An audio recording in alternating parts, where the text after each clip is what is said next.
me tonight, but Devin will show the slides and I'll talk to them. So thanks everybody. My name is Vivian Castro-Wooldridge.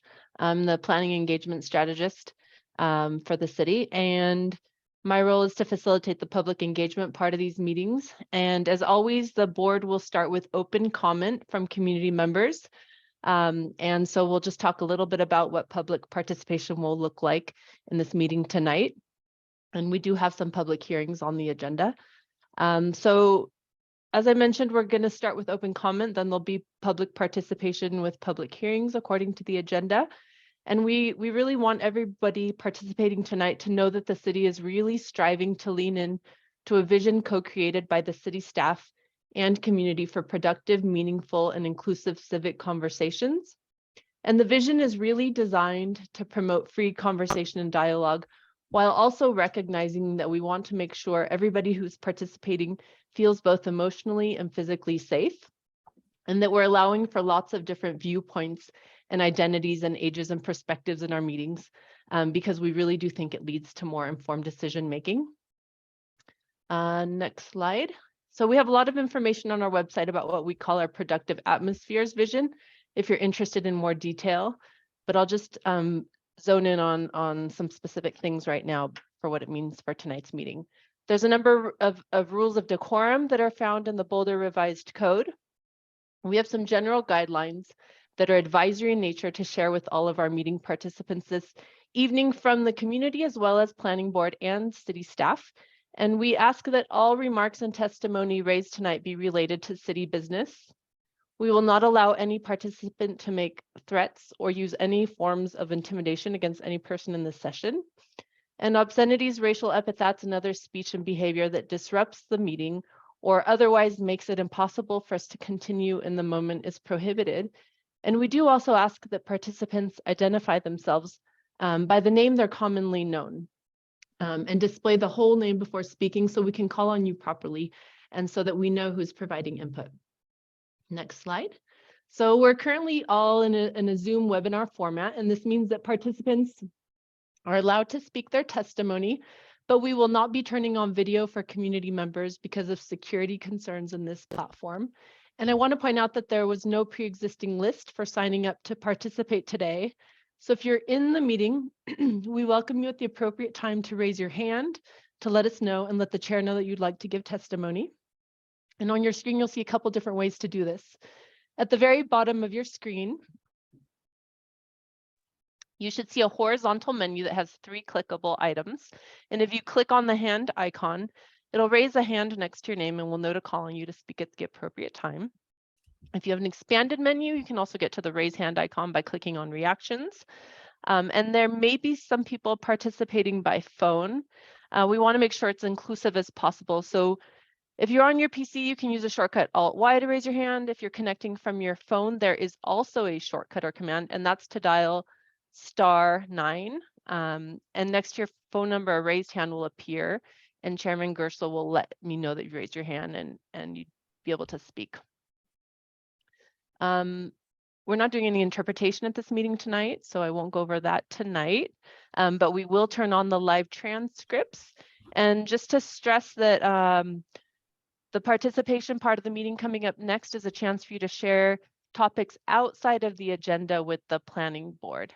And that covers the essentials. So I'll turn it back over to you, Chair.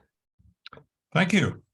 So in fact, we have a couple of one item to think about before moving into the public participation section here. So we'll deal with that quickly, and that is regarding the approval of minutes from previous meetings. And we have the minutes from our November 1st planning board meeting that I think have been spread around, and everyone has had a chance to review them and provide any edits or comments. And I think at least 1 or 2 of us have. I hope everyone's had a chance to review those and would welcome a motion to approve them, if you do approve of them. Any? John, Mark? I'll move to approve and I'll do it with, and I want to make a comment, but I'd like to do it after we deal with the minutes, but it's about the minutes. So you can tell me if I should do it under matters or while we're discussing minutes. Well, if it pertains to minutes, I think let's not forget them. So Okay. why don't we deal with this now, and then you Yeah. can make your comment. Yep. Do we have a second? I will second. Okay, seconded by Laura. All in favor? 1, 2, 3, 4. And Sarah, I guess you weren't here for that one. Okay, the minutes are approved. And now, Mark, please let Okay. us know your thoughts. All right. I'll try to be quick. I want to acknowledge that preparing minutes is, I've never done it. And so but I just can't imagine that trying to condense 4 or 5 hours of rambling comments from people of different speaking abilities and everything must be an incredibly difficult task. And so I really appreciate staff's work in putting together the minutes.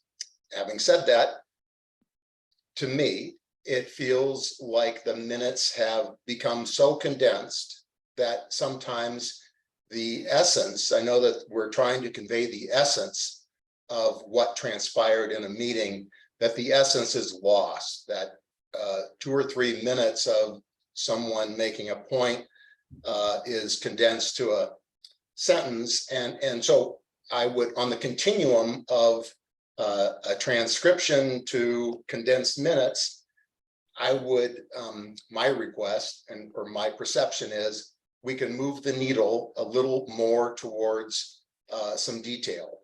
So that is one thing, and I don't know if I'm the only person that has that feeling. But the second thing I want to mention is when the packet becomes available, I download the packet and I start reading it and making notes within the packet, within the PDF, etc. And so as we edit minutes, then and subsequent packets come out, that the only thing that's changed is the minutes, then I am loath to lose my notes and everything. So the request would be, can we separate the minutes from the packet so that as people make changes or edit minutes, it doesn't change the packet? So those are my 2 comments, and I'm curious to hear what anyone else has to say. Okay, any responses, ML? Oh, Sarah's hand was up first, I guess. So I totally agree with Mark on the second point. And these things used to come in separate items, and something about the new whatever's behind the curtain changed that. So everything now is in the same big PDF document. So if there was a way to separate out, because I, like Mark, I make notes, sticky notes on the PDF. So it would be very helpful if that was separated. In terms of the first thing, I don't know. I think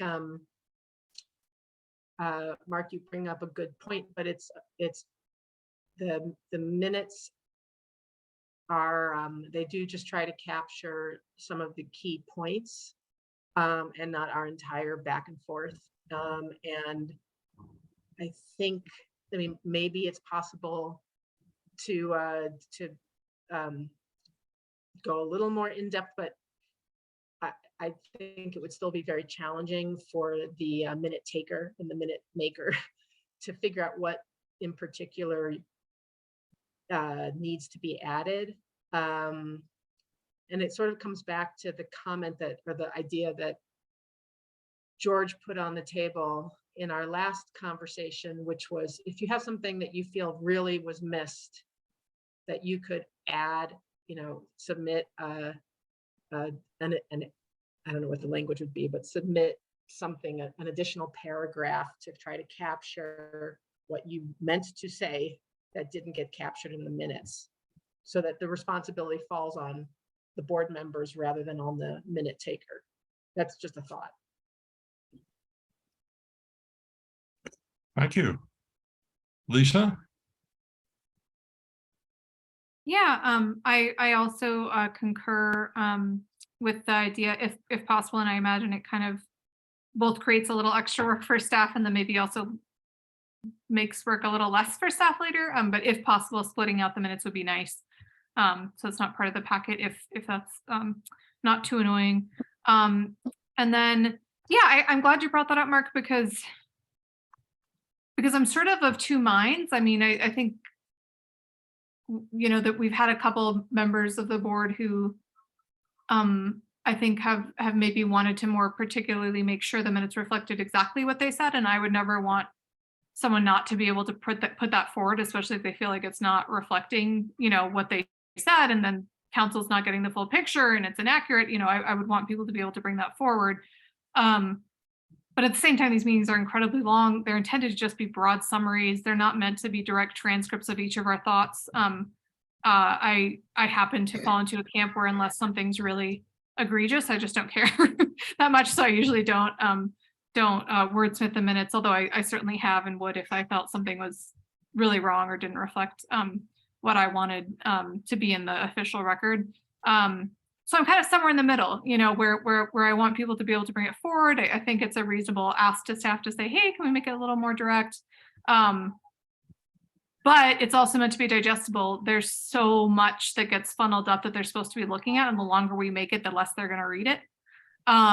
You know, and so, yeah, I think I have empathy for it. And I also want to be careful that we don't get super specific with it, which maybe isn't what you're asking for. But, you know, yeah, that's where I'm at. Thank you. Laura? I would say that I agree with Mark on both counts.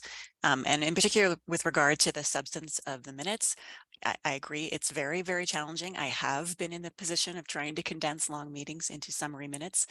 And I think for me, the most important concept or principle is the substance conveyed, such that if a decision maker was trying to understand what was our conversation, what did we care about, what were the particular points that people made, that they can find them pretty easily. Because I think Lisa is right that long minutes are not going to get read, but I do think that City Council goes back and looks at the issues that are controversial or that they particularly care about or that they're going to have to take up later.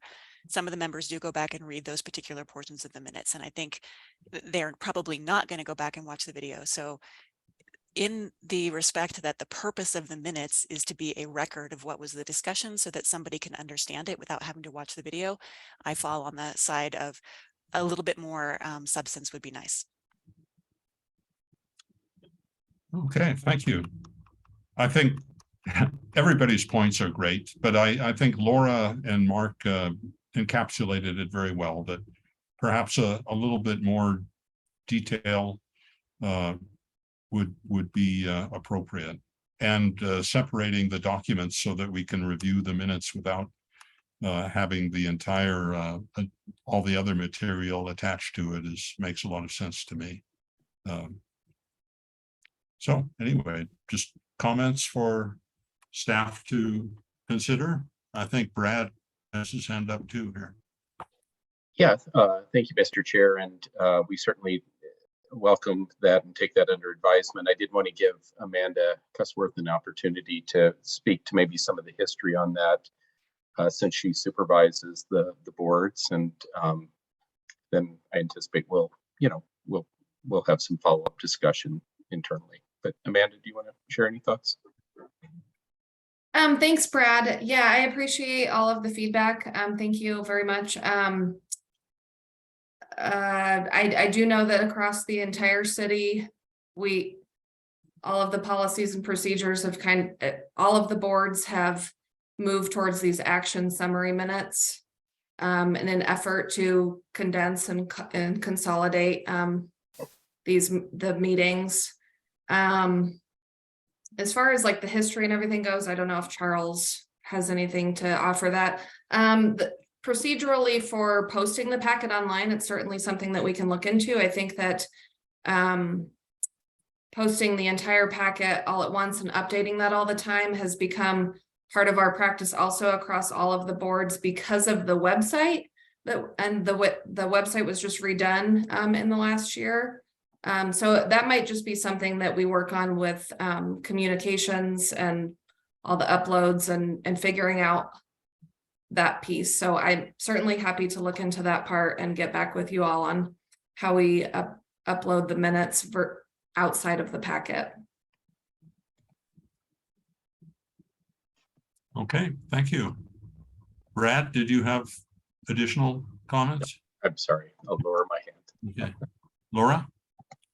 Yeah, just briefly, Amanda, thank you for mentioning the, the website and that things are getting revamped. I did notice as I was going back and trying to find past meeting summaries or minutes that it's not consistent how they're uploaded. Sometimes they're uploaded into the folder of the meeting where they were approved, and sometimes they're uploaded into the folder of the meeting for which they are the minutes of. And it would be nice if that were consistent so that people can figure out where to find a particular meeting's minutes.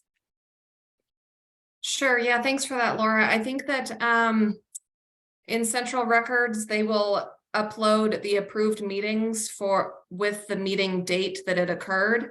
But our packet will still have the minutes in them. Like tonight's, we'll still have November 1st meeting minutes in them. And then after tonight's approval, November 1st meeting minutes will be uploaded in the November 1st folder. That's great. sense? I think Okay. that was not the practice in the past, and going back Okay. even to meetings since April this year, they're in different locations, like the separate minutes, not just within the packet, but the separate, here's the final meeting summary. Mhm. Sometimes it's with the meeting where it was approved, and sometimes it's with the meeting where it's the minutes of that meeting. So if someone could go back and reorganize those folders and make it consistent, that would be wonderful. Just Thank for you. I'll finding check things. with Central Records on that one. Thank you. Thank you so much. Thanks. Okay. Thank you. Well, so now you know what we think about minutes. So thank you. Okay, now we'll move into our public comment section.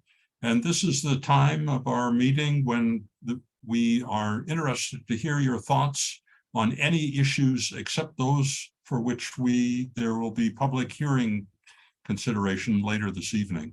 And those two items are the 2801 J Road concept plan review and comment, and the 2747 Glenwood Court concept plan review and comment.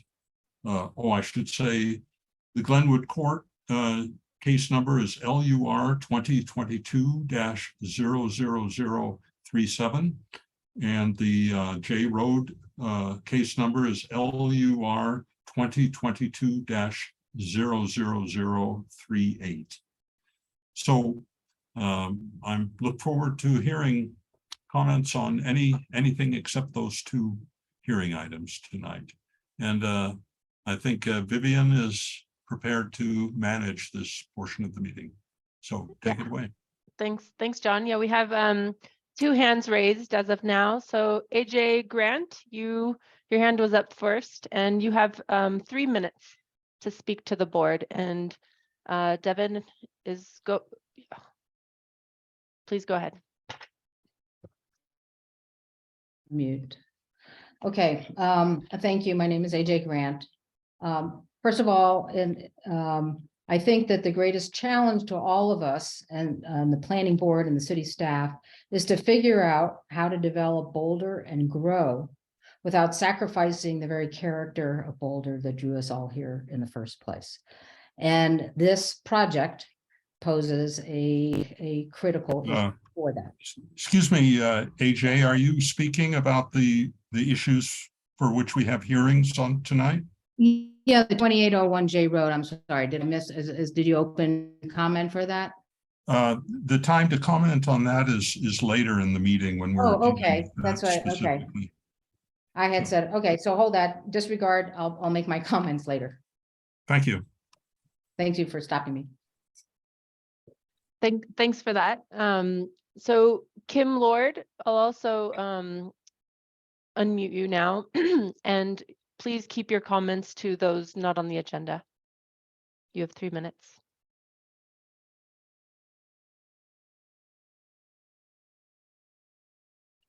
And also let us know if you'd like to speak later instead. That's also fine. I Vivian, see, you have uh, AJ, oh, sorry, I was gonna just call, you have AJ unmuted and Kim got it. Okay, can you guys hear me now? yes, Okay, thank you. That was confusing. Good evening, members of Planning Board. My name is Kim Lord, and I am the applicant's attorney for a floodplain development permit variance at 2880 Kalmia.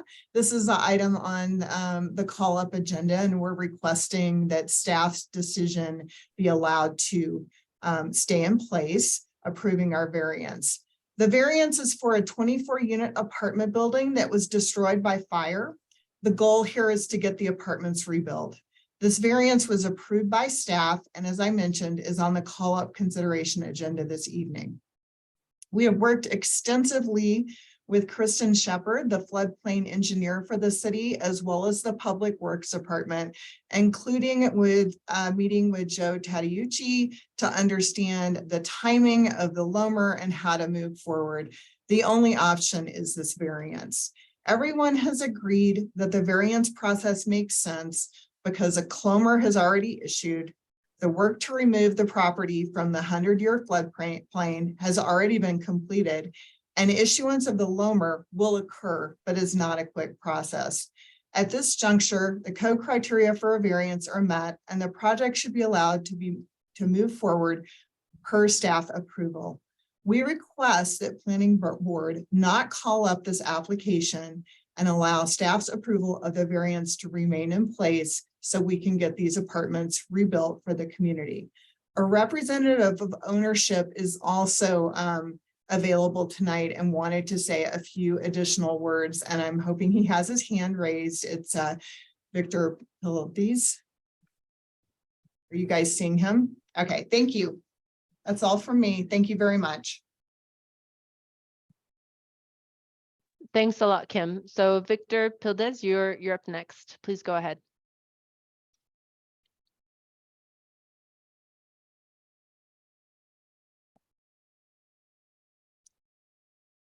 Victor I see appears that- to be muted. yeah, I apologize. Sorry, can you hear me now? yes. I'm sorry. Members of the planning board, thank you for the opportunity to speak to you this evening. My name is Vic Pildes. I'm Senior Vice President for Asset Management at Heitman, and we represent the ownership of the Magwood Apartments, which includes 2880 Kalmia. We're ready to rebuild 2880 Kalmia after the fire that occurred last March. We appreciate the city staff's work with us and the determination that a variance is appropriate and the way for us to move forward with rebuilding the apartments. Without the variance, we'll incur significant additional cost to comply with floodplain regulations, only to have the property removed from the floodplain when the LOMR is approved, as expected later next year. The floodplain regulations would require us to replace the entire existing structure of the building that would otherwise be reused at a cost of over $500,000 to us. Once the LOMR is approved as expected, that additional cost will have been made unnecessary. Waiting to rebuild until the LOMR is approved would also place additional costs on us for protecting the structure from weather damage and construction cost increases and lost rental income. And the community would have the continued loss of 24 units of much needed housing. Our variance request meets all the city's requirements. And most importantly, it allows us to restore this needed housing to the community in a timely fashion. So we ask that you accept staff's approval and not call up our application. Thank you for the opportunity to speak. Thank you. Thank you, Victor. I don't see any other hands up. Let me give it a moment. Lynn, I see your hand. You have 3 minutes. Please go ahead. Yeah, I'm trying to get to the Empower meeting with Ken Regelson, and I don't mind listening about your minutes, but I do mind listening about again and again, the rules that make me feel like not speaking at all, over and over again. And this never happened before the pandemic. So in addition to the pandemic, could you please give the people out there some relief and expose our video windows and trust? Like, what you need to do is say, you have to read, you will be liable if you violate any rules. So go to this place and read the rules, so that everybody doesn't have to waste their time listening to it again and again. And you have to listen to it. All 9 of you have to listen to it again and again and again and again.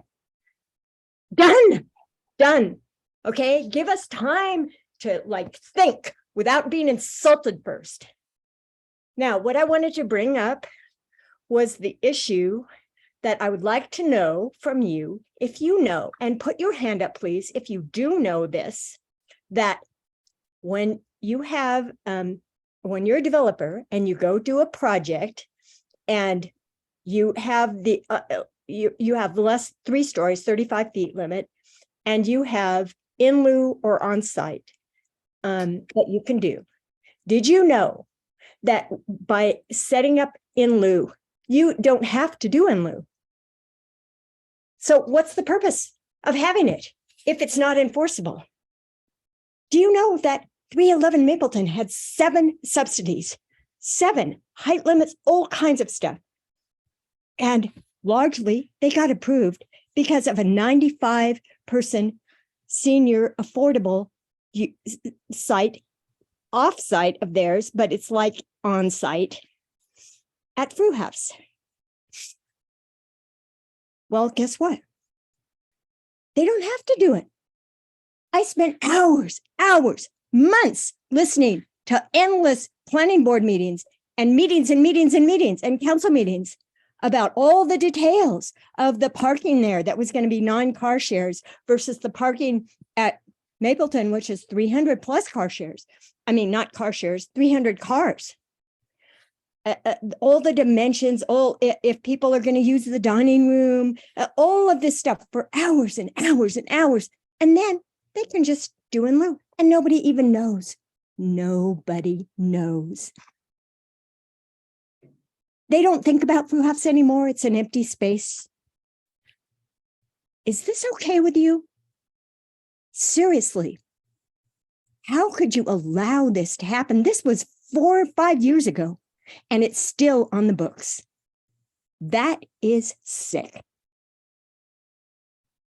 That is just corrupt. Do something about it now.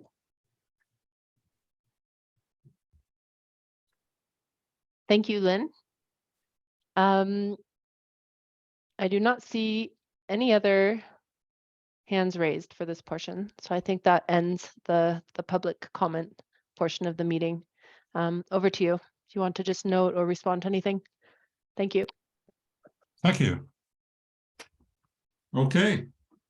Well, as one of the speakers noted, we have several dispositions and call-up in front of us tonight. Have you all had a chance to review those? And does anyone want to inquire or wish to call up any of these matters? I have a question for, I think Kristen Shepard is here, regarding the 2880 Kalmia variance application that one of our speakers just addressed, or 2 of them actually. So my question is, with respect to the issuance of this variance ahead of the FERC issuance of the LOMR, is this something that has happened frequently in the city? And are you pretty confident that FERC is likely to issue the LOMR? Yeah, so to answer your first question, variances are not very common. I think I've brought a couple of wetland variances here for you to consider. This would be my first flood variance. Most of the time applicants don't meet the criteria. So, and this case is an unusual one because of that timeline with typically from the time of a flood mitigation project is built to a LOMR approval is less than a year. And this is going on, I think, year 3 or 4. So it's just it's extenuating circumstances that have come up. So it's not very common, but this one met the criteria in my mind. And then your second question, how confident am I for the LOMR being approved? I'd say I'm in that 90% and above. So the technical data has gone to FEMA, it went before the project was done.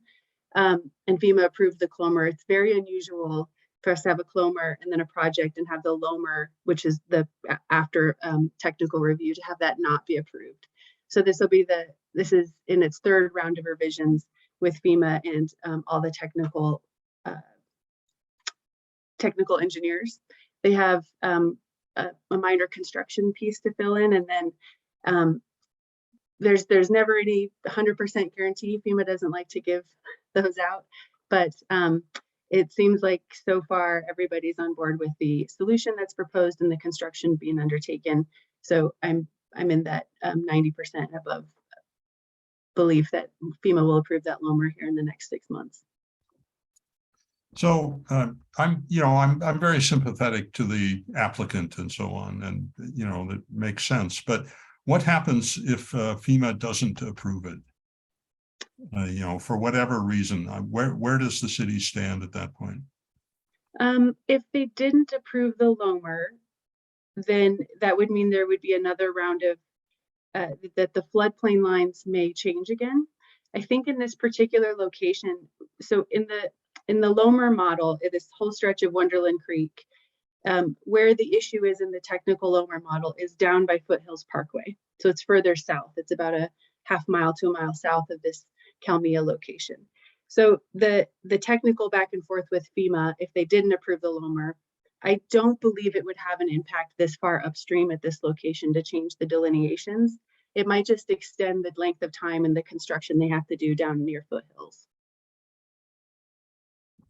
Okay, well, thank you. I see there are a couple other folks with questions too. ML?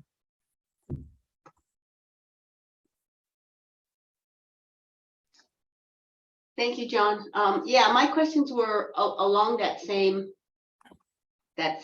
line of thinking. And so what I'm understanding you to say is if the LOMR is, if for some reason the LOMR is not approved, the flood boundaries would have been changed anyway? No, what we're waiting on is the final approval to change the lines on a map. So right. So what I'm saying is that all the work has been completed, and where the issue that FEMA is having is further downstream. So it might slightly alter some of the boundaries at that location, but very likely not further upstream. Oh, so they could approve what they've already sort of signed off on and continue to handle the rest of the stuff. Okay, so that was one of my questions. I have a second question.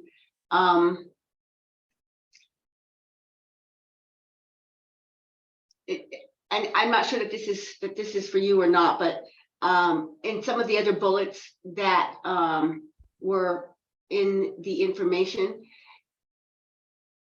relationship to Boulder Valley Comp Plan and floodplain management, preservation of the relative affordability of housing stock. So is this housing stock going to be relatively affordable? Does it meet that criteria? My understanding is that it doesn't meet the criteria of affordable housing, but that it's mid-level income housing. So it provides, and maybe the owner can hop in, or Kim can hop in here and answer that question a bit more. But it doesn't meet it's not the criteria in the code for the Boulder Valley Comp Plan is just that we keep to the comp plan itself. And so that we're not doing something completely opposite of the comp plan. And so the way that I perceived that this application met that criteria is that they were providing relatively affordable housing and additional multi-unit, replacing that additional multi-unit structure. So I'm not hearing what makes it relatively affordable. If it's okay, I'd like to call on Kim Lord to answer that question, because I think she has a better insight into the people that live there and how the affordability mechanism would work. Okay. You're unmuted, Kim. Do you, does that question make sense? It's about, I think I'm understanding you, ML. It's it's not exactly affordable housing, but how is it relatively affordable? Sure. So I think I can answer that. So these are apartments. It's a big apartment complex. And so, you know, there are apartments that like workforce folks in Boulder use. It's on a transportation corridor. I can't quote you the price off the top of my head, but we're talking about like very moderately priced housing for the city of Boulder, because it is apartments. And it's a nice apartment complex that's been around for a while in North Boulder. So is this just basically fire damaged and not destroyed?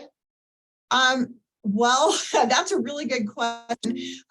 So fire started and it burned the top floor of this 24 building complex. And then the sprinklers came on. And so there's fire damage and there's water damage. And it didn't burn to the ground, no, but there's like a lot of work to be done, which is why we're above our threshold for the amount of improvements we can make. Right. I guess that's what I'm trying to understand. If significant improvements get made, would that price it out of the relatively affordable range? No, it's going to basically stay the same. It's just like literally, there'll be some countertops replaced. It just has to be done. And there's all this fire damage and they have to go in and like mitigate the wood that's remaining and treat it for the water damage. And there are a lot of issues that are going to be coming up too in terms of sort of weatherproofing things with the winter hitting that also increase the cost. But the character of the apartment complex is not going to change and the footprint's not going to change. It's the same building being rebuilt. Thank you for answering those questions. Okay, thank you. Mark? You're muted.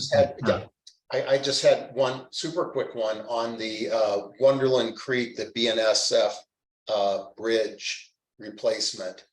Did I miss it, or who is the applicant and who is paying for this? So the applicant is BNSF Railroad, and then Olson Engineering is the engineering firm that's doing the technical analysis. But the actual replacement, the cost of construction of the replacement would be borne by BNSF? Yes. Okay, great. That was it. Thank you. You're welcome. Okay. Any further inquiries? All right. Does anyone wish to call any of these matters up? Seeing none, looks like none of these will be called up. Thank you, Kristen. Thank that you was so much. Effective response on your part. So. Thank you. Okay. So now we'll move ahead to our public hearing items. The first one is a concept plan review and comment for a proposed redevelopment at 2801 J Road to include 84 for-sale dwelling units ranging from 1,050 to 1,800 square feet, consisting of townhome, duplex, and triplex housing types. The plan proposes 40% middle income affordable units. The percent of affordable housing community benefit will be finalized through annexation. And this is reviewed under case number LUR 2022-00038. And the way we're going to deal with this is first to have a presentation by staff, thereafter by the applicant. Subsequently, there'll be an opportunity to ask questions of staff and the applicant.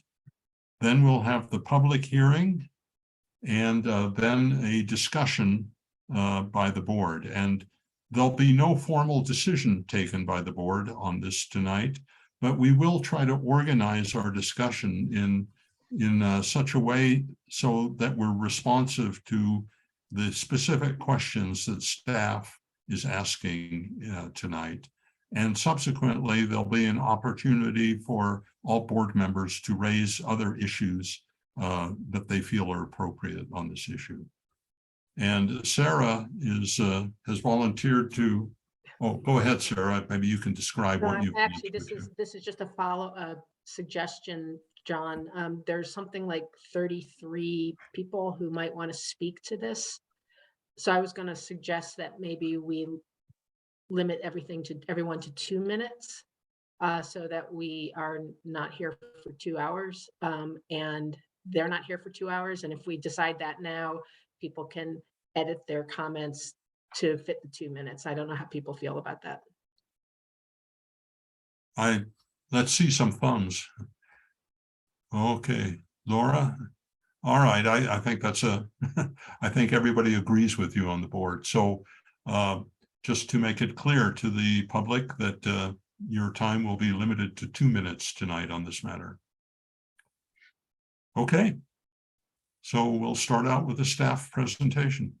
Great, thanks so much. Good evening, members of the board. It gives me great pleasure to introduce Shannon Moeller to some of you and reintroduce Shannon Moeller to others who may remember her. Shannon was a planner in our office for about 5 years and departed right before the pandemic to take on a new challenge in a different community, and we're really happy to welcome her back. So this is her first concept plan before the planning board as a returning alumni back to the city of Boulder. So we're really happy to have Shannon back.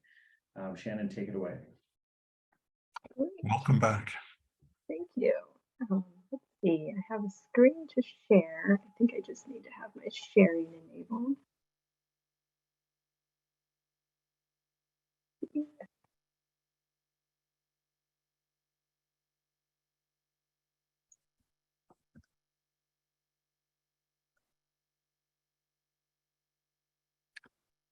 See, are you trying to share your screen? Yes, because my sharing is not yet enabled. I don't know if there's anyone on the technical team who can get it to be enabled. Oh, here we go. Wonderful. I think it's working.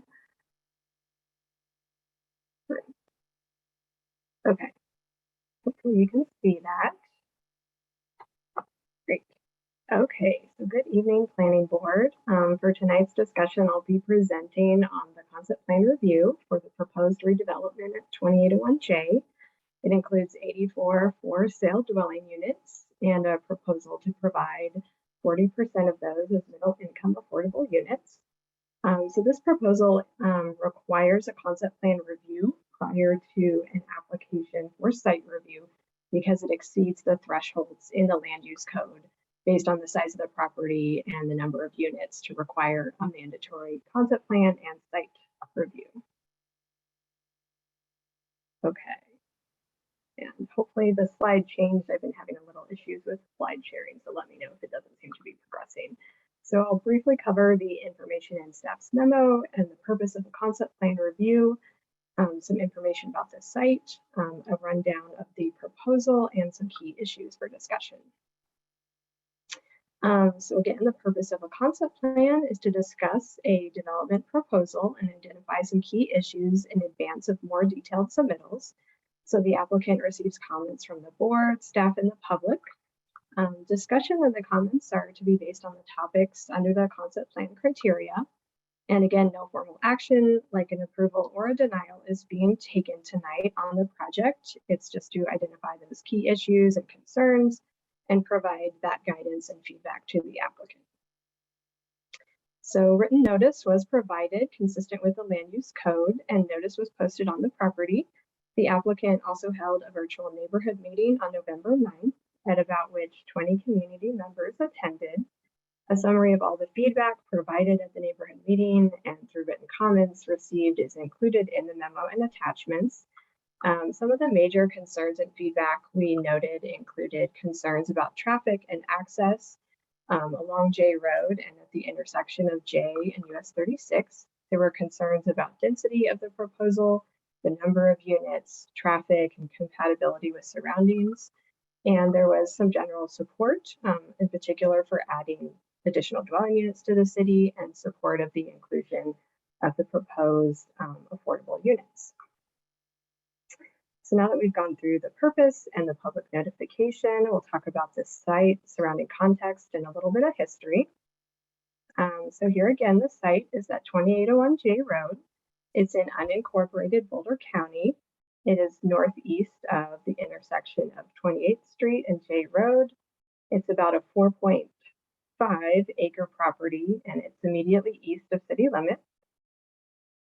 So this property is in Area 2 of the Boulder Valley Comprehensive Plan, the planning areas. So this is an area that's now under the county jurisdiction, but where annexation to the city can be considered consistent with BVCP policies. And the property has been designated Area 2 since 1985.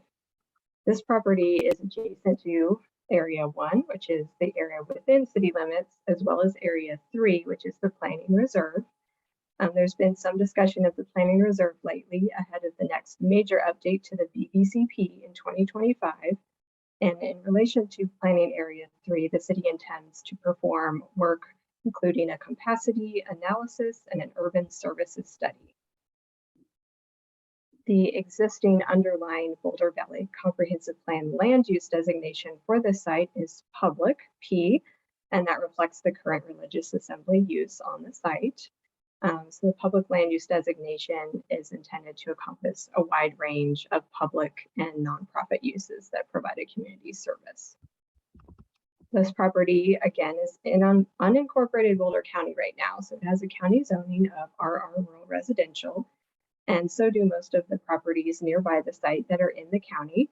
Here you can see some of the city zoning districts in the vicinity, which are some of the zoning districts like RL1, RL2, and RR1, which are low density or rural residential low density types of zonings. The existing property you can see here contains the existing church building and a parking lot. The City Church Boulder operates on the property, and it was previously used by the Boulder First Church of the Nazarene for many years. The property does have an active prairie dog colony, and prior reviews, neighbors have noted there's been wildlife viewed on the property. It's generally a flat site with a little bit of a slope.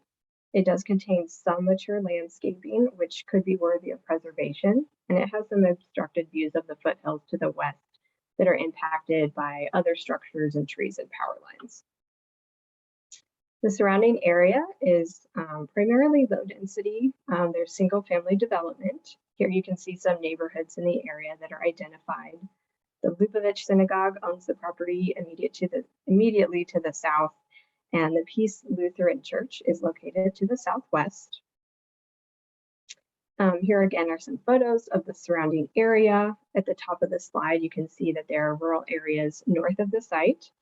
You can see the intersection of J and US 36 that the site is immediately adjacent to. There are some, again, public properties in the vicinity, and at the bottom of the screen, you can see some homes in the area that are examples of the types of homes that exist in the area. Here are a couple of master plans that are relevant to the proposal. On the left, you can see the Parks Master Plan, where there's a large park property owned by the city that is planned to be located north of this site within the planning reserve area. That park area is a long-term future site, and there's no current development plans to develop it. On the right, you can see some the existing and proposed transportation connections near the site. So there are some on-street bike routes on the adjacent streets, and there is a proposed multi-use path that's identified through the green line through the transportation master plan that's intended to connect to that future park site to the north.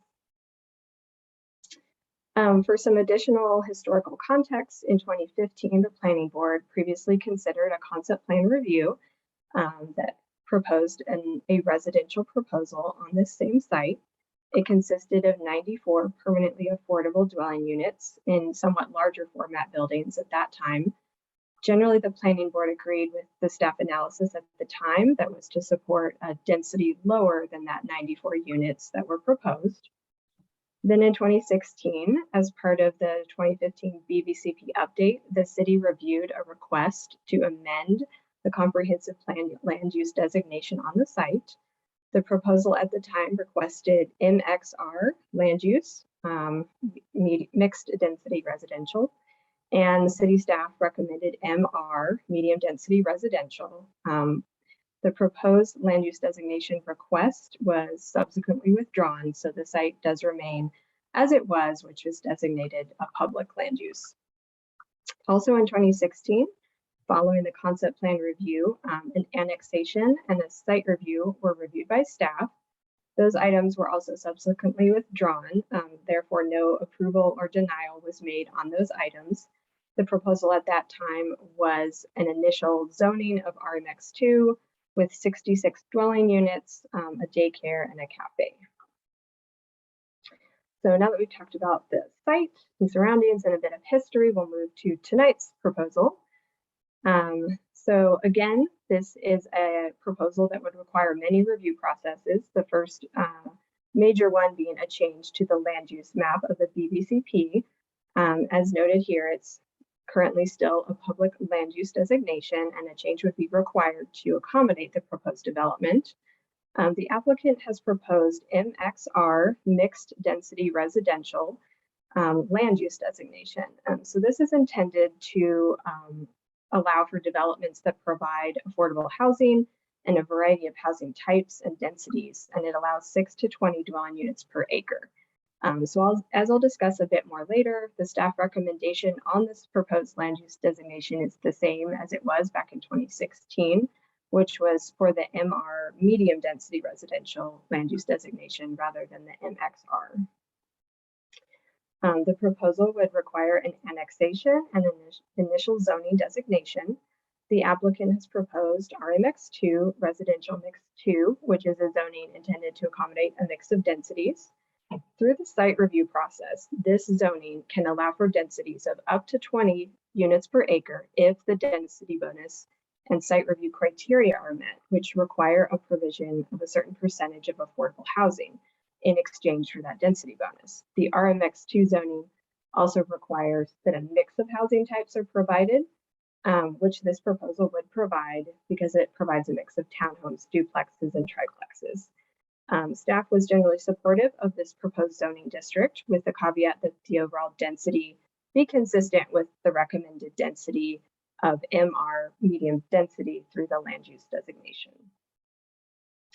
So moving to the specific project plan, again, it consists of 84 dwelling units. These are proposed to be located on individual fee simple lots.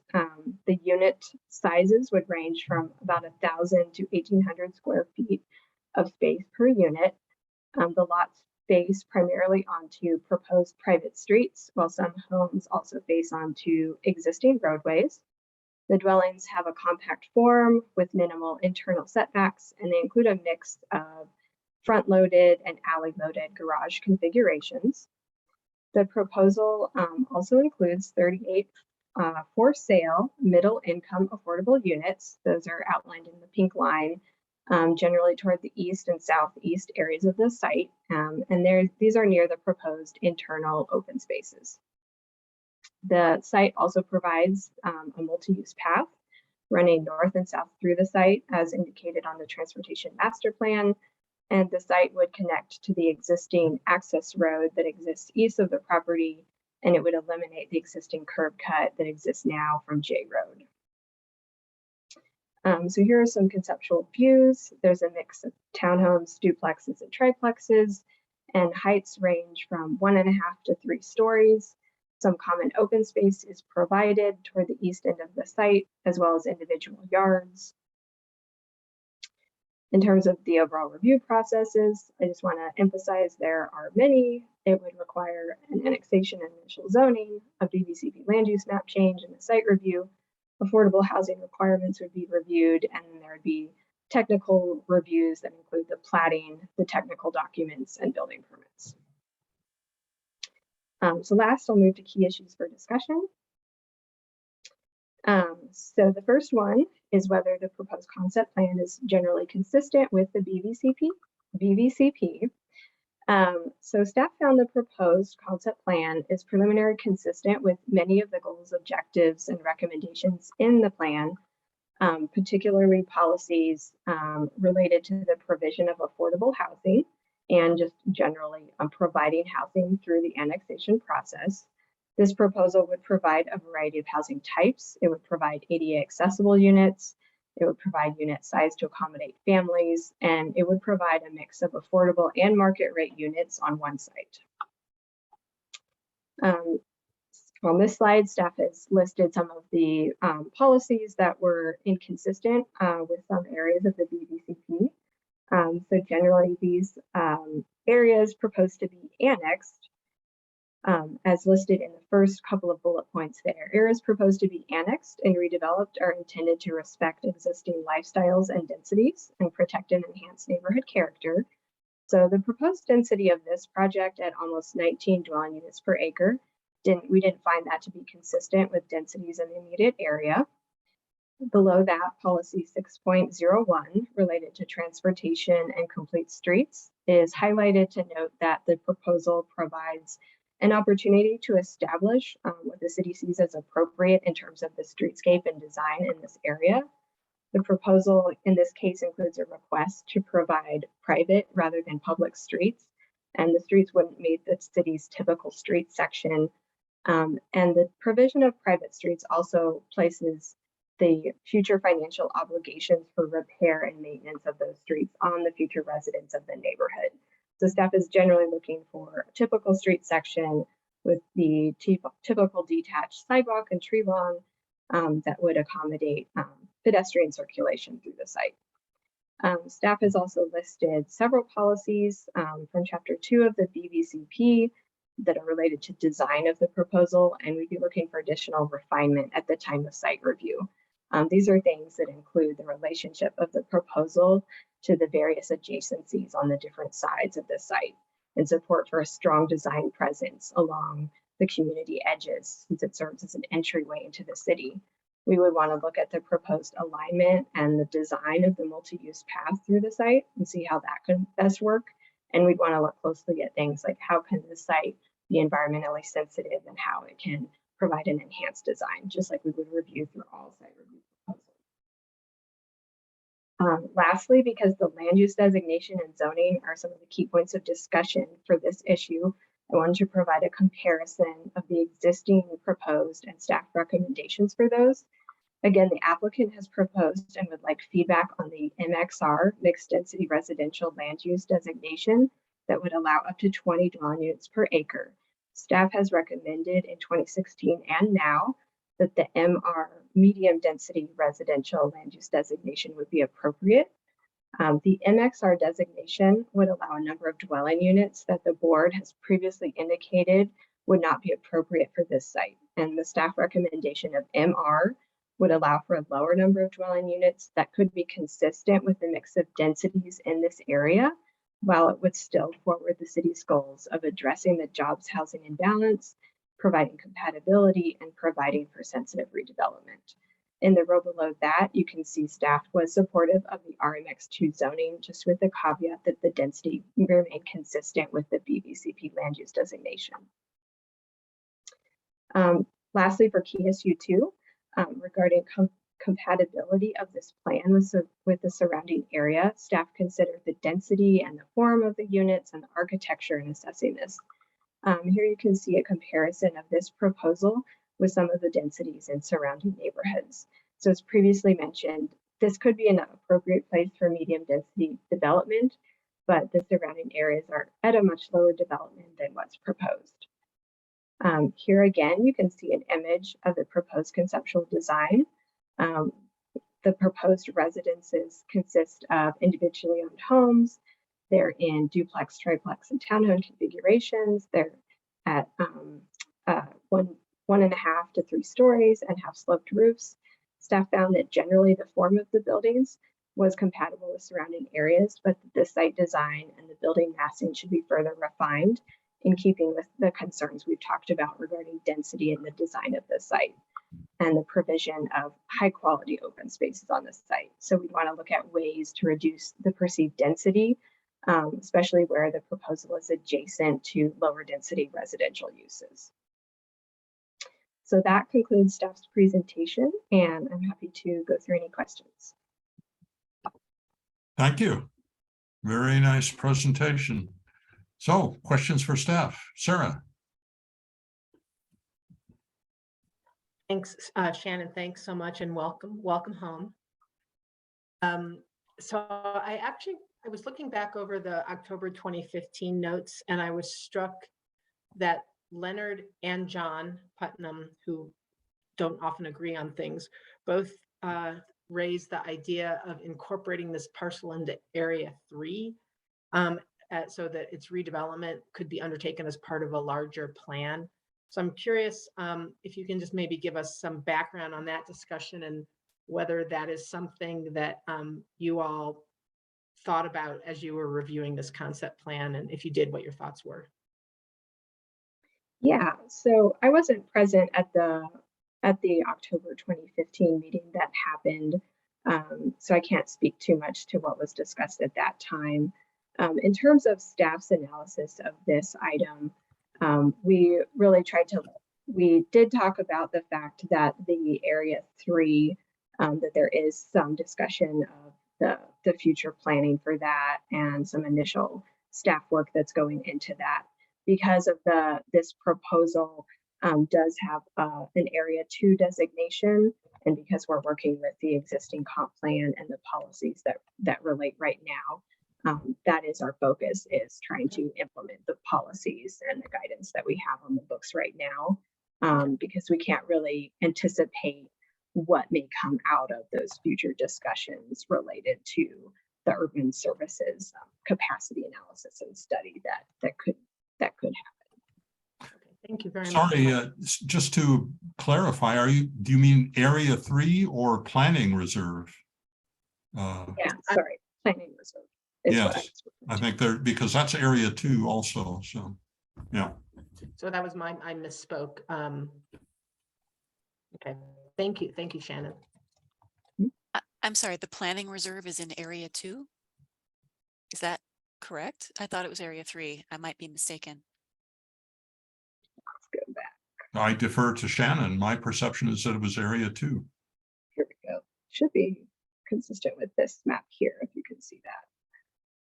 The I've planning always reserve is understood that Area 3 was the planning reserve, that those two things are synonymous. That's correct. The planning reserve is Area 3.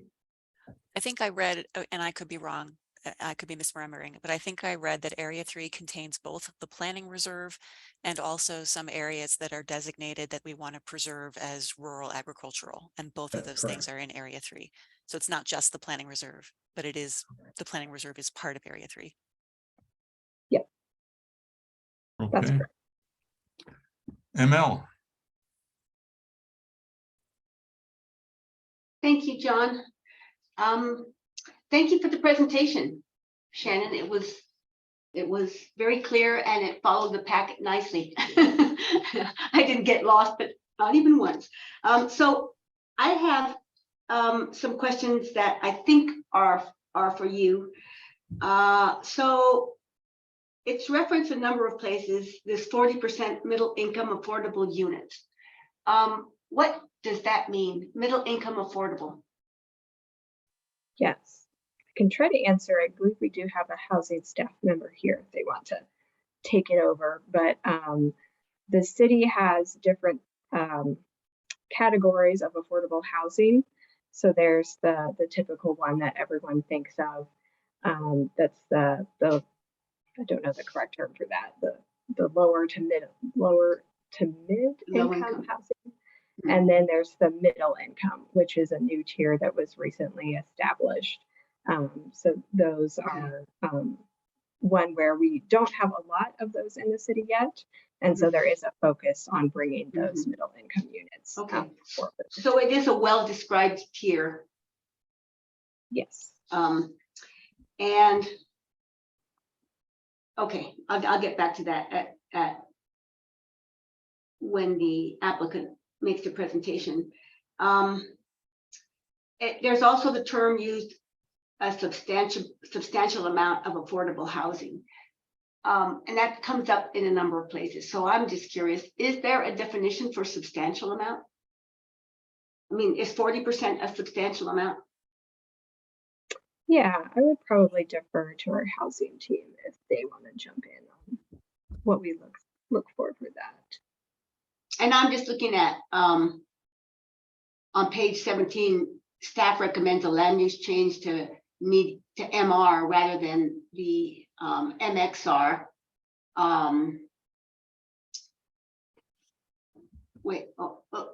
Mixed the MXR.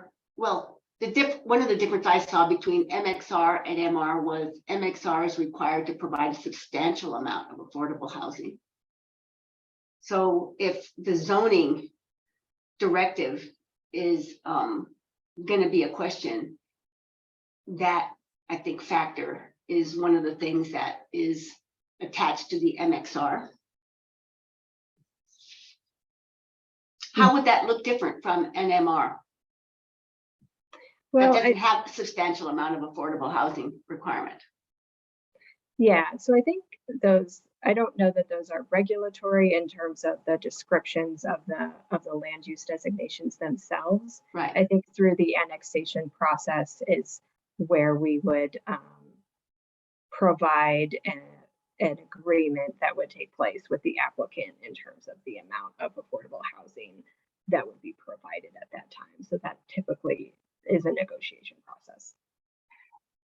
So does the staff at the staff level, when you look at MXR versus MR, have a way of thinking about substantial affordable housing versus just affordable housing? Is that a factor in the conversation that language is used? I think it means something, but I'm not sure what it means to the staff. Yeah, I think. Oh, hi, Michelle. Hi. Hi, Emil. I've seen you before. Still here. Michelle Allen with Housing and Human Services, City of Boulder. So we don't really take the zoning so much into account. The density is very much a function of what the site can support for affordable housing.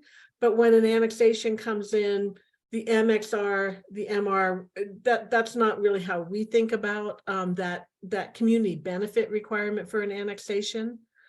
But the applicant will probably want to address that as well, as far as that affordable housing bonus you get from MXR. I mean, that density bonus you get from MXR, if you have this 40% or above of affordable housing, is very important to making the project work. So, but 40% is, we would consider substantial community benefit, given the product that it's for sale, family friendly, middle income housing, all of which we have goals for and would like to get more of. And just to very quickly address your question about middle income is only applies to for sale, and that would serve between 80 and 120% of AMI. Nice. So it's not a factor in rentals. No, not really. We have a very small tier for rentals, but because rentals are almost entirely built with LIHTC tax credit financing, they don't accept a higher income threshold, so it just doesn't come into play. Right. Yeah. So last question, and I think it's for you, Michelle.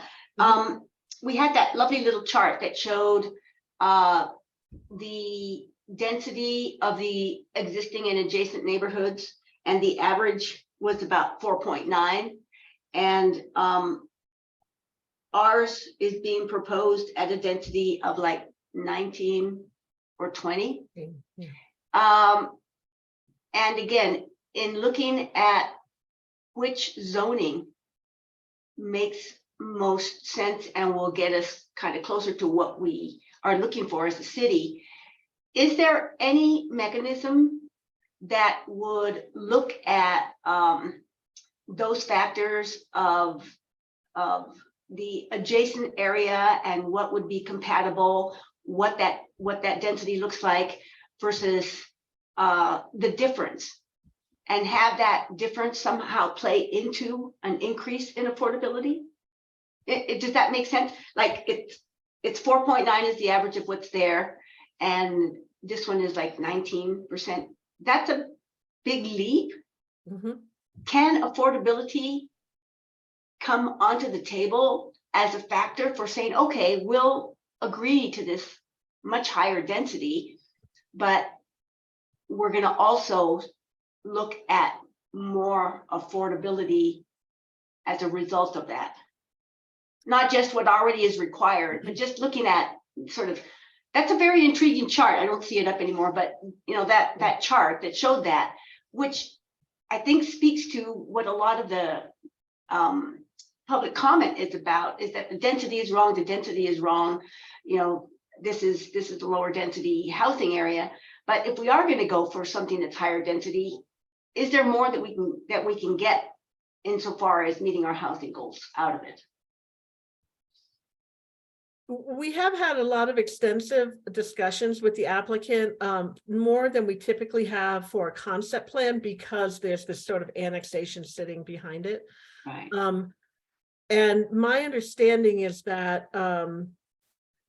that this probably maxes out and my belief, my thought, after having a lot of discussions, is that 40% is because the for sale product is expensive to develop. That we are doing well to get 40% at this 18 unit per acre density. If they go to a rental product, which is not as desirable from a housing perspective, right, we might be able to go with a slightly higher percentage, but 40% is probably what is doable. Great, thank you. Sure, thank you. Laura. Oh, sorry, Mark, you were there first. Okay.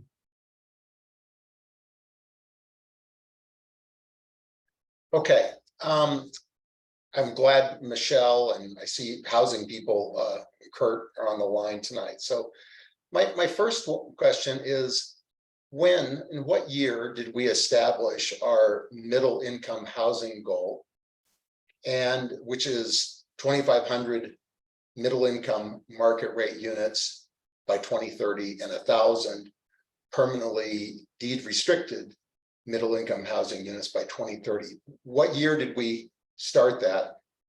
And what progress have we made to date?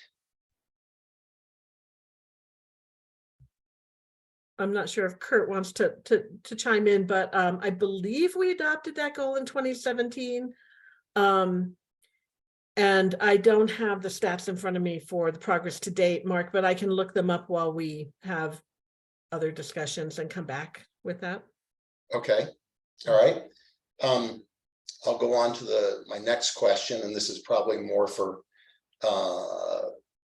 planning staff. So I spent a bunch of time with the zoning map, which is really a great tool. What a fantastic tool to look at stuff. And there are some areas zoned RMX2 that are adjacent, that border RL1 and RL2 areas. Is there any prohibition to this? Is that some leftover from days before, or is there in fact nothing that would prohibit us from having an RMX2 zone next to an RL1 or RL2 zone? as currently exists in other spots in the city? No, there'd be no prohibition on that, and staff was generally supportive of the proposed RMX2, with some caveats about the total density and the design of the Okay, site. oh, that raises another question for me. Wait, staff was generally supportive of the RMX2 zone, but I thought staff was recommending an RM zone. So there's the land use designation question, which was the question of an MXR, mixed density residential land use designation versus an MR. So that kind of is your underlying designation from the comp plan as to kind of what you're looking for in the density. And then that can be implemented in a variety of ways depending on what zoning district could fit with that potentially. But once it's annexed, then it would be designated as RMX2, which would allow up to 20 units per acre.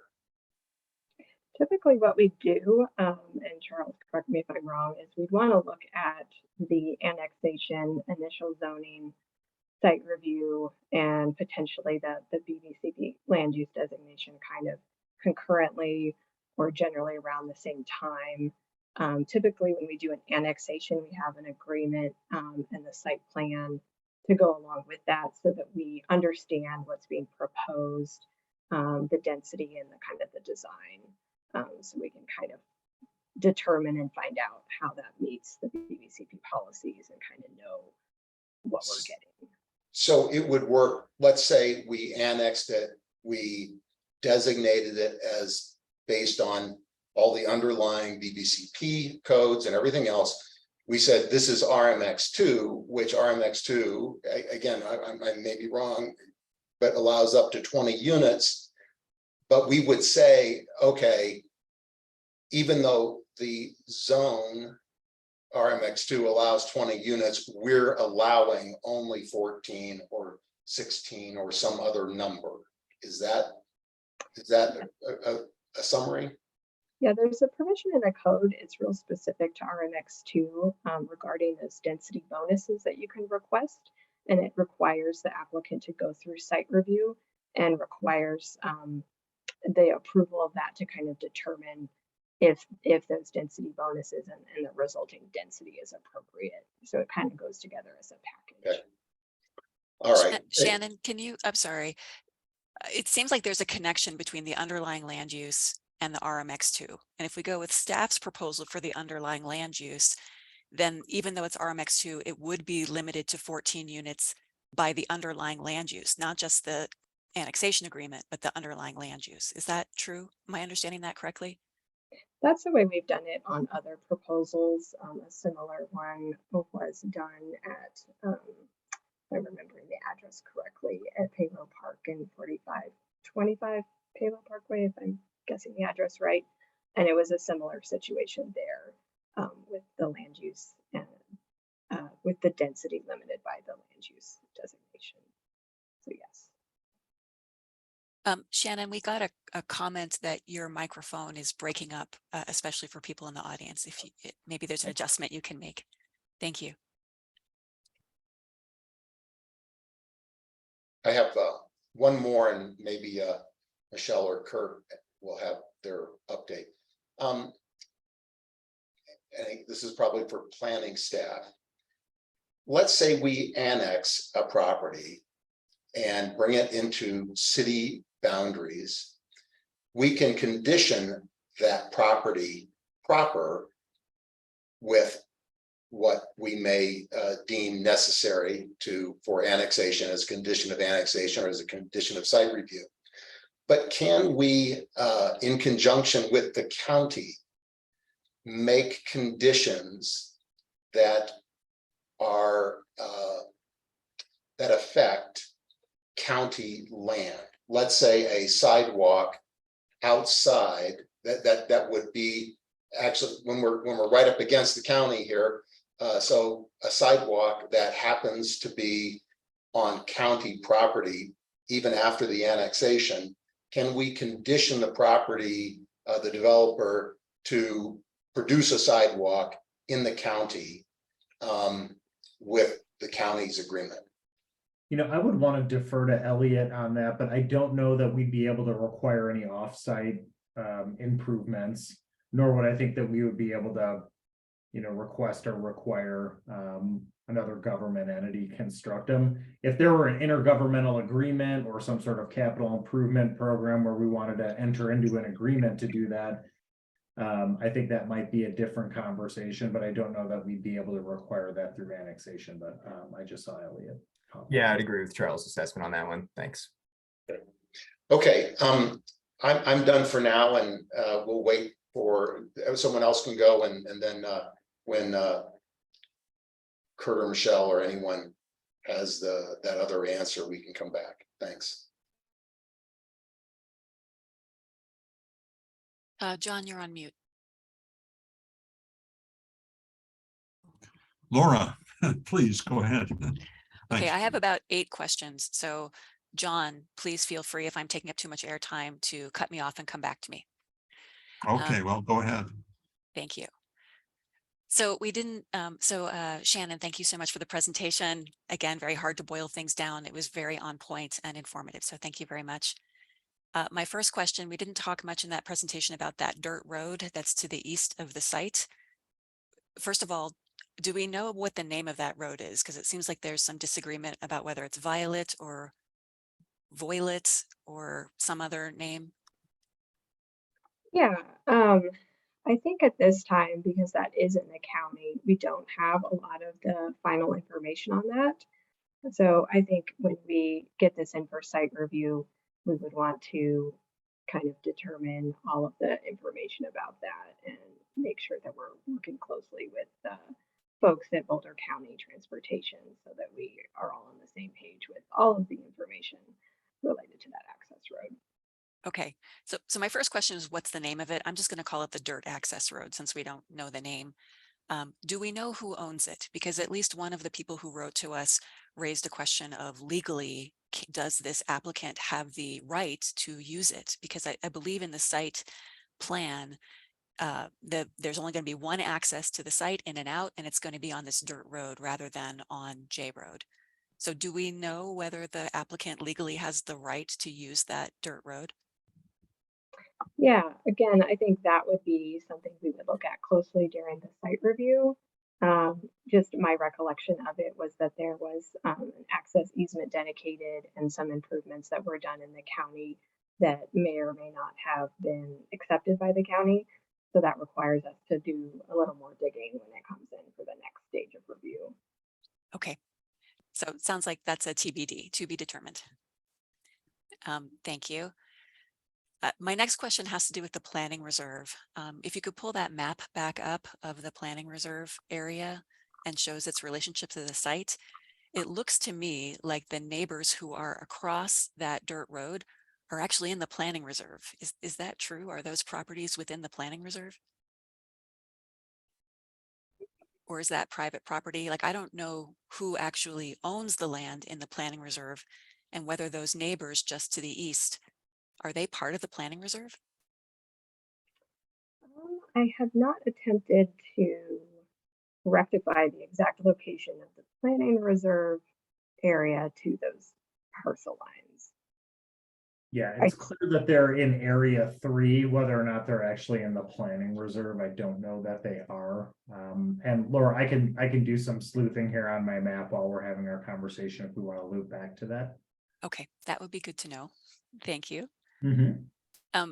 And so the area that we do call the planning reserve, even if we don't know the precise boundaries on the map, does the city own that land, or is that county land, or is that privately owned? Like, what's the ownership of the planning reserve? There is a combination of ownership. The city owns a sizable piece, I think, of what it is that's considered the planning reserve, but I don't know that we own all of it. But that's something else that I can verify as I'm doing some research here on my map. Okay, thank you. I'm asking these questions because, you know, a lot of our commenters have pointed out rightfully that, you know, the fate of the planning reserve is to be determined through community conversation and in conjunction with both the city and the county. And what that area looks like in the future, we don't know yet. And so we don't know how this particular parcel is going to relate to those yet to be determined land uses. So that's why I'm asking the questions about like who owns it and are those neighboring parcels in it and all of that. My next question for staff, I did appreciate Plan Boulder's comments about the bicycle and pedestrian network and how this area currently, this parcel is currently not very well connected to either commercial opportunities or job opportunities. It's pretty car bound at the moment. And so my question is, does the city have any plans to improve the pedestrian and bicycle connections to this site beyond what might be associated with annexation and the improvement of this particular parcel? Is there a plan to improve the bicycle and pedestrian network that connects to it? Yeah, I don't have that information in front of me. I know that we are always looking at transportation updates, but I don't know specifically in the vicinity of this site if there's any forthcoming changes that are planned to be made. Okay, that seems like something that might be important, to know before we get to site review of how this is going to connect to the rest of the city. So my next question for staff is, with regard to the recommendation for the MR underlying land use, could you show again how many units could be built? I think it was like a maximum of 66 or 68 if you went with the combination of the MR land use and the RMX2 zoning. I think that was in one of your slides, Shannon. And maybe it's a question for Michelle Allen. If that was what happened, thank you, 27 to 64 units are possible. So up to 64 units. If they did get a maximum of 64 units, if we went with staff's proposal, how many of those 64 units would be the middle income affordable? Would it still be 40% of that number, or would it be a different number? And maybe Michelle Allen has that answer. What I would say is that that would likely drive them to a rental product, because the annexation requirement is probably not going to dip below 40%. We are of the understanding that council wouldn't support an annexation community benefit of much lower than that. But I don't know that they could pull off a 40% affordability with for sale products of these sizes. So I think they would go to probably smaller. You can, that's certainly a question for the applicant. I am going to highlight and star that and come back to that for the applicant. Thank you, Great. Michelle. Sure. Just highlighting that in my notes here. My next question connects to the one that ML asked, and I think you already answered it, Michelle, but I did see that in the staff comments in 2016, they basically said that they would require 60% affordable housing, not 40. And Michelle, I think you answered why that decrease happened for this proposal, and it's because these are for sale family friendly units, and so you would require, and they're more expensive to build, so you would require fewer of them to be affordable versus a rental product. Am I understanding that correctly? Yeah, I would say it's a number of factors. Back when, 20 years ago, we occasionally had some annexations that did 60%. It was difficult, but they managed to do it. But now the cost of construction, the cost of land, the cost of utilities, all of those costs are going up so high that what we found is that it's just not possible to hit those higher numbers. We did one of the most recent larger annexations of around this size was 90 Arapahoe, and I think they landed at 43%. It's just sort of a function of these increased costs, and we hardly ever hit 60%, Laura. It was almost always around 50%. But yeah, we think it's appropriate to go slightly lower, given all the constraints now that developers have. Thank you for that explanation, Michelle. Yeah. Next question is a general question. I have only been on the planning board since April, but this is the first time I have seen staff do an analysis to say, we think that this project is inconsistent with the following BVCP policies. Is that new like, I know I've seen in the past, the staff have said, this project helps meet policies, 1, 2, 3, 4, 5. But I don't think I have seen staff specifically call out and say, we think that it is inconsistent with policies X, Y, and Z. Maybe I'm Yep. been asleep at the wheel.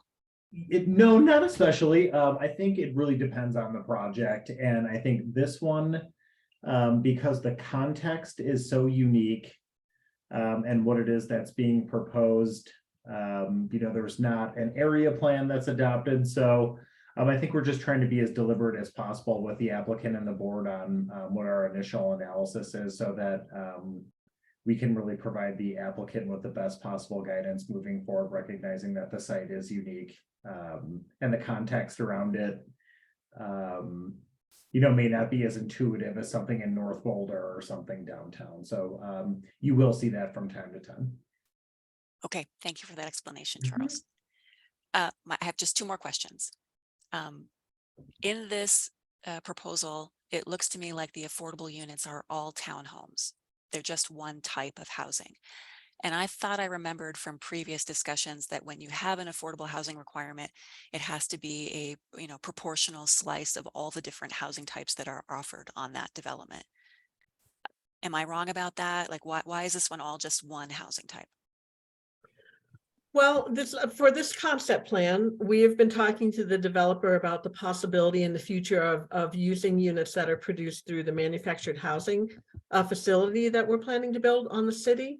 So that was sort of part of the thinking, is to have them be consistent so that we could use that product. That proportionality is an inclusionary housing requirement, and annexation does not need and typically does not follow inclusionary housing exactly. It's totally, annexation is entirely negotiated. So we kind of take inclusionary housing as a starting point, but we don't necessarily follow all of those requirements in inclusionary housing. Okay, good to know. Sure. And the last one, and again, maybe this is not applicable to this site because it is an annexation, but my understanding from previous discussions is that the best practice when you are going from an area of lower density to higher density is that there's some kind of transition area. And it's usually the responsibility or the burden of the higher density developing parcel to provide that transition area, so that you don't immediately go from very low density to, very high density or much higher density. And so my questions for staff are, can you talk about, is this a best practice in planning? Am I understanding that correctly? And if so, why? And do you view this particular proposal as providing adequate transitions between low density and high density? I think maybe I can speak to the former, maybe Shannon can talk about specifically the issues that we've identified with the transitions. So it's absolutely a best practice. I think it's something that's reflected throughout, the comp plan, design guidelines throughout town, area plans throughout town. I think it is a thoughtful planning construct to manage the transition between higher density uses and lower density uses. And I really think, very simply, the reason behind that is to help manage impacts, both visually, whether it be buildings that are higher in height or have a different scale, and then just kind of the quality of life impact. So noise, light, you want to make sure that parking garages aren't shining into people's homes and, those sorts of things. So I think the answer to the first part of the question is yes, it's absolutely a best practice, and it's a construct that, again, is reflected in a number of our guidelines throughout the city. So and something else that I think also is reflected in the site review criteria that ultimately the applicant is going to have to demonstrate consistency with. So but while I have you, Laura, just want to let you know that the Area 3 Planning Reserve, while the city does own a tremendous amount of property within the planning reserve, we don't own all of it. So there still are some privately held properties within the planning reserve. So Shannon, if you want to talk a little bit about staff's analysis of just the initial concept and how the transition is being managed. Yeah, I think that was definitely something that we wanted to see more of in this proposal. I think that it's evident in the proposal we received that there was an effort to do that, to have a little bit more of the larger, higher massing located closer to the arterial roads. But we wanted to see more of a step down and look at ways that we could reduce the perceived density for the areas that are closer to the low density residential homes, whether that's providing bigger open space areas or views through the site, or just different ways of breaking down the mass of the buildings. There's a variety of things we could look at when it gets to site review to try to do that. Thank you, Shannon and Charles and Michelle. Super helpful. I pass it on to the next person. Sarah. Thank you. And Laura, thanks for all those good questions. So I really have just two questions, one of which may be more complicated to answer. So this question of all the affordable units are in a concentrated area because the assumption is that they would be built by a third-party developer. And I'm hoping you can sort of talk us through how that would work. I don't know that I've ever seen a similar kind of proposal on planning board. And what would happen? Does that agreement with a third-party developer have to be in place before a site review can be approved? And then it says, if there isn't a third-party agreement, the affordable home should be integrated and distributed throughout the project, which then raises that question for me, which is, so then the applicant would have to build those affordable houses, and who would be responsible? And I guess this applies whether it's a third-party developer or the current applicant. Who manages the supply of permanently affordable units and their ultimate resale? Okay, sorry, that was complicated. If I forget something, Sarah, go back and remind me. So it's actually very typical for the affordable units to be produced by third-party developers. So think about Spine Road, for example. I mean, we call it Spine Road, the Celestial Seasonings development. Those affordable units are not going to be produced by Sars Regis, the developer of the market units. They brought in a second developer, and it's very typical. We see that a lot. So in this case, that's sort of what the developer is talking about doing, that they wouldn't produce them themselves, that they would provide the land, the utilities, and then they have an agreement between them on the cost. But ultimately, it's the market developer's responsibility to get them built. But they do anticipate bringing in a third-party developer, but that might not happen. I mean, they're just sort of throwing this concept out, and they want to see what you think about the approach. So alternatively, if they had to produce them themselves, if they did produce them themselves, we would probably ask that they distribute them differently. So when they're aggregated, it basically has to do with the timing of the two construction projects. One is a market construction project, the other is the affordable. And so it works better to have them sort of aggregated. So that, yeah. And then as far as who owns, so for sale product like this, they get sold to individual affordable buyers. And then that the developer does the sale themselves. Or whoever is building them, whoever is going to be the owner of them initially. And then the city, our home ownership department, monitors all of the resales over time. So then it goes into private ownership, and then to another private owner. They're condos, essentially. They're like a condo. Think of them that way. Yeah. But they remain within whatever the formula is for resale percentages, and so that they always remain presumably affordable compared to the market. Absolutely. They need to be resold to another affordable buyer in perpetuity. They get a very modest amount of appreciation when the resale happens, the buyer.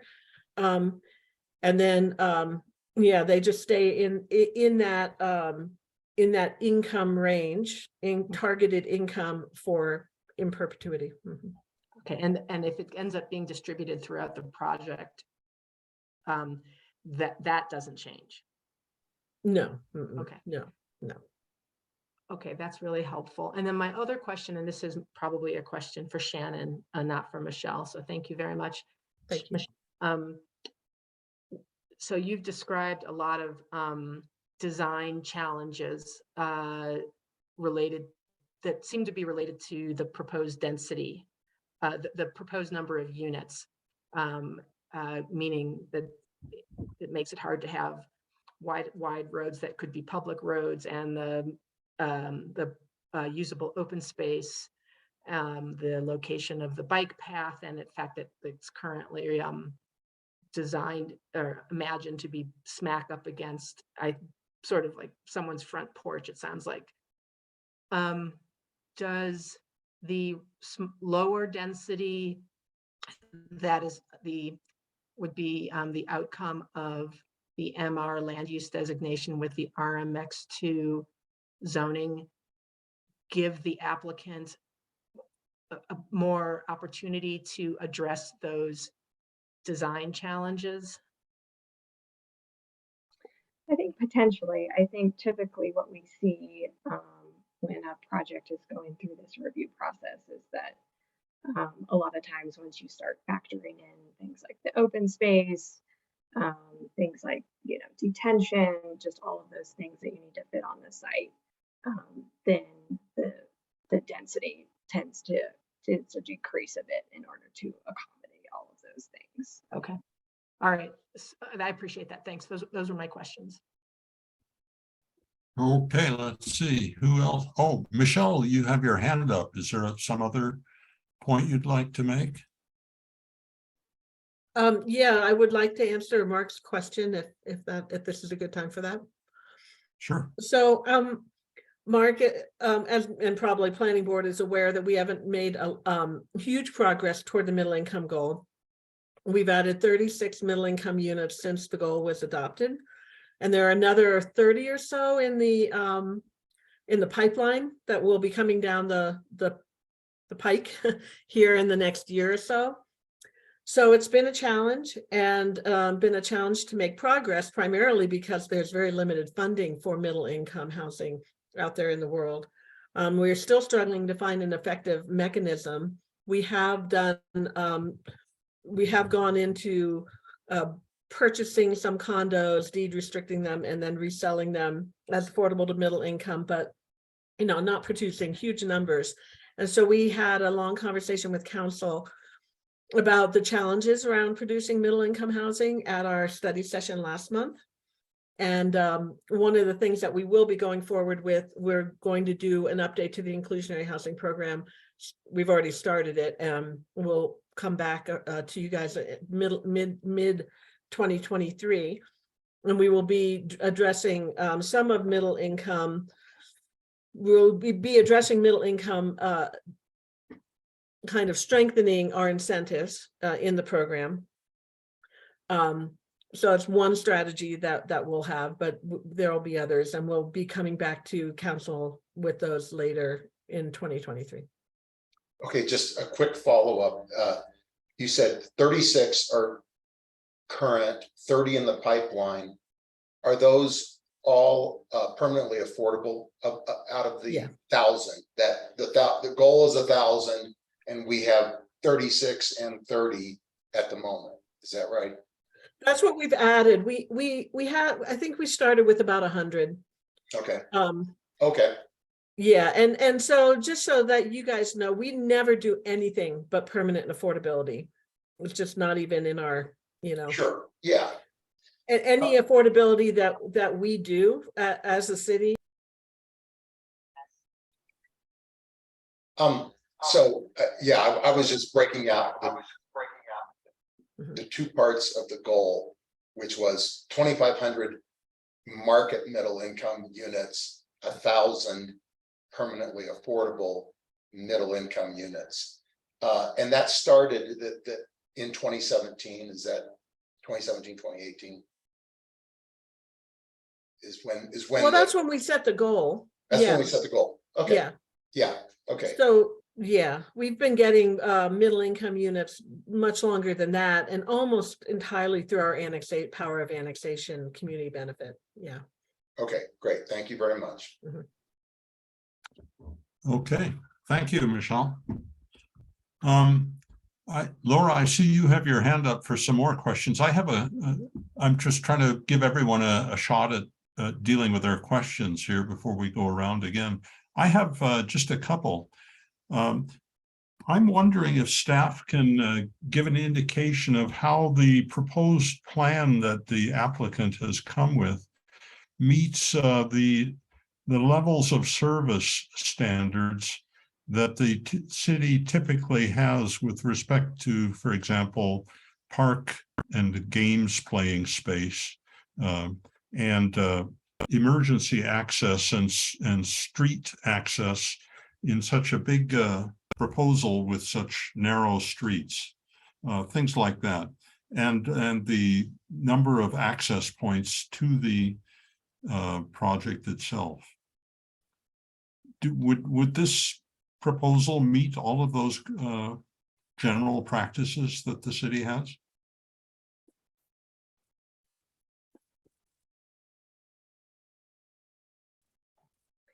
Yeah, and so as the question was related to parks service standards and also to access standards and fire access, was that the question? That's right. And I'm aware of the park land to the north, but that'll be many years potentially before that's developed. So not clear to me how that would be considered in this on this basis. Yeah, that was one of the concerns I think that was either included in the staff memo or in the initial review comments, was just the accessibility of this site, since it is separated by some major roadways to the nearest existing like park playground type facility, kind of keeping in mind that the units are, would be attractive to families. We would want to see some kind of amenities incorporated within the design of the open spaces that could help serve families, whether it be like a playground or some type of amenities that would serve the anticipated residents there. I don't know that I know off the top of my head the park's level of service guidelines, but that was kind of how we looked at it during the review in terms of the park amenities type concern. In terms of fire access, it was reviewed by our transportation staff.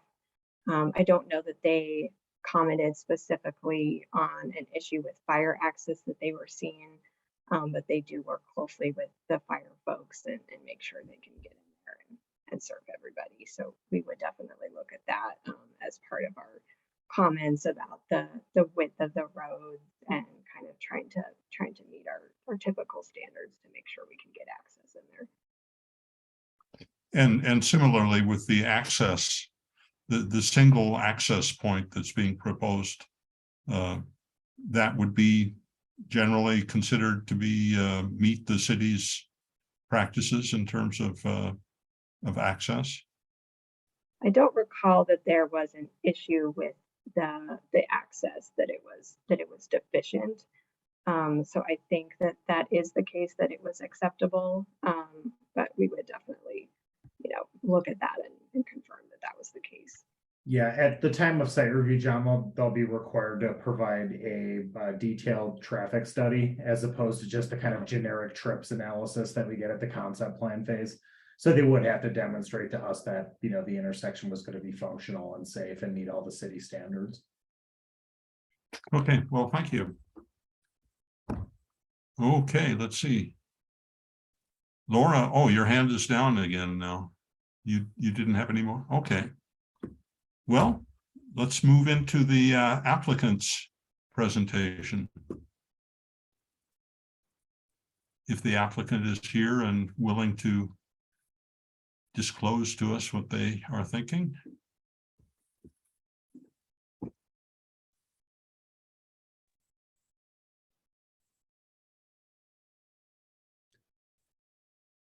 Hello, I just want to make sure everybody can hear me at this point. Yes. Is Margaret also available to speak at this point? Yeah, I'm here. I want to make sure can I share my screen for this, for the presentation, please? Thank you. Yes. Okay.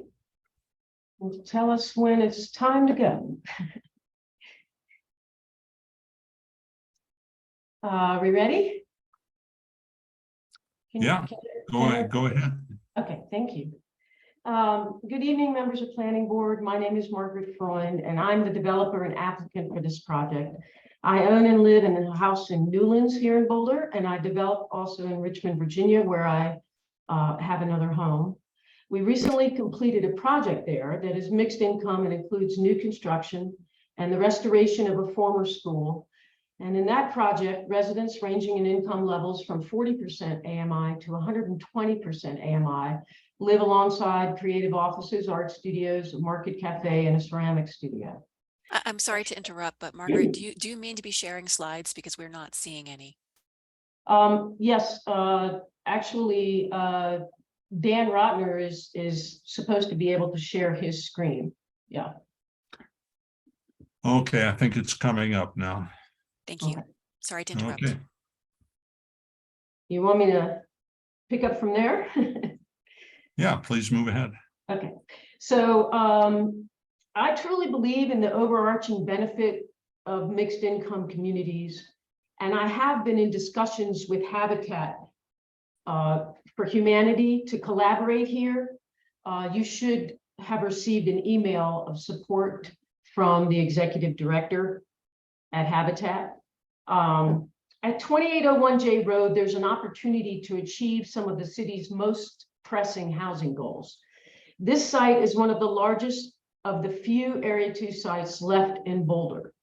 In 2016, I submitted a plan for rental apartments at this site, including mostly smaller units unsuitable for families. I pulled this application as the requirement of 70% permanently affordable housing made the development unfeasible. Over the next 3 years, I had many discussions with the city's inclusionary housing staff and other city leaders to try to find a way to bring a viable project forward. I heard repeatedly that for sale middle-income homes, specifically homes suitable for families, is the housing type that is most desperately needed in Boulder.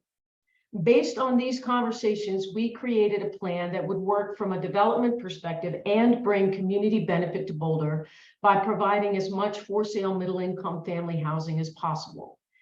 As we understand from housing staff, 34 permanently middle-income units is almost equal to the total combined permanently middle-income units in the city of Boulder today. Our plan envisions middle-income and market-rate homeowners living in a cohesive community. The planning staff has suggested lower density. And this is no surprise, as density is often viewed as the enemy of good neighborhoods. In fact, lowering density has the greatest negative impact on affordability, and we believe affordability is compatible with good neighborhoods. We understand that the for sale component of this proposed development will be a covenant in the annexation agreement.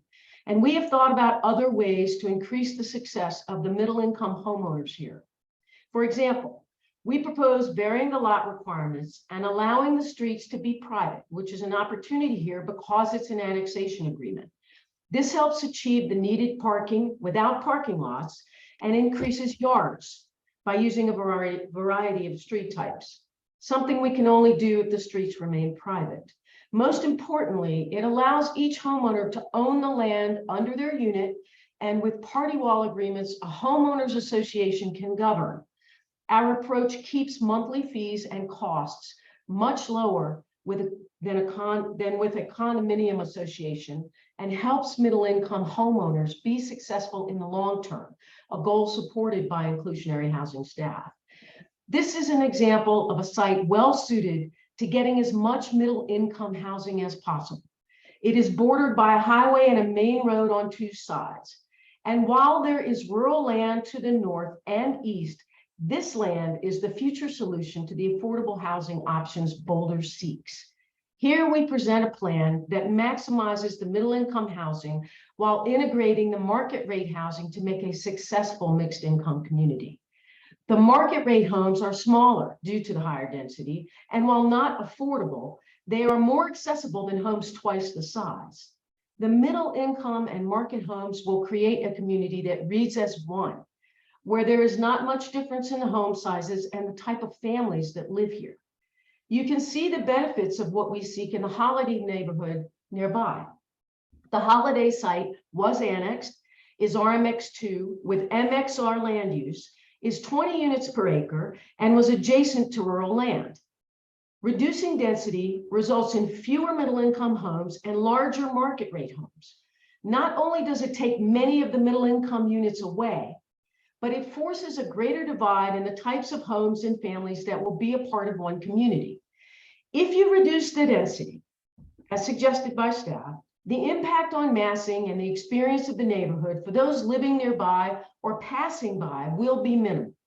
The impact on the quality of the community and those who live there will be great. I hope you will carefully consider this opportunity to make such a significant amount of much needed middle income housing a reality. Our architect, Dan Ratner, will now walk through the proposed plan, and afterwards we'd be happy to answer any questions, and we look forward to your thoughtful comments on this concept plan. Thank you. Go ahead, Dan. You're muted, Dan.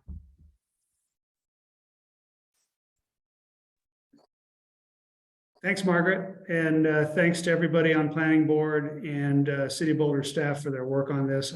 I know it's a complex process. I'm going to just do a brief run through of the site, just try not to repeat too much of what Shannon put out there, and then show some real world examples of the approaches that we're trying to drive at for this project. As mentioned, this site with North Up has light gray market rate, 2-story duplexes and triplexes around the perimeter, the lowest density units of the project.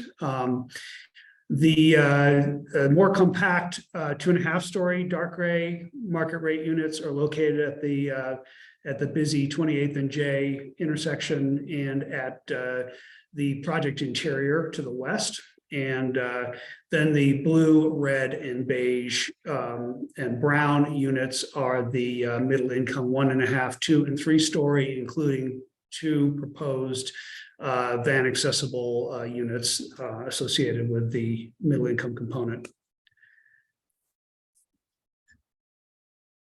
Just running through the overall site metrics in terms of how access and open space are handled. Obviously, 28th and J primary circulation, as we've discussed, primary access point along the access easement on the east of the property. Our proposal for fire access includes a loop road around the interior. And because we've tried to use smaller scale streets on the interior blocks to manage our parking access and also provide individual unit identity at the street, we're planning on designing our parking access aisles at the interior of the project, which need to be wider regardless, to manage our fire access lanes for the interior blocks. In orange is the multi-use path connecting the corner of 28th and J with the future open space in the reserve and park that's slated in the comprehensive plan.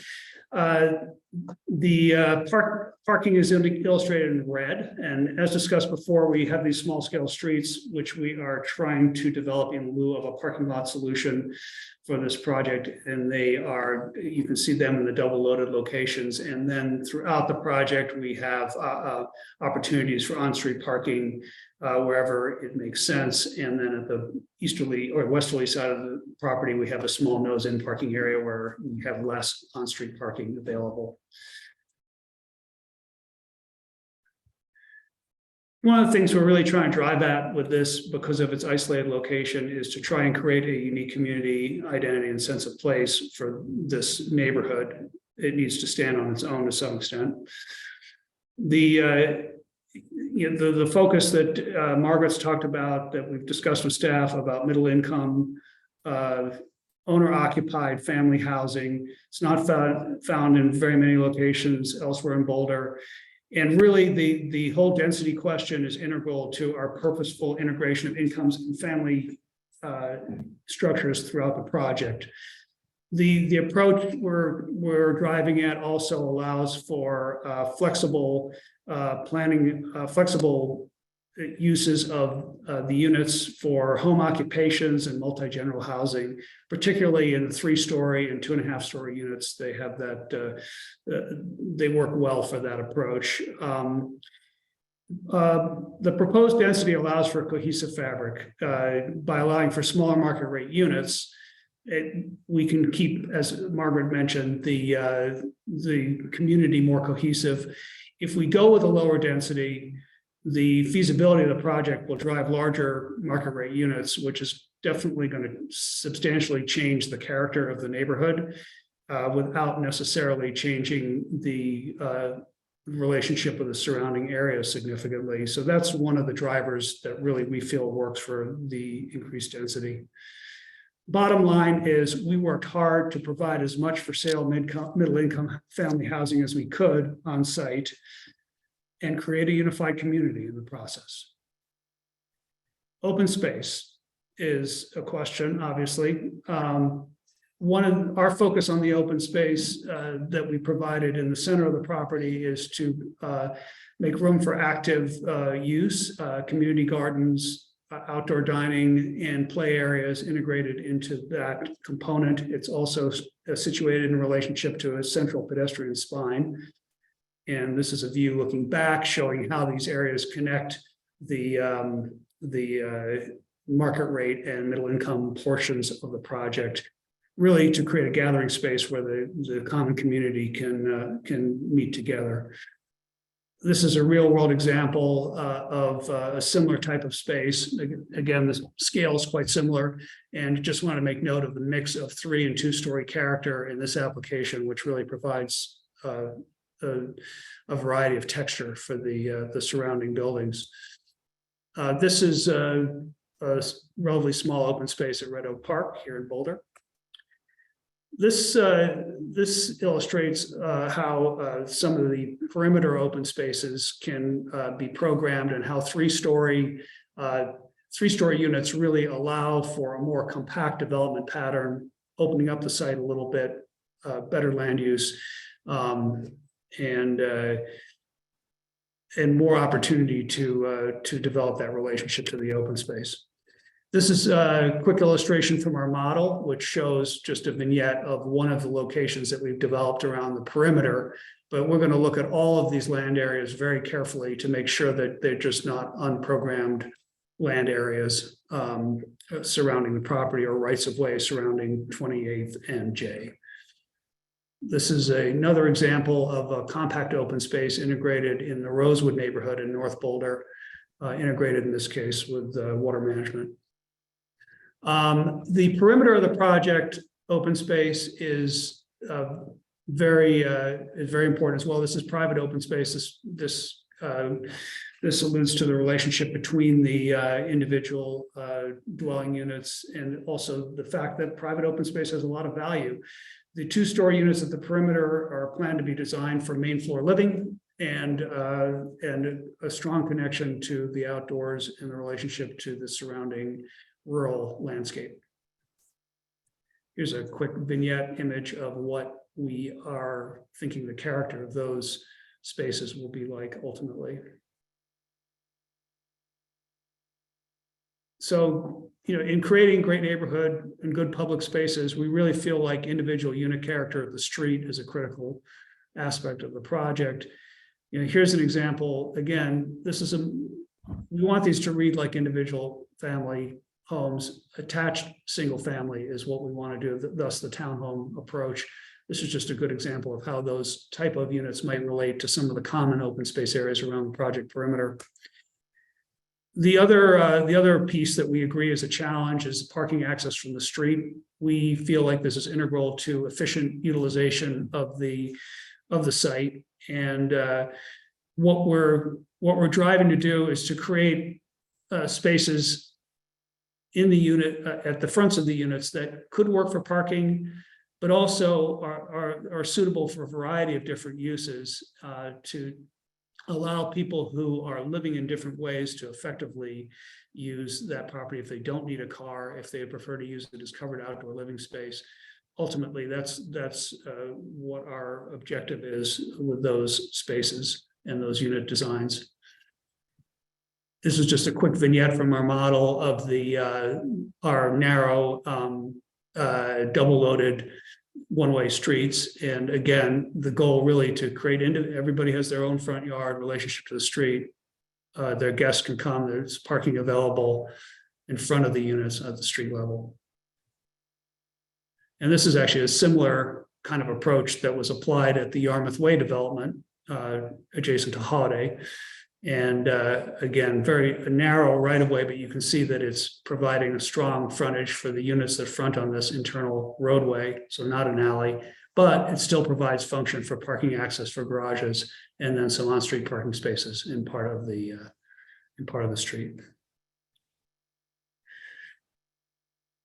The bottom line is that our approach utilizes the intention of the density bonus in RMX2 to provide a unified mix of market rate and middle income in this neighborhood. Well, I think that the key thing being the difference in character when you end up with these larger units through reduced density, you can see that playing out at large in the city of Boulder to some degree, where we have a lot of big houses and a lot of small affordable units. And in this little corner, we'd like to try and create something that's balanced. The density is integral to that. And we can't solve all the housing challenges in Boulder, but we can do the right thing here, we think. Anyway, thank you to Planning Board and staff for your work on this project. It's really important, obviously, for the city. And Margaret, do you have anything to add at this point?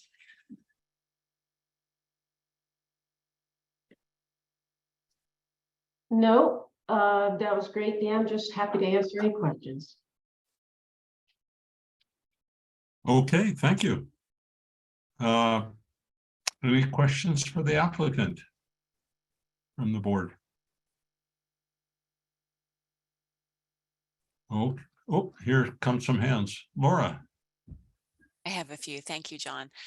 Thank you, Margaret and Dan. Very informative. Really appreciate hearing your perspective on what you like about this development and why it's designed the way that it is. A couple of questions.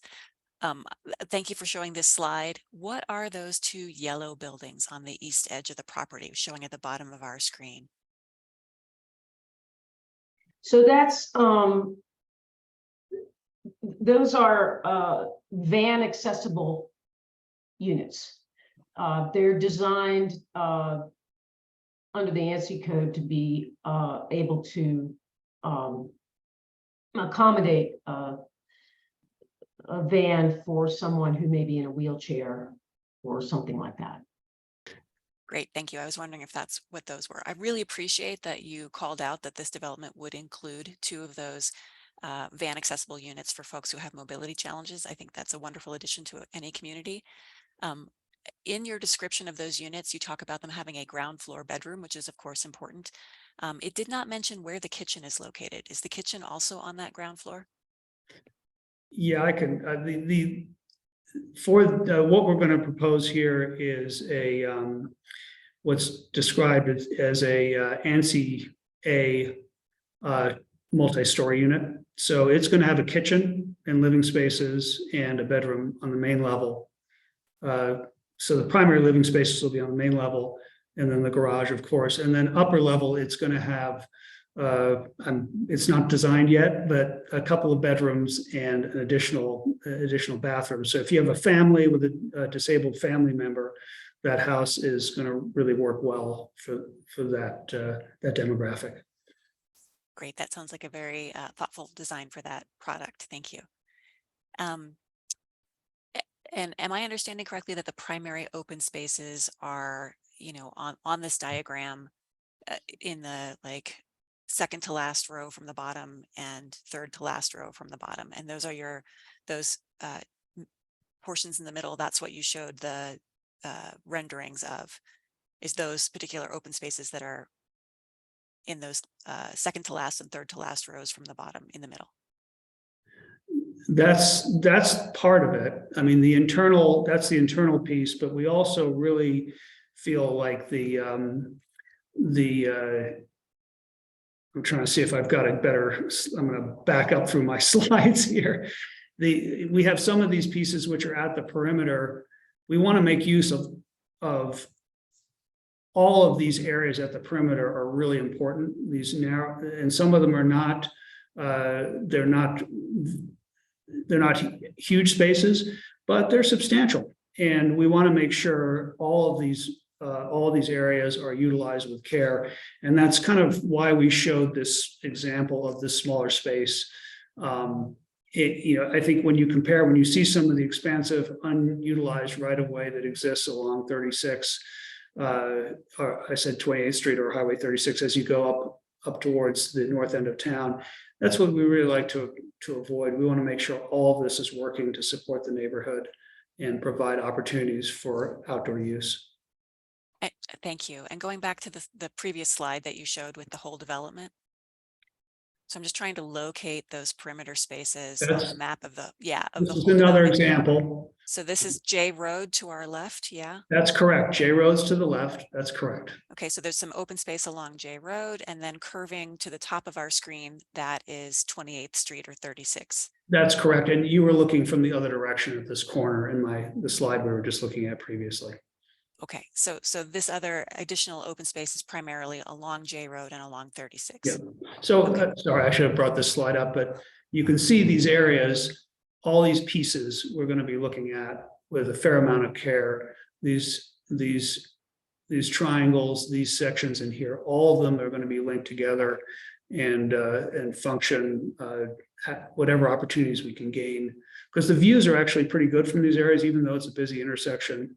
We think that it works in both directions, right? It's when people observe the project when they're driving by, or people within the project looking out. We want to make sure those spaces work for everybody. Okay, so you're not planning any kind of screening from 28th and J Road between the open space and the road? There's no like tree lawn or kind of screening elements? There's definitely a tree lawn. So it's and I'll see if, let me just go back again here. And so obviously we have a tree lawn, and really the goal here with the, and you can see the trees that are placed in the model at least, but the goal is to have a city standard tree lawn adjacent to J Road. And then the sidewalk, and actually the width of our tree lawn that's illustrated in this this plan anticipates that we're going to lose a little bit of right of way. You can see this is the space this is an existing walk that leads to the bus stop, but we're anticipating there's likely going to be a need to expand the road right of way to provide for a left turn lane as part of it. That's something that came out of the last site review. So we still plan on having a tree lawn in this area, then the sidewalk. And then there's actually an additional buffer in this section, which prior to getting to the private front yard. So there's a series of layers that are put together in a fairly compact sequence in here, but each one of those is going to perform a function. So the tree lawn separating pedestrians from the street, trees in another layer separating the private yards from the public sidewalk, and then the private yards. And then here where we have more space, we're expanding in this section. Obviously this becomes more park-like. We're getting further away from the intersection, it's a little quieter. And this will be more developed as an area for maybe some sort of outdoor recreation, picnic area, et cetera, or seating area. We'll examine each one of these carefully. Okay, thank you. That's very clarifying. Thank you. I also wanted to just note from a prior question that we do have the rights to use that right of way as our access on the east there. So that's a shared road, and depending what the study comes out with for the planning reserve in the future, it could potentially continue and connect future development as well. Okay, because there's currently a gate at the end of that street, is there not? There is, yeah, but that is a shared right of way that we have rights to utilize in this fashion. Okay, thank you. And that actually connects to my next question. You know, some of the people who wrote to us and commented from the public asked, you know, could other accesses be considered rather than something that connects to J Road? I think one person suggested, did you consider a direct access out onto 28th Street, maybe with a new traffic light? Were any other traffic patterns considered or access patterns considered?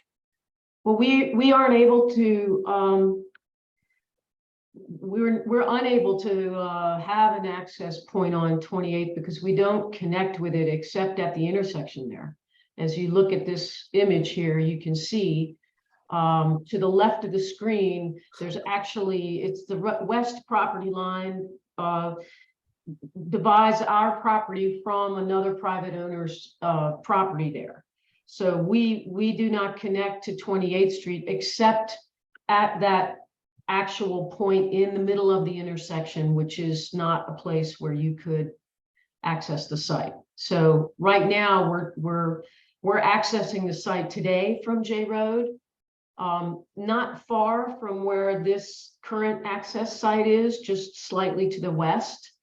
And really, in order to get a left turn lane in and make it the safest and be able to make sure there's no bottleneck during those rare times of day when there's, you know, at 5 o'clock or 5:30 when people are heading out or back on J.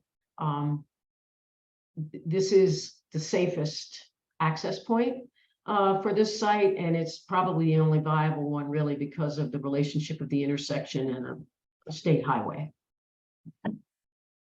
Okay, and when you talk about the current access point, you're talking about the curb cut from J Road that goes to the church parking lot? Correct, correct. And that would be closed in this proposal? Correct, yeah, but it is on J Road now, yes. Okay. Yeah, so we are only accessing the site from J Road today, is all I'm saying. Gotcha, thank you, thank you. A question that came up when I was talking with staff, with Michelle Allen, I had asked, you know, what happens if the staff proposal were to hold sway and you had 64 units maximum because the site had a land use of MR.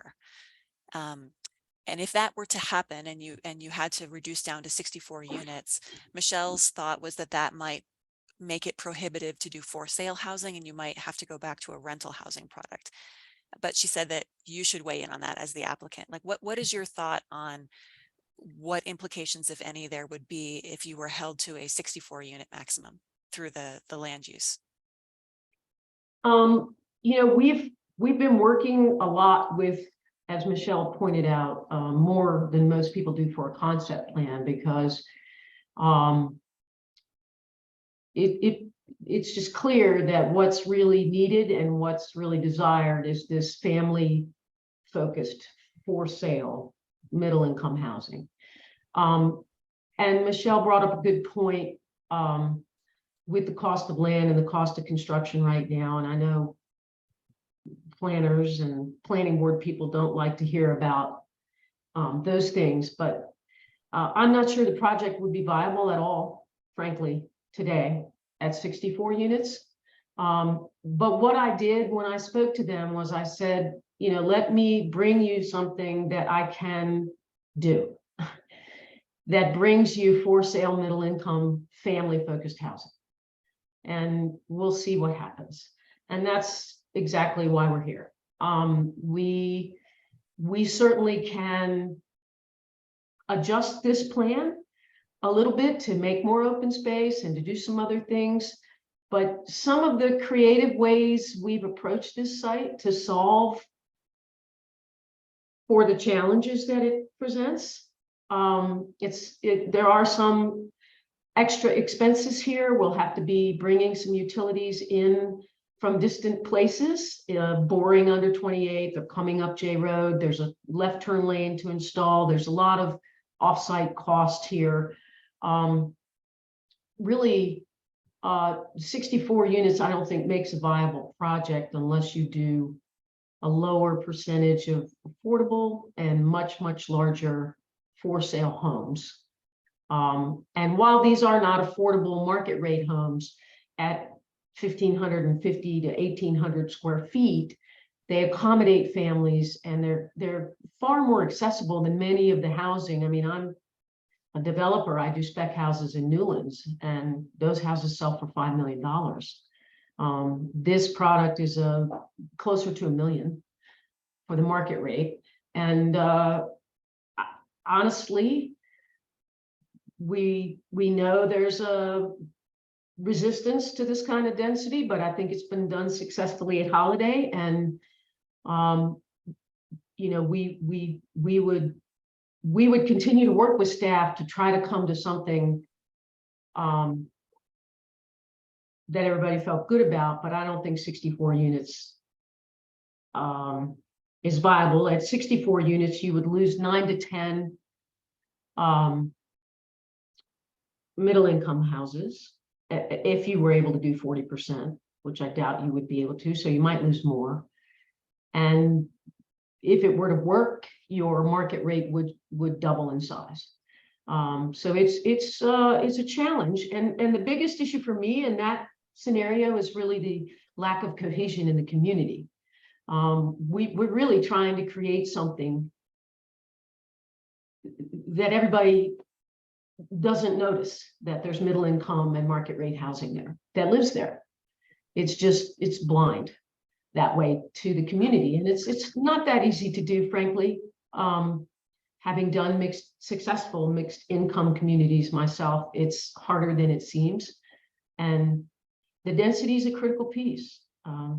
So I don't think it's 64 units. Maybe something less than what we have here. I'm not saying it's got to be this number or nothing. I'm just saying I think if you lose 20 units and the market rate gets larger, you're not going to have a dramatically different visual impact, but you're going to really probably make it not a feasible project.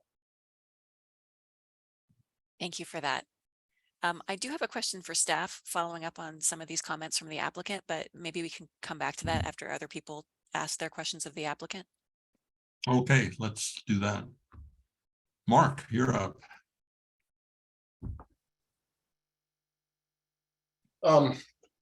Thanks, John. So my questions are interrelated. I'll begin with the private street question.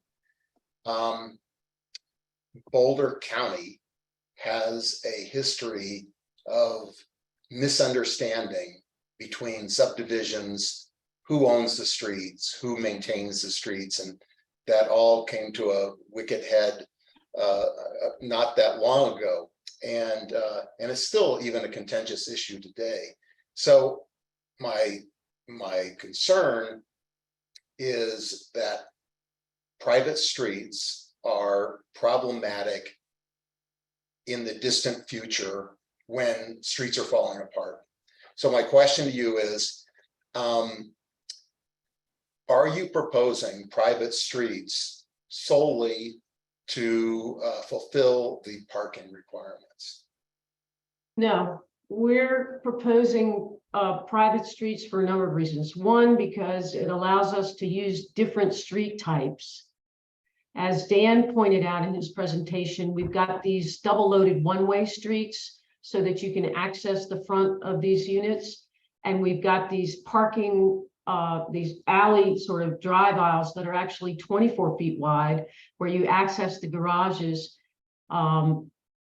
for fire truck access.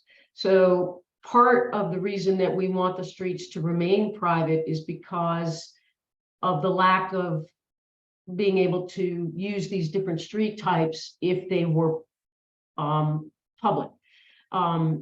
It is also it is a valid question. How do you maintain these streets over time? But our idea of changing the lot requirements so that they could front on public streets And we could use party wall agreements to use a homeowners association to govern this community rather than a condominium association, I think would save costs enough so that the fees could still cover snow removal and street repair. One of the challenges for middle income homeowners is the ongoing funding of reserves. I know that's been an issue in Holiday, and I think also the just straight up fees to maintain and do things like that. In this case, every homeowner would maintain their own unit unless there was an issue with the party wall, their own facade, their own, because they would own the fee simple under their unit. So the burden of those fees would leave the association in that regard. And we believe free up the resources to take care of these streets. Okay, so are you saying, and maybe this, I'm not asking you to speak for staff, but and staff can maybe correct you if you're wrong, if they disagree, but are you saying that the street types you proposed would not be allowed under city code, and you could not have a double loaded one-way street, for instance? Dan? I Yeah, think that gets at the heart of the issue, Mark. I appreciate that question. The answer is yes, in that the standards, they don't anticipate the variety of street types that we have in here, and particularly for the narrow streets, the city might not even consider that a street. It's really a creative parking lot to some degree. But it functions, this lane functions to really provide, if you think about what you see in higher density situations in older East Coast cities or in Europe, it allows us to be creative in a way that's proven to be effective, giving you smaller scale rights of way. But the city standards are very thoroughly worked out to provide a certain standard, but there are numerous examples of variances to these standards. I mean, I showed the one example, the Yarmouth Way example, just because necessitated by the internal nature of that piece of property, where different approaches have worked, but doing them under the city standards, it's going to eat up on a small space, on a small piece of property like this. It'll eat up such a significant area of the parcel that it's not practical. And one alternative that's always been pointed out when we've tried this approach is like, well, why don't you just make that one-way street a pedestrian way? And you see that, and that's not necessarily something that hasn't been done successfully, but then somewhere else you have to have a parking lot. And there's a different, this is a matter of being creative about the approach to provide individual single-family attached identity in relationship to the public way. Okay. Next question, still on this kind of the same topic. How are you managing parking? i.e., is parking a community asset and first come, first serve, free for all? Is it separately deeded? Is it rented? Is it, how are you managing parking? Well, I think there's two answers to that. One is if you're parking in a garage in your unit, then it goes with your unit. So the nice thing about the concept of altering these lot requirements and allowing people to own the land under their unit gives them also a toehold into some level of parking that they can control. At the same time, I think we would anticipate that the on-street parking would be first come, first serve. And that much like the parking here in Newlands, I have one car, my neighbor has 12. And so in front of my house, there's always a trailer and a truck and, 4 kids' vehicles and, and I pull my car into my driveway so they can have more room on the street to park their vehicles, because I'm just one person here and I have, room to put my car off the street. So I think that this plan, and if we don't if we transform the front-loaded parking spaces into flexible spaces, as Dan indicated in his presentation, we're very close to just the minimum required parking here. And those flex spaces don't necessarily have to be counted as parking. But yeah, there's a mixture. Okay. All right, thank you. And so the last one doesn't really deal with parking, but kind of, and that is, so your presentation focused much more than I expected, or and it enlightened, it helped me understand the open spaces that you're proposing. And you used examples that I had researched and I have some notes about in my comments for later. But when I look at this project, I still have a general sense that, and I know people value their private open space, and you can put the dog out into the backyard to go pee. All right, great. But the ratio of kind of very small private open spaces to really small, the whole project feels like it's lacking kind of that center area of a park like Holiday Park, like the center area. You cited Canopy at Red Hawk, whatever the BH. Yeah. So to me, this doesn't feel quite enough of a community asset for gardens, for gathering, for having the kids go out and visit. So can you address what your thoughts are about the ratio at the perimeters? And maybe it doesn't come at the expense of homeowners' little backyards, but maybe it comes at the expense of pushing more to the property line or whatever else. So can you address, am I wrong in that, or how do you guys feel about the amount of open space that is really a community center? Well, I don't know, I'll be brief and let Dan address it as well, but I think there's probably room to create some more open space in this plan. But I also think that we can be creative, and we can create. I did a tour of Holiday recently, and they have these little pockets of places where kids can, and these small sort of little playhouse type things where, a play date can assemble.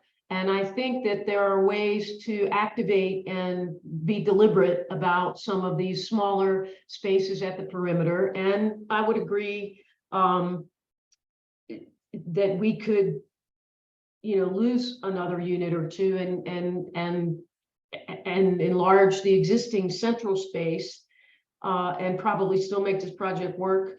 And we just started here. In fact, we didn't have that central space that you see because we know that's going to come up. We know that's going to be an issue. And we started here. I think we have about 3,000 feet of open space in the center there. And it's connected to both the middle income and the market rate. But I don't think that's an insurmountable objective. Great, thank you. Okay, let's see, ML. Thank you, John. Thank you, Dan. I appreciate your presentation, and I've lost your name. Margaret, sorry. Thank you both for your presentation. The planning proposal, as you described it so holistically, is very appealing. I really appreciate the goals and the vision of layers of intentionality for this project. So I've got a number of different kinds of questions, but you talk, just going from where Mark was talking about the open spaces and how you talked about developing some of the peripheral areas and creating opportunities for there not to just be leftover space. And you referenced the holiday, and you referenced that some others that are not out here in the middle of really nowhere. So my question, when you look at quote activating, where are people going? Where are they going from the site, you mean? In the site, from the site to the site? It seems like this is a car-centric project. Well, it is to some extent a car. It is because there's a bus stop here, but it doesn't have a lot of buses that come there. Right. So it's typically the transportation actually follows the development. So the more people you have, then the more often the bus will come. It's just like Broadway is a great bus artery because of the number of people that live along it. And so it is a place.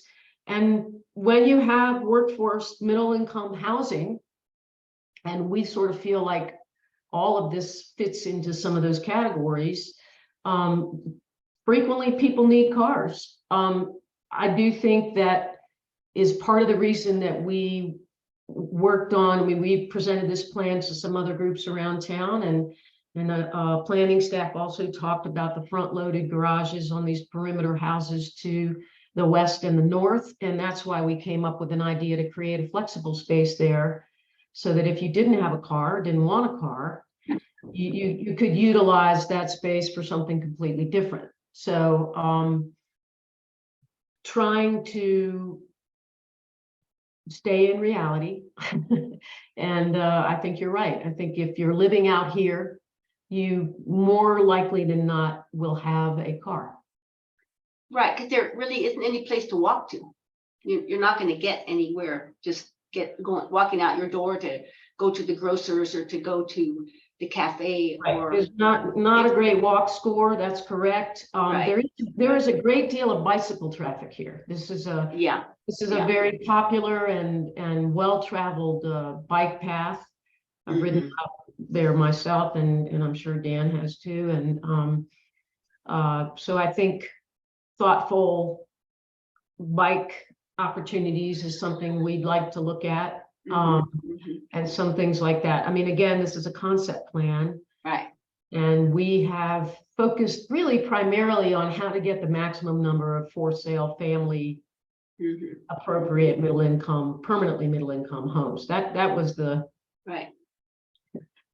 bell. Right.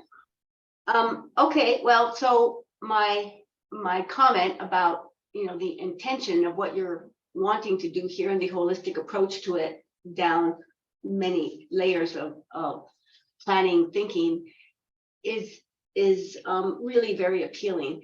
What I think what I find challenging about this is the plan itself.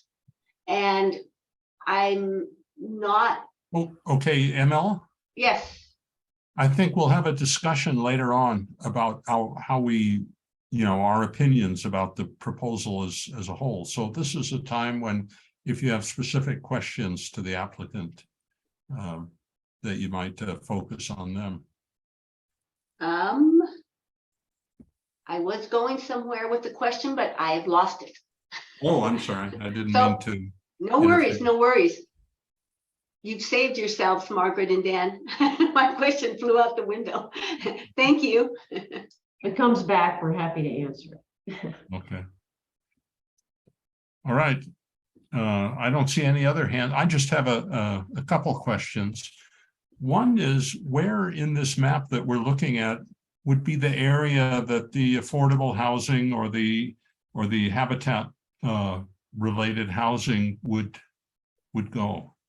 Okay, so everything you see, the orange, the blue, the sort of pale tan or beige, and the grayish brown, that would all be built by Habitat. We've had conversations with them, and as I mentioned, you probably have an email from the executive director supporting the project and also saying that we've had these conversations. And so all of that would be, and we would try to coordinate that to try to get as much of this to come online at one time. So as staff outlined in their presentation, and that's why we have the market rate in the gray and light gray and dark gray. So everything that has a color, except for the gray next to the yellow, which is also middle income, would all be constructed by Habitat. Okay, thanks. And I appreciate your comments on the HOA type arrangements that might be associated with this project, because that's been a particular problem in areas with the mixed affordable, permanently affordable housing and market rate housing. And so what I'm trying to understand is how your proposal would solve that concern. And you mentioned, okay, go ahead. Well, I'm sorry, I didn't mean to interrupt you. I thought that was a question. Well, you had mentioned that it would be fee simple ownership, and that would remove some of the expenses normally associated with HOA type operations. Yeah.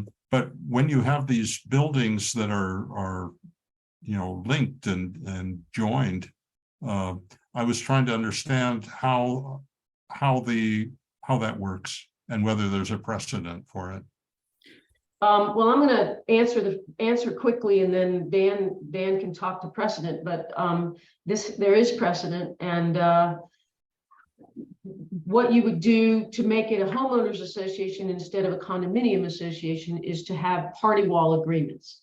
So where you would have a duplex, for example, 2 units that share a common wall, John, you'd have a party wall agreement for that common wall.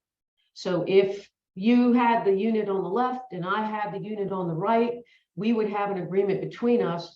And if something broke in that common wall, the agreement would dictate how we shared the repair costs of that, okay? And then the land underneath your unit would go with your unit, just like the parking space. You would have that would be yours, and you would take care of your yard, that piece of land under your unit, the windows, the roof that goes over your unit. Of course, if it was on the party wall, you would share it with the person on the other side of that wall. So the legal agreements would outline how that would work, but it would be on each homeowner to take care of their unit, as opposed to a condo where the condominium association takes care of everything. Right. So you could have,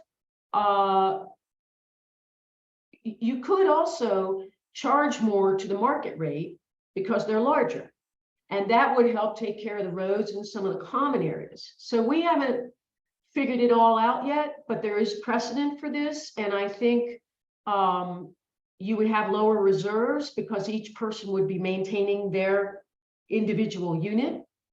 So there wouldn't be the onus on the middle income to fund such large reserves.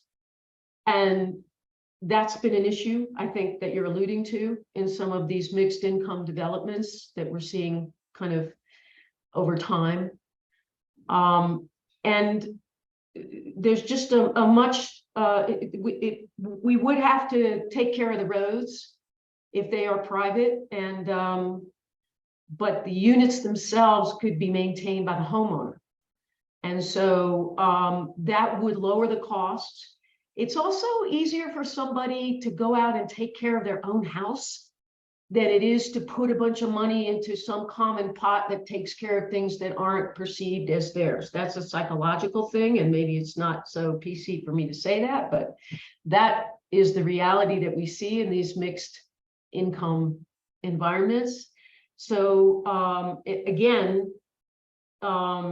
Dan has seen the precedent for this, and he and I talked about it, and the inclusionary housing staff feel like anything we can do to keep the middle income fees and costs down is a positive for these folks long term.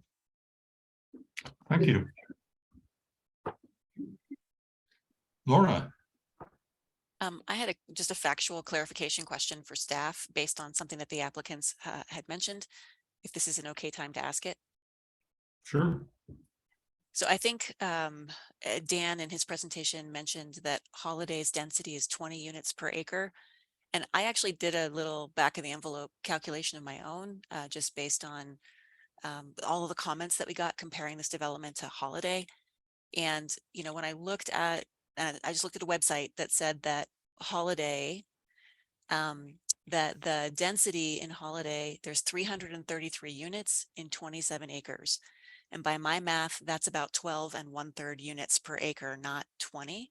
And I'm not sure where that discrepancy comes from. If that's like, there might be portions of Holiday that are up to 20 units per acre, and maybe there's more open space at Holiday. Like I'm not sure if my figures are even accurate. So I wanted to ask staff to weigh in on how do we calculate the density of Holiday? I would have to look up what was considered the initial Holiday development. There's a number of developments in North Boulder, I think, that kind of get lumped into Holiday as just a moniker. So that's something I can look up while you're having your conversation, Laura. Great, thank you, Charles. You bet. And oftentimes, if they use the density bonus of 20 units per acre, they don't end up with the same acreage because you're dedicating streets and you're dedicating right of way. So the acreage is shrinking. So it may have started at 27 acres, but by the time all the public roads were dedicated and everything, it no longer becomes eligible for units when it becomes public. That's a great point. Thank you. So that's another way that, so we're not, and we're not trying to put 20 units per acre on this site. We're just saying that because of those types of things, that level of density bonus is required to get to a number of units that make this project work. Yeah, I think it was like 18.6 or something like Right, that. and is what it worked may out to. end up at less, we don't know, because of what we may lose some space because of our right-of-way dedications and other things that will reduce our acreage. Thank you, Margaret. Appreciate that. Okay. Any further questions of the applicant? No, but John, I'd like to make a suggestion that we take a 5-minute break before we go to public comment, if that's okay. That's exactly what I was thinking. So let's do it. All right, so we will return at 8:55.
Hey, John, Yes. I wanted to touch the third rail here and ask about our agenda for tonight. We have another very significant item that I think deserves our thoughtful attention and discussion and public comment. And it doesn't seem like we're going to be done with this item before 10 p.m. At anywhere near, Well, because we still have public comment and discussion.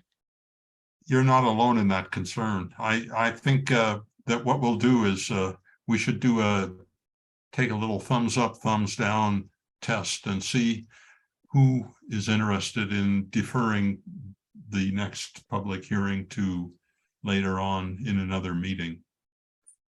Is that what you're I think that would be contemplating, great. Laura? Yes, I Yeah. think we should probably ask staff if we did defer it, is there space for it? Like when would it happen? Yes. I'm sure that there are people who are hanging on the line for public comment and also staff who are staying Sure. on for this item. So if we can make a decision on this before we get to public comment, that might be good. Well, we had Yes. just sent out a Charles. cancellation for the January 3rd meeting, so I think we could probably reactivate the January 3rd meeting and slot this item onto it. I think that would make a lot of sense. If all the staff necessary are available then to join us. Okay, if that's possible, let's see. Can I, from the board, can we do some thumbs up or thumbs down about moving the Glenwood Court concept plan review to January 3rd? Can I see your thumbs? 1, 2, 3, looks like we all agree. Okay, And I'll just add, John, that January 3rd should work for me. And I think we have some pretty packed agendas, but if something unexpectedly ends up moving and we can clear January 3rd, I would also appreciate that. But I know we may not be able to.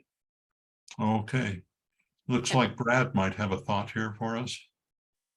Yeah, I may be tracking incorrectly, but if you did formally vote to cancel the third meeting, it might be timely to go ahead and hold a formal vote to hold the meeting. Okay, I don't think we had a formal, I think that was just a staff decision to. Yeah, scheduling is but, typically administrative, so as long as we get the public notices in the paper, then I think we're all set. All right. Sorry to confuse things. Thanks. Okay. I'll just say I have an early flight on January 4th, and so I would appreciate it if we do meet on January 3rd that we just have one significant item. Okay, let's try and accommodate that then. I think Charles has heard that. And so that's what we'll do. So I think we've made a decision now. So just to announce to the public who's here tonight that we will not be considering the Glenwood Court LUR 2022-00037 tonight, but that we will be dealing with that public hearing on January 3rd. So that means some of you can go home and find something better to do with your evening. But we will now continue with our consideration of 2801 J Road. And it's time for the public comment section. And Vivian, are you prepared to run that show again? Yeah, sure am, John. And Devin will be showing the timer. So I just want to remind everybody that the board agreed for 2 minutes per person. So we'll adhere to that. And I see a few hands popping up. So I'll just go ahead and Vivian, start. Before we calling. start, Brad, I just wanted to check that your hand is still up by accident. Is that a fair assumption? Yes, it is, apparently. My Okay, apologies. go ahead, Vivian. Great. Okay, so first let's start with the name here is Robin Cube. If that's not correct, please introduce yourself. And you have 2 minutes. Please go ahead.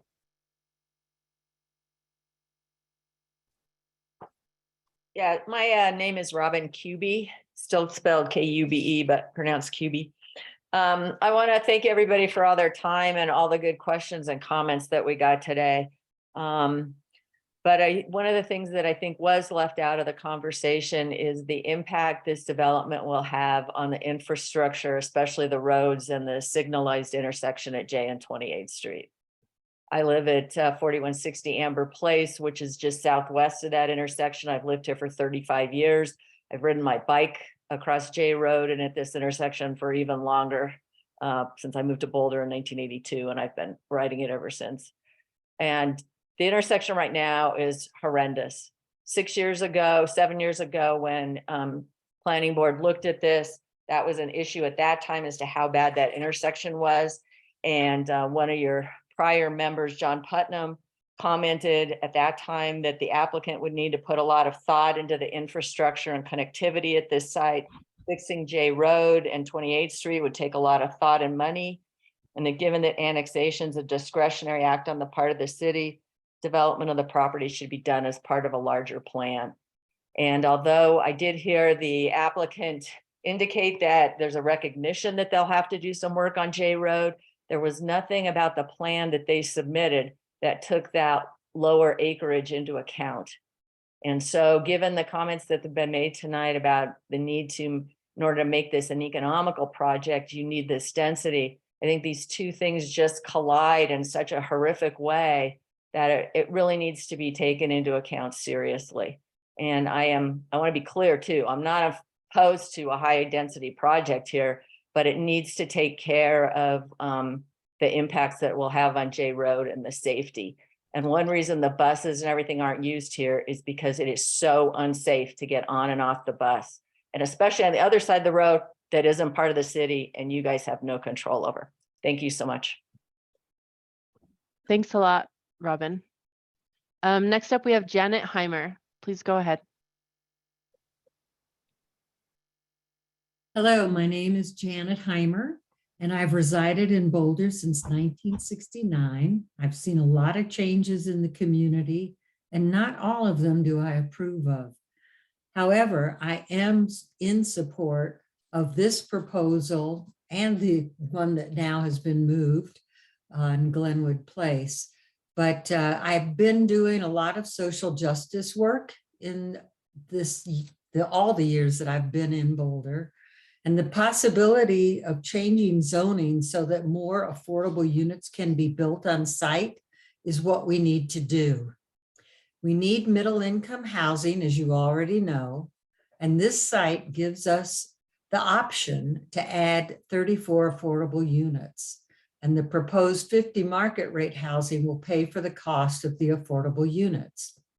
As the site stands now, city staff recommending lower density in the area. And while I understand that, I actually don't agree with that and feel like we need to use as much density as we can.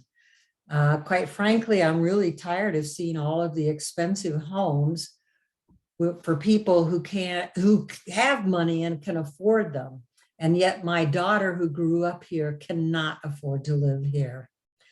We are far behind on the housing study of 2016 that calls for 1,000 units.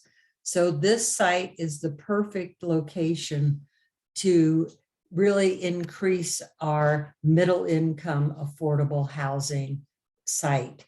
And I appreciate your doing that. And I think we do need to change zoning. And you need to change the rules if you want to get a different outcome. And that's all I have time to say, but I did live in that area.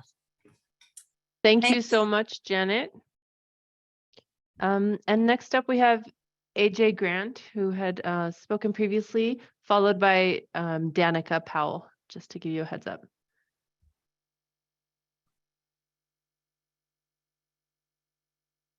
Please go ahead, AJ. Hi, my name is AJ Grant. Hello, Planning Board and staff. Thanks for all your work. First of all, I think the greatest challenge to us all is, and the Planning Board and the city staff and the developer, is actually to figure out how to develop Boulder and grow without sacrificing the very character of Boulder and rural Boulder that drew us all here in the first place. Unfortunately, that's why this development should really give us pause. The best way to make a thoughtful decision should be based on a master plan and not a hodgepodge of approving singular developments like this. And Also, we need to make sure that there's due diligence on all the developers, especially those from out of town, and their track records and ability to operate in a way commensurate with Boulder.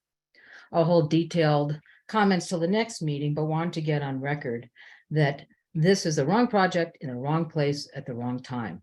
The Boulder County Comp Plan is coming up for review in 2025. That's going to determine much of the planning reserve and surrounding area to this 2801J road.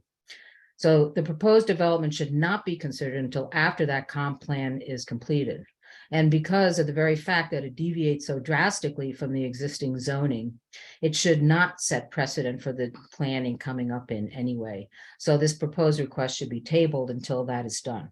I hope everybody has stood on this property who's making this decision. The density of this project is actually completely out of character to the unique setting on the north side of J Road.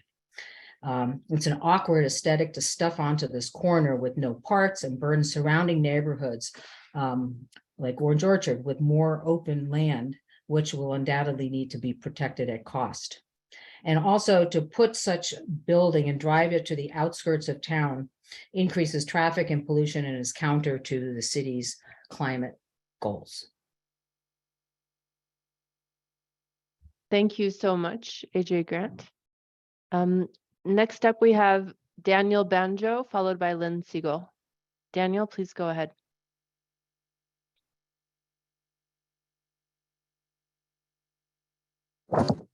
Hello, my name is Dan Banjo. I'm a resident at 2807 J Road. I've resided in Boulder since 2007. We are right next to the applicant's property and have one home on 7 acres. We have the gate at the end of the dirt road previously discussed, and I currently maintain that road with a 39 horsepower tractor. I respectfully disagree with Margaret and Dan's assertion that they can use this road. It is an easement provided by my neighbor, Matt Caro, on his property. I'm looking at the quieting title deed from 1998, provides this easement and access to the 4 properties off of J Road. They are wrong. We are not in the city. We do not have city water, cable, gas, or other utilities. While I'm not adverse to controlled development within the city, I do strongly object to this proposal for several reasons. As acknowledged by the board, the plan is not congruent with the overall look and feel of the neighborhood. There have been several developments within the city that have allowed for medium density housing and low income housing, which are in the process of being built. There is already an access point from J Road to the existing church on the property, and they cannot use the road as they've described. The proposal would need an access off of 36 to take into account all of the cars going in and out. The applicant did not tell the board this, but they're proposing a right in, right out to the property. That is obscene to dictate that we would need to loop around 2 miles to now access our property. It would cause about 84 houses with 3 or 4 people apiece making 8 trips a day would be an extra 2,600 trips on J Road. We average 16, our family averages 16 trips a day over the last 2 weeks. Just this year, there have been several cyclists, or just today, there was a pedestrian hit on J Road by an SUV. There have been several cyclists killed in the last few years. According to Boulder Crash Data Dashboard, there are 6 vehicle crashes so far at this intersection.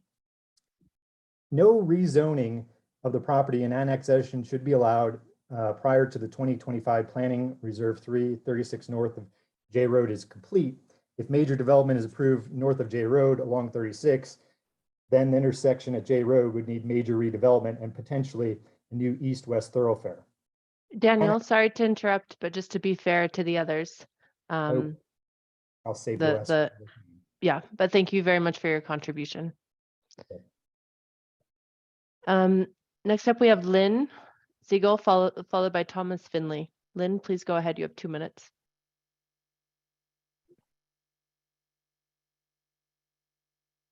Hi, thank you to the Planning Board and the City of Boulder members for your service.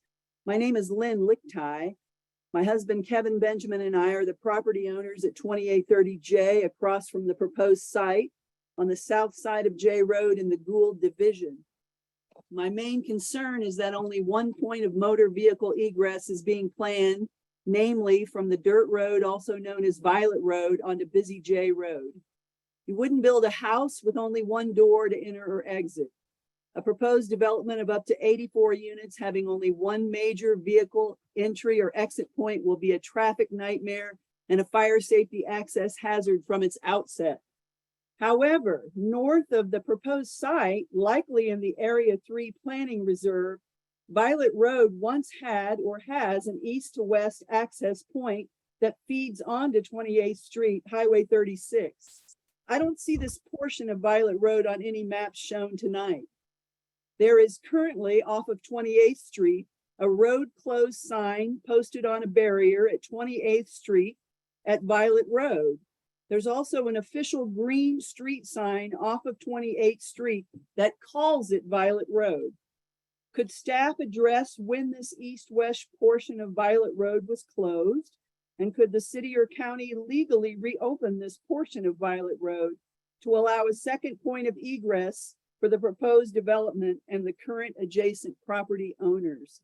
As people have already said, traffic on J Road is already very heavy. I've shared photos with Shannon of the current traffic congestion on J Road near this proposed site, and the intersection of 28th and J is one of the most heavy accident prone intersections in the city. Thank you so much. Thanks for what you do. Thank you very much, Lynn. Next up, we have Thomas Finlay. Please go Sorry, ahead. Vivian, before we go on, can we just encourage people, if you don't have enough time to say everything you want to say, please do email us. We do read our emails. That's great. Thanks for mentioning that. Thomas, please go ahead. You have 2 minutes.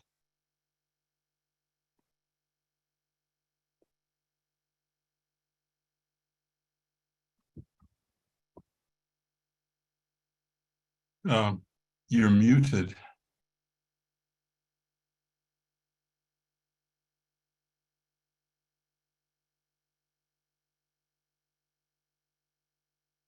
Thomas, I think you need to unmute from your side.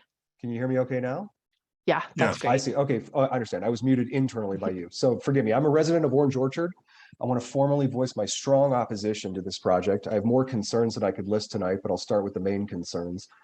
Number one, from 4 single-family homes to 84 units on 4.5 acres betrays the spirit of our rural residential zoned neighborhood.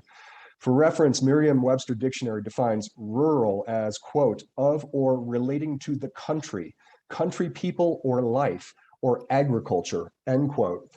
This project is completely incongruous with the surrounding rural residential area with respect to density and footprint. For example, I can't think of a single 3-story building in the survey area, let alone rows of 3-story buildings. Now we're talking about private streets that are inspired by the East Coast and old European cities. Are we aspiring to be Boston, Madrid, Rome? I don't understand it.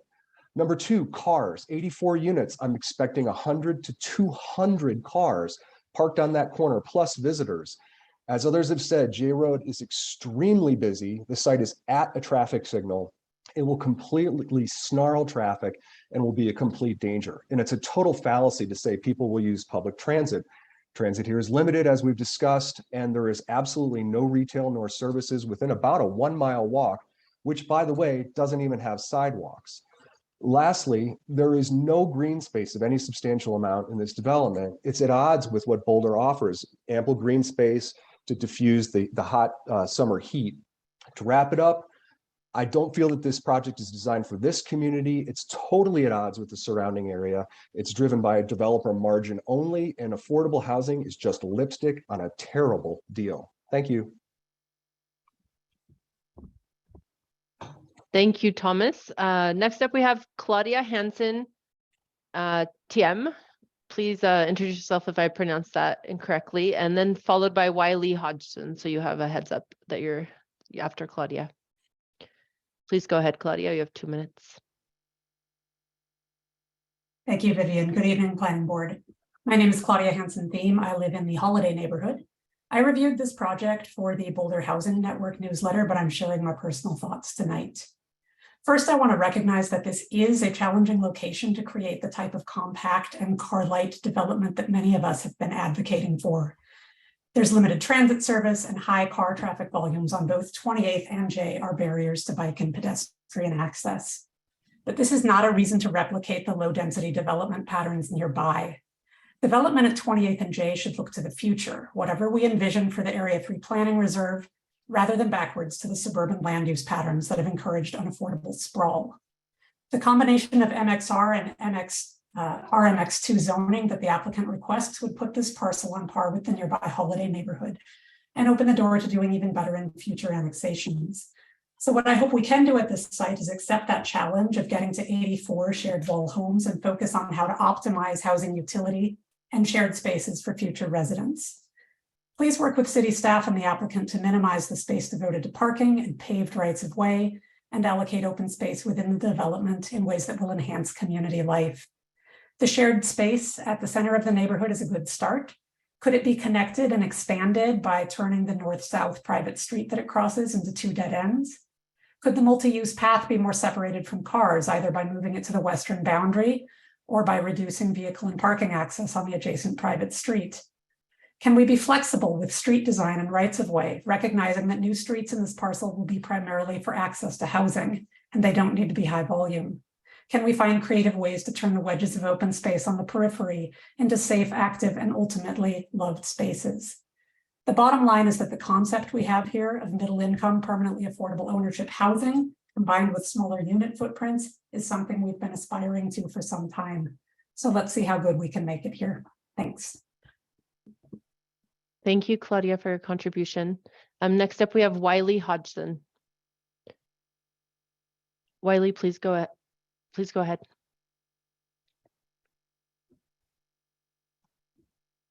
Might have to unmute from your side.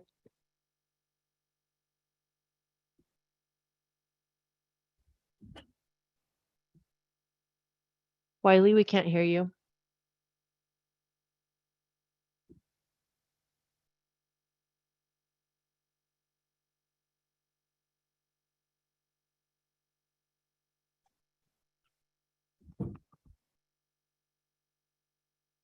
Let's see. Let me try it again.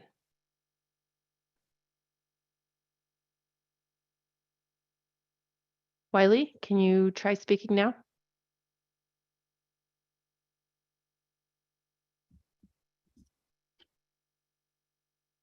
If not, we'll move on and then come back to Wiley. Sorry about that. We'll come back to you. Let's try Ryan Bonick. Please go ahead. You have 2 minutes. Hi, Planning Board. Thank you for your time. My name is Ryan Bonick. I'm a renter living car-free in Boulder, and I think this project is pretty great. You know, this is a great example of moderate density, like the Holiday neighborhood near there. It's not quite as dense as a Transit Junction where I live, but more importantly, this does provide a large amount of permanently affordable middle income housing. I hear concerns about, you know, this doesn't really match the neighborhoods around it, but I think the problem there is that if we only ever build the housing that matches the neighborhoods around it, we'll never really reach any sort of meaningful density, which is absolutely required if we need to run public transit and allow people to have non-car centric lives. Another thing is the, sorry, I'm losing my thread. For the short term, like J Road is actually quite nice once it connects to 26th Street. There's a really solid bike lane that you can take all the way down to the city center. There's also a connection to the Goose Creek Trail. Personally, I also really liked how the concept provided options for non-car centric people like myself to have, you know, a nice outdoor patio area to live in if they don't have a car. And then longer term, we do need dense housing like this project. Someone mentioned the planning reserve, which I do hope eventually gets developed, but that'll also bring a bunch of amenities. And, you know, with more dense housing, we also can actually make viable transit like buses possible, because without a large potential rider base, it's not really economically feasible to run buses at a frequency that is actually useful to residents. Thank you. Thanks a lot, Ryan. Okay, so let's try Wiley one more time. Can you hear me now? Yes. Thank you. Well, good evening. My name is Wiley Hodgson. Our family lives at 2823 J Road. So we've been here before. During the previous attempt, this developer made to upzone this property. And the rationale then for why it should not be developed as proposed still applies today. The requested MXR land use absolutely does not conform with the surrounding neighborhood. And we do appreciate that staff has drawn that same conclusion. However, we strongly disagree with staff's assessment that upzoning to RMX2 with allowance for 14 units per acre is appropriate. Staff is using housing densities in neighborhoods that are more than a mile away to justify what the appropriate density is for this parcel, but they're ignoring the neighborhoods that are directly adjacent to the property, which has around a density of about a quarter of home per acre. So including those neighborhoods in the analysis would drastically drop staff's average density per acre.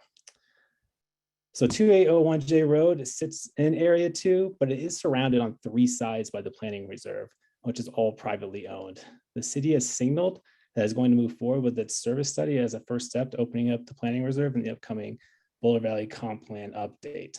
So from a planning perspective, it doesn't make sense to push approval of this proposed development just prior to the start of the Boulder Valley Comp Plan update process. Doing so will, at a minimum, you'll end up with a poorly planned housing project that creates traffic and safety issues that others have mentioned and really lacks conformity with the surrounding area. The worst case is that now you set the precedent for what the planning reserve is going to become. And in doing so, you risk averting the whole Boulder Valley Comp Plan process. So I highly recommend revisiting what the previous planning board's discussion was of moving this property area from Area 2 to Area 3 planning reserve, so you can ensure you have a comprehensive planning approach that's conducted. This was done for the Holiday neighborhood. It should be done here too.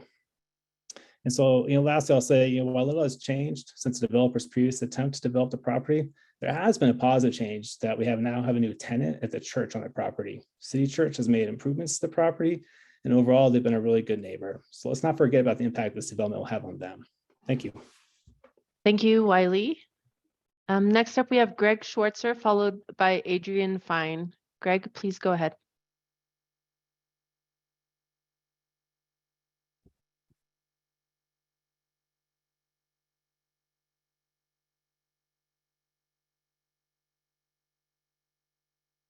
Greg, we can't hear you. I think you're joining from telephone.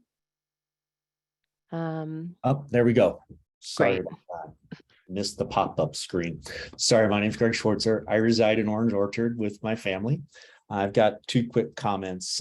First, possibly a naive citizen question, but if the BVCP 1.17D, as Shannon noted, addresses density matching in the case of annexation, why isn't that an immediate stopper on this proposal, given, as ML noted, the average surrounding density is about 4.9. So, said differently on that topic, if the BVCP plan isn't followed when contemplating this annexation, at least somewhat closely, what's the point of that plan, and wouldn't you be undermining it? So that's point number 1. Point number 2 is, as the developer talked about the density they're proposing as necessary for the cohesion of the neighborhood that they're contemplating, it strikes me as a homeowner in direct proximity as an admittance that the surrounding neighborhoods and the impacts are not at all considered as part of the overall local community envisioned in the developer's proposal. So that's a major concern that the developer thinks this is this one cohesive standalone thing, and therefore is ignoring all the rest of the comments that you're hearing from neighbors and not trying to work with well, how do we make this a larger, broader community that works together? So, in summary, I think it's a great project. I applaud the creativity of the developer, but it's a great project for a different site. Thanks for your time. Thanks a lot, Greg. Next up, we have Adrian Fine, followed by Matthew Caroe. Adrian, please go ahead. You have 2 minutes. Hi there. Thanks so much for the time to speak. Thanks to the planning board, applicant, and staff. My name is Adrian Fine. I live in Orange Orchard, and I'm generally supportive of this project. especially since it does include 40% affordable housing, helping the city and region meet their middle income housing goals, which, as described earlier, we're having some trouble meeting. The staff report, really robust, appreciate that. Two issues I saw raised there. So one on the annexation of change of land use designation. I would just suggest at some point, like if you want the housing, those are things you have to massage and actually make happen. I think you can find that they're necessary and consistent with the comp plan. You can also find that they're not. The question is, do you want the housing? On issue 2, consistency with the character of the surrounding area. I would say yes to the west, as some people have mentioned the Holiday neighborhood, less so to the east towards my neighborhood of Orange Orchard. And that actually seems like a fair compromise.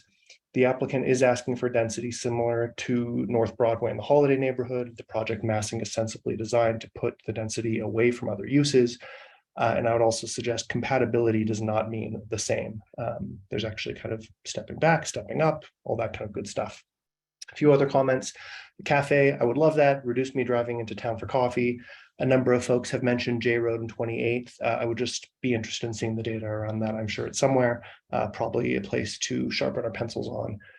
And then finally, the sidewalk on J, I think, is a bonus. It would be wonderful if there were a pedestrian connection between 28th and 47th, or even up to Diagonal. Anyways, thanks so much for the time. Thank you, Adrian, for your contributions. So next up, we have Matthew Caraway, followed by Paulina Hewitt and Rosie Vivian. Matthew, please go ahead.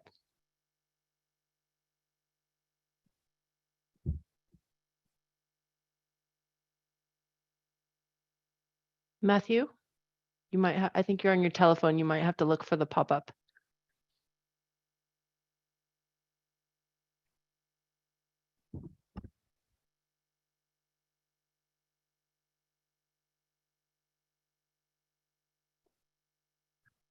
Give him a moment. Let's see.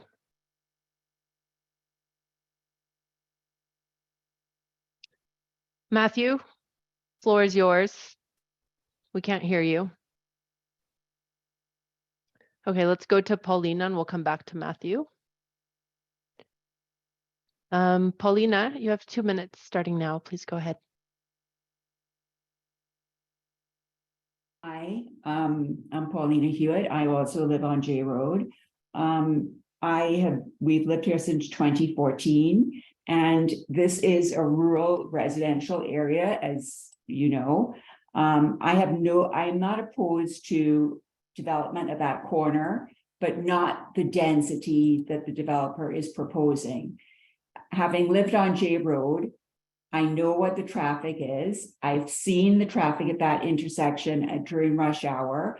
I don't know how it's tenable to have that many cars, as the developer said, it's a working community, come out at rush hour in a short distance with one lane road with a right turn off there, a bus stop and a bike lane, and bikers going from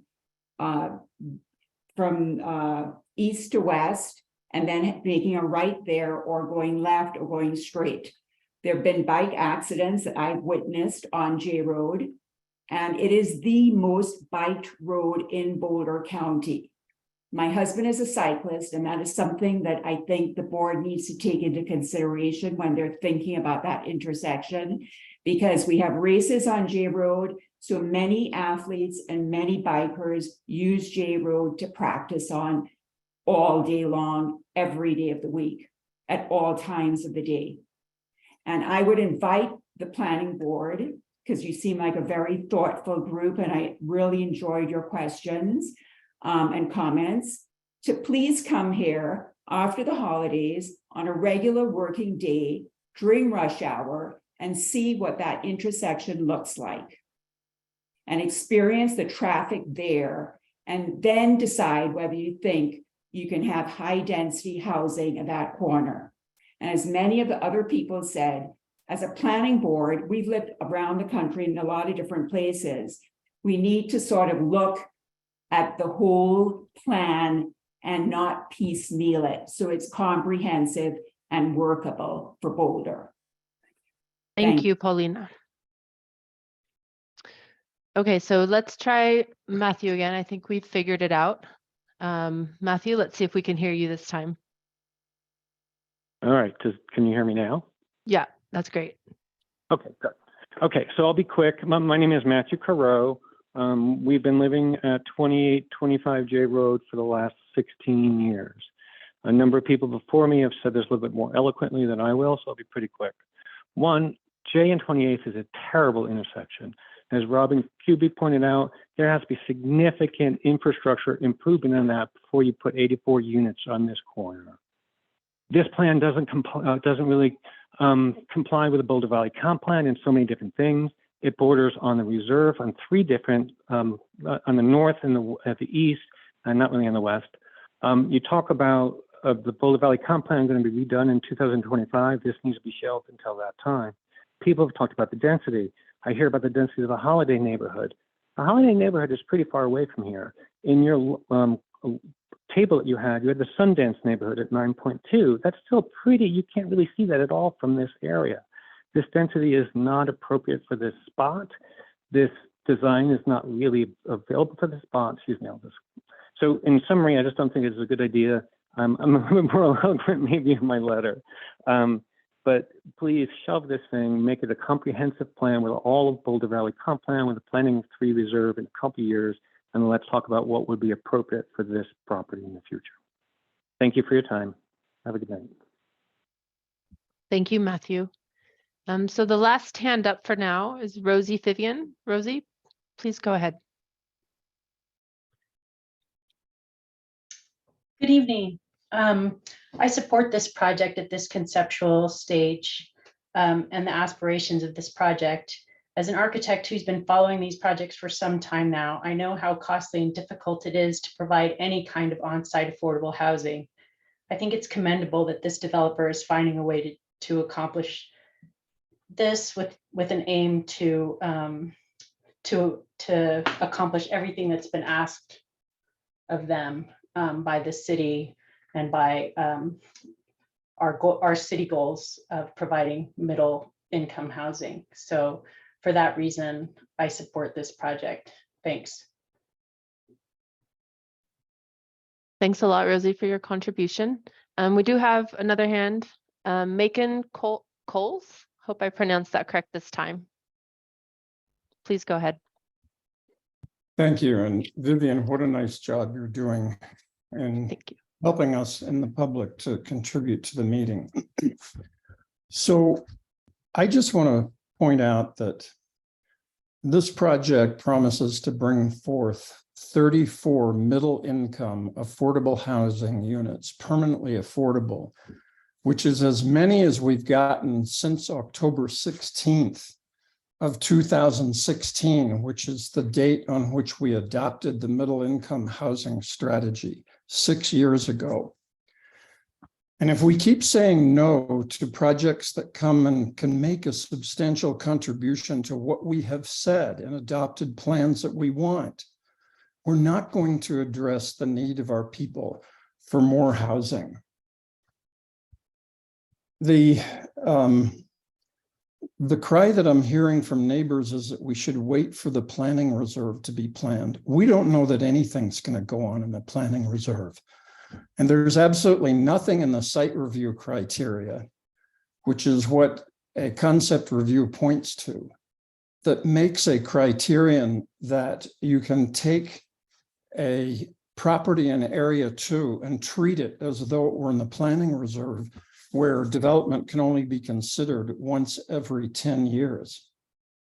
I think it's really important that we get this housing and get it online, that it addresses the housing crisis that we have all talked about. And I'm sorry, the neighbors in the rural enclave to the west are just going to have to tune in to the extraordinary housing crisis that we have. We have young people working in restaurants that they like to patronize that have no place to live. This is going to bring some needed new units to our community, and I hope that you will encourage the plan. Thank you. Thank you, Macon. So we have one more hand for now. Diana Caro, please go ahead. Hi, can you hear me? Yeah. Oh, hey, Please go this ahead. is Diana Careau. I live at 2825 J Road and own the property directly adjacent to the proposed development. We've lived here for about 16 years, raised our kids down here. We travel down our dirt driveway, every day, taking the kids to school, turning left, turning right out of that driveway. As it stands, just leaving to go to school in the morning, we can wait for several minutes for an opening so that I can turn left or right to get the kids to school. I cannot imagine how 84 units worth of families could feasibly get in and out of that site at that corner. I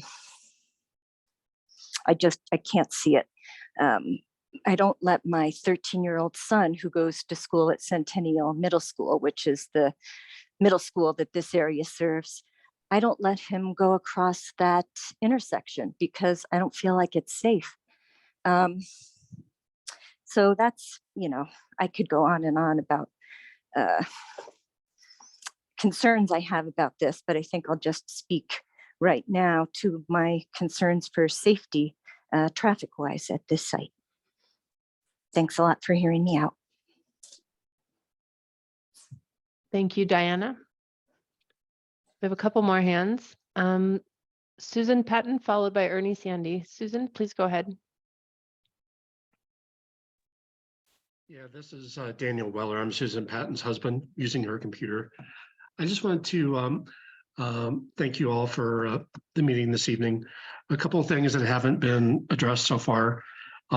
There's a lot of traffic at this intersection that's already been mentioned, but there's also been a lot of wildfires up to the north and west of Boulder recently in the last several years. J Road and Highway 36, that intersection is one of the main egress points to get out of Boulder in an emergency situation. That was very apparent during the Marshall Fire Day about a year ago. There was a fire, two fires actually, just to the north of Boulder. And a lot of folks had to evacuate to the south and to the east. And that intersection, if you add another 60 to 80 homes with 3 to 4 people in each home, that's going to just create additional gridlock. That area is not a good spot to put a whole bunch of homes. It's a rural character. You have a gun club to the north and east that people are trying to approve for more expansion, and that's going to be shooting into the backyards of these new homes. So those are all things that have not yet been considered, and I just hope that you think about these types of things, the safety and the traffic. I understand that we need more housing in Boulder, but this is not the spot to do that. Once you bring utilities across Highway 36 to the north and east, that entire area from J Road all the way to the open space to the north, about 2 miles worth is going to be developed. And I don't think that's what we want for that part of Boulder. Thank you for your time. Thank you for sharing. Ernie Sandy, the floor is yours. Please go ahead.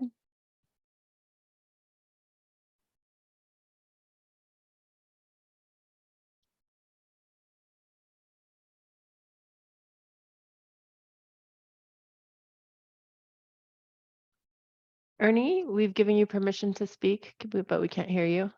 Might have to mute from your end as well. Okay, here we Oh, go. yeah, great. How's that? Yeah, Okay, that's perfect. this is Ernie Anderson at 4080 Welsh Place in the Gould subdivision, just right across from this area that's being talked about. This seems like a pretty nice design, developed layout and everything. It's just not, that corner is just not where something like that should be. The amount of access in and out that corner is just, even for a small development on that corner, would be almost too much. It's just doesn't have the access to handle very many cars at all, which everybody's talked about. The density is just not there. And like the last person that just talked, the annexation to begin with, I would be against that, just because once that gets annexed, it's gonna just snowball all the way up 28th Street and just change the entire character of the whole area eventually. So another thing that hasn't been talked about very much is a lot of the areas around here, we have shallow wells, and any disruption of the ground, which would be the underground or their parking, the putting in the underground parking and stuff. I mean, water table in some areas is maybe only less than 10 feet, maybe sometimes 5 feet from the ground. So disruption of that water could affect a lot of wells in the area. So that's about it. It's just not the right project in the right spot. Thanks. Thank you, Ernie. Chair, there are no other hands raised. Okay. Well, I'll bring the public comment section of this hearing to a close and bring it back to board for discussion or first, if you have additional questions of staff or the applicant, we can do that first, and then we'll have our discussion. Are there any additional questions for staff or applicant? Laura? Yeah, just a couple. Thank you. I'll try to be quick. I wanted to ask Charles, did we have an answer on the holiday density? Were you able to work on that? I'm still digging, but I'm close. Okay, thank you. We'll come back to that. I did also want to ask, I did ask the applicant about this, but I wanted to give staff a chance to respond as well. Are there any other access points that could be opened that staff think are feasible? Or is right in, right out on that dirt lane the only option for access to this site?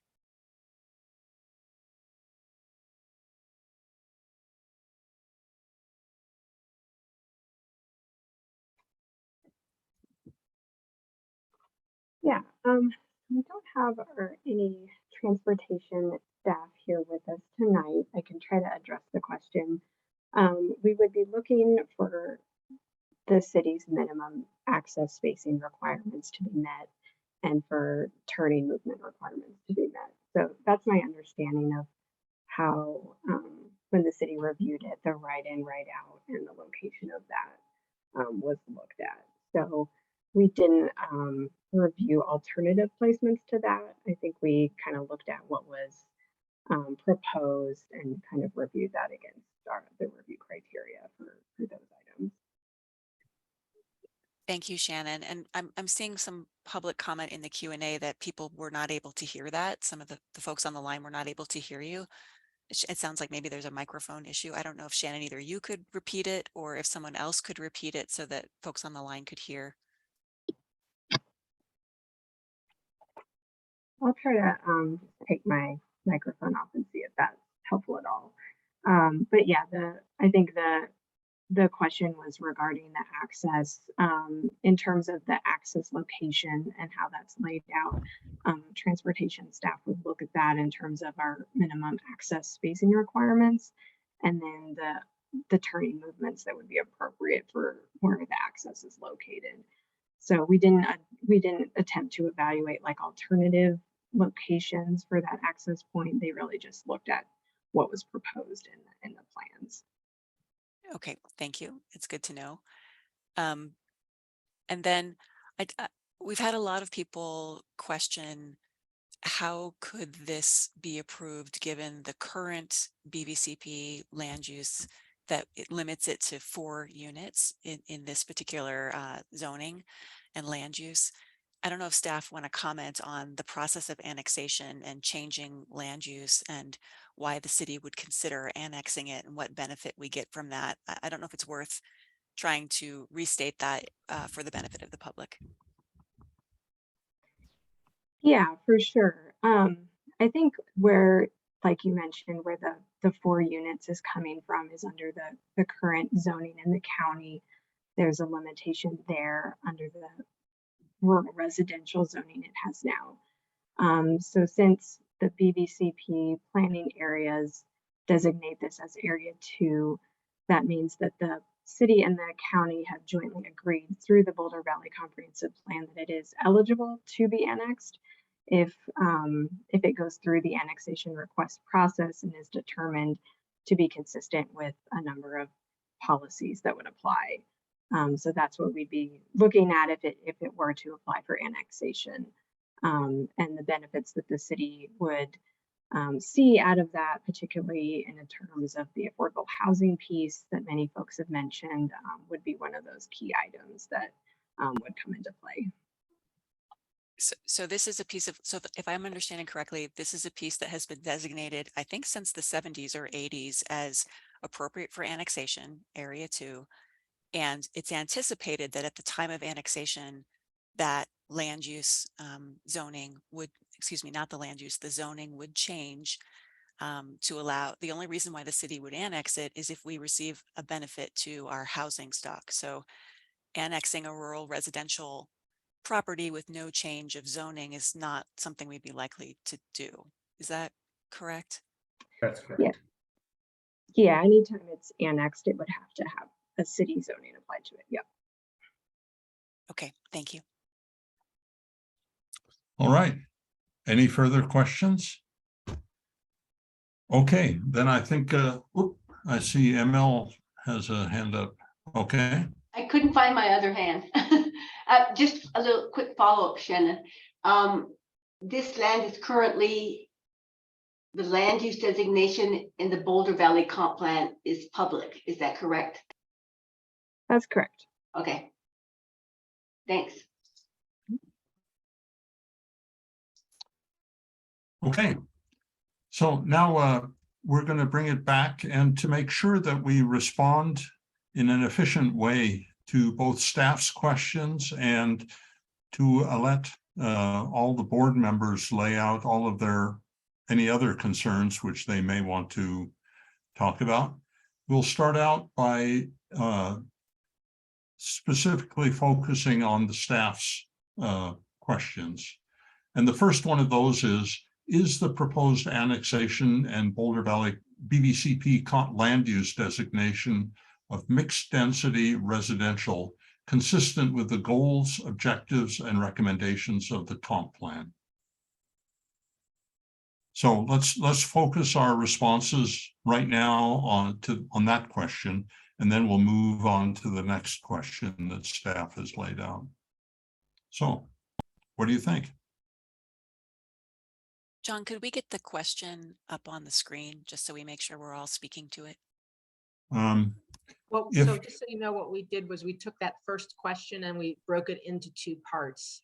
The first question that was in the memo, we broke it into the land use designation part and then the zoning part, just so that we could have full, robust discussion about each of that. They had combined two questions, which are probably better separated. So the first question is specifically about the land use designation. That's right. Can Thank we you, point Sarah. to the page in the packet or put it on screen just so that we can all read it? Maybe I think it's on page 65, 21. maybe. 21, 83 or 21. Devin, can you get it up there, or Shannon? 83. I'll try to share my screen. 64. Oh, wait, maybe I'm looking for the wrong one. I'm looking at the wrong one. No, I'm right. I have it on page 65 of my packet, Hmm. but it sounds like ML, you have it on a different page. Yeah, but then I don't know who just typed this out, but if you would just for the time being take out from and to mixed use two. That'll be a separate question, just so that the board can focus on the two different components. Okay, very good. All right. Your thoughts are requested. I'll go first. Go ahead, Sarah. Okay, so first I want to thank all my fellow board members for really thoughtful, good questions that I think go to the complexity of this concept plan. I'll just answer question one very simply. I support staff's recommendation of an MR land use designation. I think that it's possible to get a large number of houses or units into this site without not the number that they've proposed perhaps, but a significant number. And I think that the MR designation is a tool that will allow staff and the applicant to find ways forward that address a lot of the challenges that have been brought up that have to do with traffic and parking and what I think is sort of a lack of really usable open space, et cetera, et cetera. So I actually support staff's recommendation for an MR land use designation. Okay, Lisa? I would say I'm open to sort of either, which perhaps isn't so useful. We're in concept plan, so I can be a little wishy-washy. I think it's very possible that, and I won't go in depth on them yet, but I also have concerns about open space and parking and traffic and access and so on. And so it's very possible that once all of that is addressed, that it basically ends up being at MR. However, I'm not super, like, I don't feel super strongly about MXR versus MR. Generally, I will often defer to staff, so I certainly take their recommendations seriously. So yeah, I'll say I'm somewhere kind of in the middle, which perhaps isn't super helpful, but it's concept plan. So. Okay. Laura? Yeah, I strongly agree with Lisa. I am agnostic about whether it's MXR or MR. I'm more concerned about how do staff and the applicant work together to solve the challenges, all of the ones that Sarah and Lisa have brought up. And if they can do that in MXR, more power to them. And if it ends up being MR, I'm okay with that as well. And I hope we'll have a chance to talk about some of those specific challenges later in this discussion. Okay. Let's see. Who else? ML. Thank you, John. Well put, Laura and Lisa and Sarah. I think that taking this back to the staff and the applicant, the bigger issues, if those bigger issues are solved, I think that the appropriate land use designation will unfold from that.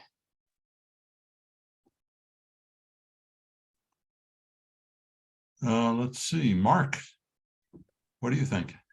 I'm going to come down after a lot of map review and thinking and looking. I'm going to come down on the side of MXR, and my reasons go to and I'll talk about these later, but our middle income housing goals and the risk of not doing enough, and consequently it doesn't happen. And that's something that's a pattern that happens in Boulder many times, where we pare away at a kind of a bold project to the point that it just doesn't happen, or it morphs into something that doesn't accomplish any of our goals. So anyway, I'm going to come down on the side of I think MXR is an appropriate land use designation. Okay, I'll throw in my 2 bits now. I think that Lisa and Sarah and Laura have made good sense. I'm not so much concerned whether it's MXR or medium density, but I am concerned that this proposal does not seem to adequately satisfy either the transportation movement aspects or the open space aspects that are necessary to make this a desirable development. And I'll again talk about those issues later on. But so I don't have a strong feel for that as long as these other aspects are addressed. And among those aspects are integration with the neighborhood. Right now, this could be a gated community, except for the multi-use path that is shown, and that makes me quite nervous. Okay, let's move to the related key issue from key issue number 1, and that is the let's see, which is It's the proposed RMX2 zoning oh, consistent. right. Okay, can we put that up here? There we go. Yay. Wow, that was painless. Okay. Is this consistent with the Boulder Valley Comp Plan?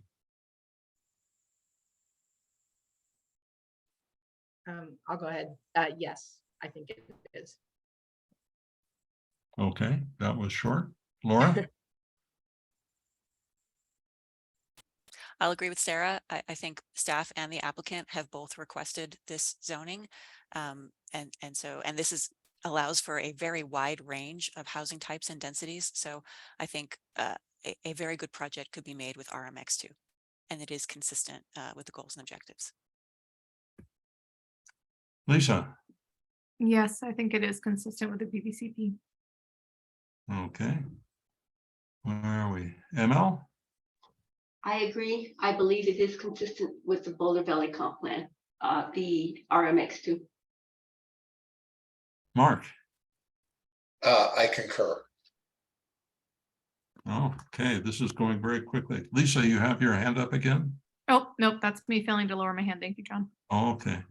Well, I get to be the odd man out here. My perception is that this does not agree at present with the Boulder Valley Comp Plan. And I think that this could be changed in the 10-year or the 2025 update to make it consistent with the comp plan. But I don't think at present, with the way the comp plan is formulated, I'm not satisfied that this is consistent with the comp plan. John, can you just explain, can you unpack that a little bit? Tell us what you think is inconsistent. Well, I think that one of the key issues of the comp plan is to give expectations to the neighboring community of what they're likely to be dealing with in the future. And right now, this is the land use maps show this as public. And I think that is that what's being proposed here is not a public use of the land. And the way to change that is to change it in the 2025 update.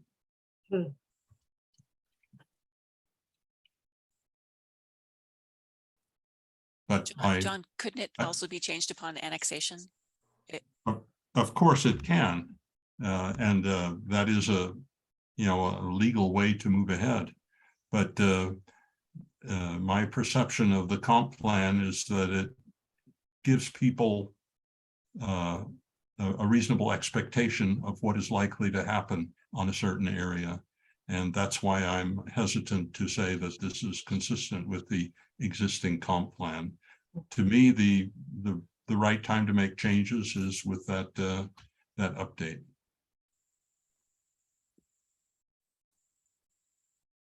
Can I say something? Sure. John, you bring up an excellent point. I appreciate, because that I think is something that I think, I'm not sure that the public used, well, they did, Boulder Valley Comp Plan, plus the area study. I think the question that comes up for me is, how can looking at this as a discrete project coming on deck today, bringing with it the housing that is so vital in our community, vitally necessary in our community. And yet, to feel like we actually understand where we're headed. I think to me that's the biggest conflict I have with the project in general is, well, where are we headed? Is this a little hodgepodge on the corner there? So I appreciate your point, and I'm not exactly sure. I think none of us could say that, well, as the Boulder Valley Comp Plan stands right now, right, this is not public. But yeah, it adds a lot of questions to the thinking. Yeah. Yeah. No, I certainly recognize the desire and demand for additional housing and the obligation of Boulder to make it possible. But I also recognize the concerns and expectations of people in the county who are neighbors of this area. And it seems to me that if we're going to operate with the Boulder Valley Comp Plan in good faith, that we have to take that into account as well. Sarah. Yeah, thank you. I just want to follow up with something with ML. So don't mute yourself, ML. Okay. This question of where we're headed. I mean, I think that kind of takes us to the issue that came up back in 2016, which was, or 2015, which was a suggestion by several of the then planning board members that maybe this should be incorporated into the larger planning for the part of the planning reserve. And I realized that, we're not in the business of putting parcels in various different places just because we want to. But this question of where are we headed and where does this fit in, I think is a really important question. And one that the proposal doesn't answer. And it's also so it is a challenge. And I'm just curious, ML, if you have some thoughts about it being it being a standalone that's going to be connected to something much bigger, like how you think about it now. Right. Interestingly enough, the impetus for my even using that language comes from a climate responsible development.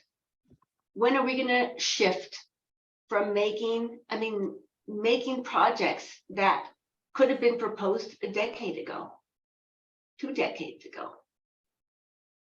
The shift in how we use our land on all these scales, I think, I'm sorry, I've got a cold, so my voice is a little funky, but so that's what I'm meaning when I say, where are we headed? I think we have to start looking at holistic solutions to the use of our land. And, we've heard about traffic. We've heard about there's nothing out there. We're building a car-centric development. And then we're like right up against a rural area. So I don't know the answer to it, but I think it's a question that we have to bring forward. So sorry, Sarah, I don't have a specific. I think that a holistic approach that includes how can we address climate responsible solutions that speak to where we need to be positioning ourselves. Okay, let's see, Laura has her hand up. I think Mark might have been before me. Oh, go ahead anyway. You're on, Laura. Okay. I think these are great points, and I pondered this as well, and I also take to heart that this project is in area 2 and they have applied for annexation or they are contemplating applying for annexation and they've come before us with a concept. And it would be great if we already knew the answer to what is going to happen in the planning reserve. I think there are different ideas about that. There are folks that would like to see it stay basically rural. There's also a strong contingent of folks, probably including some of our city council members, who are interested in seeing it be developed and used, especially for this types of housing that we just have a very hard time developing in Boulder, such as missing middle and affordable housing. So we don't know what that's going to be. So my personal take is that we need to treat this project as it needs to stand on its own for what is there, for the reality today, regardless of what happens in the planning reserve. It seems to me, and maybe staff want to weigh in on this, that we probably don't have the authority to simply say we're going to punt on this for 3 years until the planning reserve study is done. I don't know if we can do that. I don't know if staff want to weigh in on the legality there, Elliot or Charles. I mean, I can say at this point, this is just giving our opinions on things. This is not a quasi-judicial decision. So I think you can be happy making any recommendation we want at this point. Sure, but the applicant has come to us with a concept that they would like to take to the next stage of a site review. And so part of the purpose of what we're doing here tonight is to give them some indications of what we would need to see in a site review. And, you know, if this board has some indications that, well, nothing that they propose is going to be okay with us because we want them to wait for the planning reserve study to be done, I think we need some legal advice about whether we can even do that. I think the applicant deserves to kind of have that question answered rather than live in limbo. It seems Laura, like. oh, go ahead. I'll let Sorry. somebody else can Sorry. go. I was just gonna, Laura, my agreeing with John's and bringing up where is this all going doesn't change my initial support of, I think that RMX2 as an annex, as a state of zoning after annexation, I still agree with that. I'm not changing that position. I'm just reminding myself and maybe out loud that there are bigger surrounding concerns, and I think that they will come in with key issue number 2. Thank you, ML. Mark. Well, John, I think Elliot was maybe going to weigh in on Oh, the sorry, question that I Maya, had you were asked about gonna- legality here. Yeah, go ahead. Sure. Yeah, the gist of what I was going to say was essentially it would be within the discretion of the planning board whether you would want to have the applicant wait until the 2025 update of the Boulder Valley Comprehensive Plan. Like if that's essentially your prerogative to say no, it's more appropriate to update the land use map in this comprehensive fashion versus in this kind of ad hoc fashion. So it'd really be within your authority to do either. Thank you, Elliot. And would that entail needing to ask staff that when they consider the Area 3 Planning Reserve study that they add this parcel to the mix? I would defer to Charles on that. I'm unsure of the specifics about how that process works. You know, the Area 3 study that we're going to be undertaking in 2023 is really about utility service. I think where that's going to come up is really in the next update to the comprehensive plan. And that's typically the time where we start talking about, you know, whether areas should be moved from Area 3 to Area 2 or 2 to 3, vice versa. So if that's the desire of the board, as part of tonight's proceedings, you can make that recommendation to council. But ultimately, I think it's a legislative move to put a piece of property back into the Area 3 or back into the planning reserve. And I think, as we said earlier tonight, I think this has been Area 2, you know, which means it's envisioned for, you know, development and city services since the mid-80s, I think. So it would probably command some additional conversation as part of the upcoming comp plan process. But if that's a recommendation the board wanted to make as part of tonight's conversation, you certainly could do that. And then, we would ask that the board raise that again once we start talking about the next update to the comp plan. Okay, I'm not saying that I want to do that, but if we were to do that, what is the timeline of the next comprehensive plan update? You said 2025 is when it begins? No, it'll begin in advance of that 2024, I believe, if I'm not mistaken. We'll start talking about the urban services study in 2023. So the comprehensive plan update happens in 2025. It'll Yeah, be finished in 2025. It won't finish in 2025. We'll start doing the preliminary work in 2024. It usually takes 18 months to 2 years. I think the 15 update was adopted in 17, if I'm not mistaken. So it's a pretty detailed conversation with a lot of outreach to the community. So it's not anything that happens overnight. So it could be 2026 or 2027 before that's Correct. finished. Mhm. Okay, thank you. Just wanted to get my timeline straight. Sure. Mark. Well, it seems we've embarked on a little bit of a question creep here, but everyone else is contributing, so I'm going to do the same. So the question is, where are we going? And for me, we need to zone and plan to our goals, to our vision for our community, and not to enshrining a current condition, which has led to our housing crisis, our climate crisis. So, so an answer, is it RMX2 or something else? Well, what gets us closer to our goals? And so one, we need to plan and zone to our goals and our vision. Two, this is area 2. It is not area 3. It is adjacent to area 3. It is area 2. So I think any discussion of area creep, well, let's toss it in with area 3. It's in area 2. It's been in area 2. It's in area 2. Let's deal with it like it is, which is in area 2. And finally, we've talked about the middle income housing goal, which was started actually late 2015, early 2016.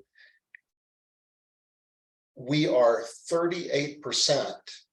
We've used up 38% of the timeline. And depending upon how you calculate that, we are somewhere around between 5 and 12, 15% of the way there in achieving our middle income housing goal. So we are way behind the curve. And I think we have to look at this as an opportunity to not get ahead, but to catch up a little bit in achieving our middle income housing goals. So that's my answer on the RMX2. So thanks. Okay.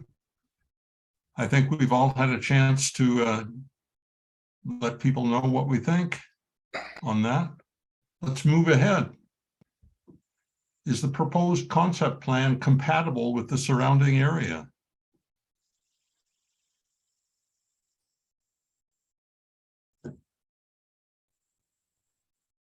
Mark, your hand is still up, so you can go first. Oh, well, okay, then fine. I'm ready on that one, so I'll try to make it quick. I think that I spent a lot of time with the zoning map, like I've said before, and the whole issue of contiguity of, gee, if we have a condition here, then we have to carry on with that same condition somewhere else. And if you look at Boulder and you look at the best, most desirable neighborhoods, and you take West Pearl as an example, west of like 8th, it's a total mix of small businesses, offices, apartments, condos. Some are 3 stories, some are 4 stories tall.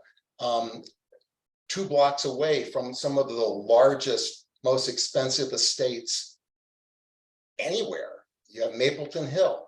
So this idea that somehow we have to have these this contiguity is really, to me, it's kind of a false premise. If you look at Holiday butts right up to industrial zones. And okay, that seems to work. And if you look at explicitly the zoning map, we have a number of areas that are RMX 1 next to RMX 2, right next to RL 1s. So if you manipulate the zoning map to highlight those particular zones, you can see that we have a number of areas. So I think that the idea that sure, it is different than the surrounding areas, but going back to our goals, I think that can be okay. It can be good. So. Okay, Sarah? So if you look at the broad area that they've described, that the staff has compared it to, I would say if it were less dense than what's been proposed, rather than the 19.2 per acre versus I think the closest one is 5. If we could bring it down a little bit, I would be comfortable with what would be a development that's denser than what is in that area now, but not as dense as what is proposed. And it's just, I think it's finding the right balance. And I think we've all kind of said something along the following lines already, which is, as staff and applicant move forward, their challenge is going to be finding that balance that can help meet all the other, I'll call them variances that would be needed to make this particular concept plan happen, and that staff have brought up as problematic. So generally, it's not really compatible with the surrounding area, but it's not awful, and it does advance a number of city goals and BVCP goals. So it's just finding that right balance in my mind. Okay, Lisa? Yeah, very, very similar to what Sarah just said. So I'll try to be brief. You know, when I first looked at it, I was like, well, it's like compatible in certain directions and makes sense with certain major thoroughfares. And then it's absolutely not compatible, you know, with some other large estates that are very close. I shouldn't call them estates, but, you know, larger parcels and homes that are more rural in character. And so it's sort of both. So without rehashing what Sarah just said, I think the devil's very much in the details. I'm sure there are some neighbors and some folks who you know, won't want to see it developed or won't want to see it developed at all densely. My preference is to see it, you know, get some middle income housing. I really appreciate the duplex, triplex, and townhouse style, and I'll talk about that more a little bit later. But at the same time, given that on certain sides it is adjacent to very different uses, I think it'll come down to kind of how it gets developed over time, how we handle access, how we handle open space, you know, all of that is really gonna determine, you know, exactly how I feel about it. But yeah, so yes and no. Okay, Laura? I'm going to largely agree with Lisa here, that I definitely think it can be made compatible. I do think, you know, I'm sensitive to what the applicant said, that even if they got rid of some units and reduced the number of units, the way that they would make up for that is by making larger for sale market rate homes, larger massing, more expensive. I'm not sure that that's a benefit. I'm not sure that's the direction we want to go. I really do appreciate about this property that the units are smaller and targeted to middle income folks, and especially that benefit of 40% middle income units. And the number of those units, as many people have pointed out, is as many as we have managed to put in the ground so far in the last however many years. So I think it's not the number of units that I'm concerned about. It's more the perception of massing and the traffic impacts, because more units does probably mean more people. So I do think that the applicant has some work to do on how the site is laid out, where the open space is, how much open space there is. The size of the buildings, 1.5 to 3 stories, I think is compatible with the character of the neighborhood. It's more about the perception of a large amount of mass and then the impacts on the traffic. I do want to point out, one thing that's very important to me is BVCP policy 2.14, mix of complementary land uses. I'm going to quote it real quick here. It says, whenever land uses are mixed, careful design will be required to ensure compatibility, accessibility, and appropriate transitions between land uses that vary in intensity and scale. And I think Mark makes a good point that we have lots of zones in the city where you do have higher density butting up against lower density. But I think we have a real responsibility to be sensitive to what that transition zone looks like.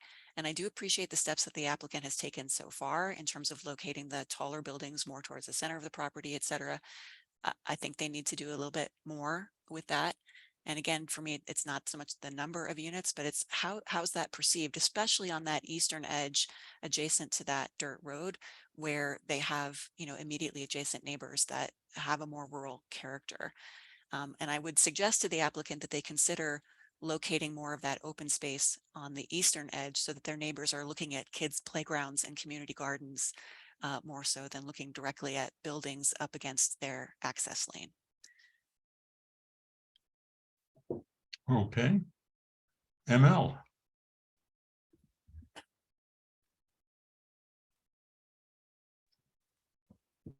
Thank you, John. Okay.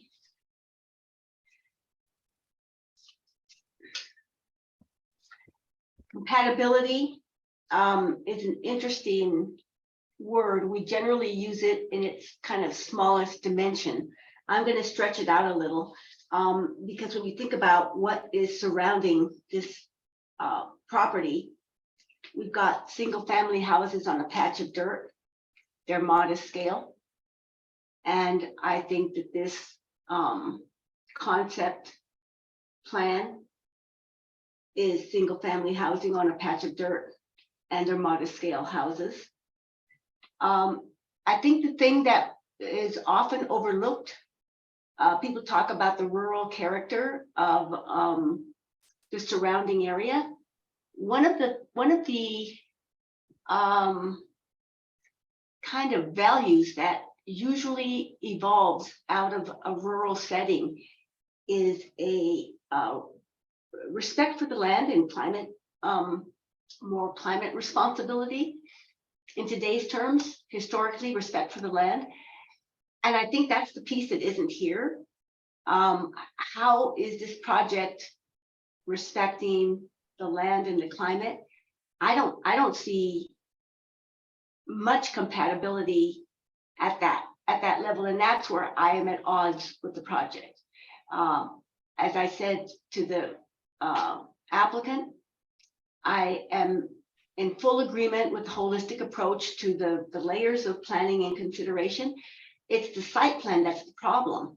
And so we've talked about all of those kinds of things. I think that a greater appreciation for the climate factors will significantly change the quality of this plan to speak more directly to the character of the surrounding land than any sort of, is it big, is it little, is it this or that? I think that in and of itself will shift the project to where people will recognize it as being a compatible addition to that area. So I believe that in its broad stroke basic pattern, yes, it is compatible. They're not proposing condos, they're not proposing all these other things. They're single family houses on a patch of dirt and they're a modest scale. Where it doesn't meet it is in its responsibility to the land and to the climate. Okay. Well, I'll chip in here now. I agree with all of my colleagues. I think it can be compatible. I'm not sure that the existing layout is compatible. I think, but it's not impossible for it to become satisfactorily compatible, in my opinion. So my concerns are partly due to the traffic layout and this question of access from so-called Violet Road, which may not be public and which some of the users of Violet Road disagree on the ability of this project to use. That needs to be sorted out. That's an issue of compatibility, also a practical aspect. But I'm not fundamentally opposed to what is being proposed here. I think we need to go about it in the right way, and I agree with the comments of my colleagues. Okay. Where are we now? Those were the issues. Go ahead. So those we're going to give everyone a chance to. This is a question that staff didn't ask. Yeah. What we thought which was to just go around the table, and everyone has a chance to give feedback on the specific proposal. That are things that you want to applaud, you're concerned about, basically based on 9-2-13, the guidelines for concept review. Because we realized that the staff questions were more big picture, and everyone had lots of comments on the specifics. So that's what question number 3 is. Right. Okay, I see Lisa's hand is up, and she may be a short timer for tonight also. So go ahead. Yeah, I may bow out soon. So I imagine a lot of what I touch on is stuff other folks will go into too. So I'll just say that what was brought up before, just making sure that there's adequate parking, including guest parking. That's always a challenge when you've got people closely together. And I'm not necessarily advocating for a ton of parking, but just when I looked at that plan and I live in attached multifamily townhomes, that was something that jumped out at me. I live somewhere that has a private road / lane that I imagine would not be a legal street as far as the city is concerned. I'm not overly concerned about that because I have one and it works. Maybe there's other folks who will have the opposite bias and live on one that doesn't. But I'd be open to that being continuing to be part of the proposal while thinking about what people's concerns around that are for maintenance and all of that. One thing that I'd like to see potentially, and that I enjoy where I am, that I enjoy elsewhere in the city, would be maybe more varied setbacks. Even some of the images that I think they put forward showed that, but then when I look at the rendering, at least from the aerial, it didn't really seem like much variation in setback. So I'd be interested in that. And I'll also say that off of what I'm commenting on, my inclination isn't necessarily that it has to drop down to like 64 units. I'd like to actually see more than that.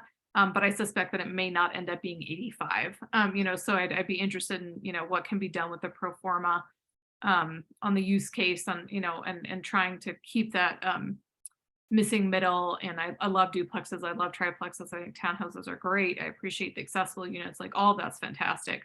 But maybe it doesn't end up being 85 or whatever. And then I agree that more central open space, and then I just have concerns about the open space being pushed to the perimeter, especially with those busy roads. I'm picturing kids trying to play there, and that seems bad. So yeah, I'd like to see some refinement on that as well. It would be nice if there's a way to get second access. I bet the fire chief would really like that too. So when we talk about traffic and some of those concerns and improvements that would need to occur, another way out, another way in, I think could somewhat alleviate that. I'm probably forgetting. One other thing I was going to say, and other people may have a different take on this, depending on like how it's step backed in and like where the 3-story units are. And I thought that there was some thought into that. I don't mind the 3-story, particularly because you're giving me a gable roof, and I am tired of boxes. So that's me personally, but whether that's an extra half floor or whatever, if it gets me some kind of an interesting roof line, And depending on what planning thinks, depending on what other planning board members think and so on, you know, where that falls within the site and the lines, and the views and so on, I'm not necessarily against that. You know, if it kind of gets us something that's not a box, because I'm really tired of them. Okay, I think that's most of what I want to say. I'll probably stick around for a few more minutes and then I may drop off. Okay, thank you. Who else is ready to cite all their concerns here? Sarah? So I agree with pretty much everything Lisa just said. I have a couple more. I have a big long list that I wrote out, but I'll try to. I appreciate staff's focus on TDM and the traffic impact study. During COVID, I walked that big loop a lot, and it does seem like an awkward, perhaps not very safe intersection for pedestrians and cyclists, even though it then bumps into this lovely little neighborhood on the west side. I'm gonna bring up prairie dogs just because, you know, every time we upset a prairie dog neighborhood, we're limiting the keystone species. I share staff's concern about the lack of public streets. And I appreciate Mark having asked the question of whether the private streets were in order to meet parking requirements. And that may not have been the intention, but that is how the proposal uses the streets. I did notice, if I read it correctly, that the applicant is requesting 0 parking spaces for 12 of the permanently affordable units.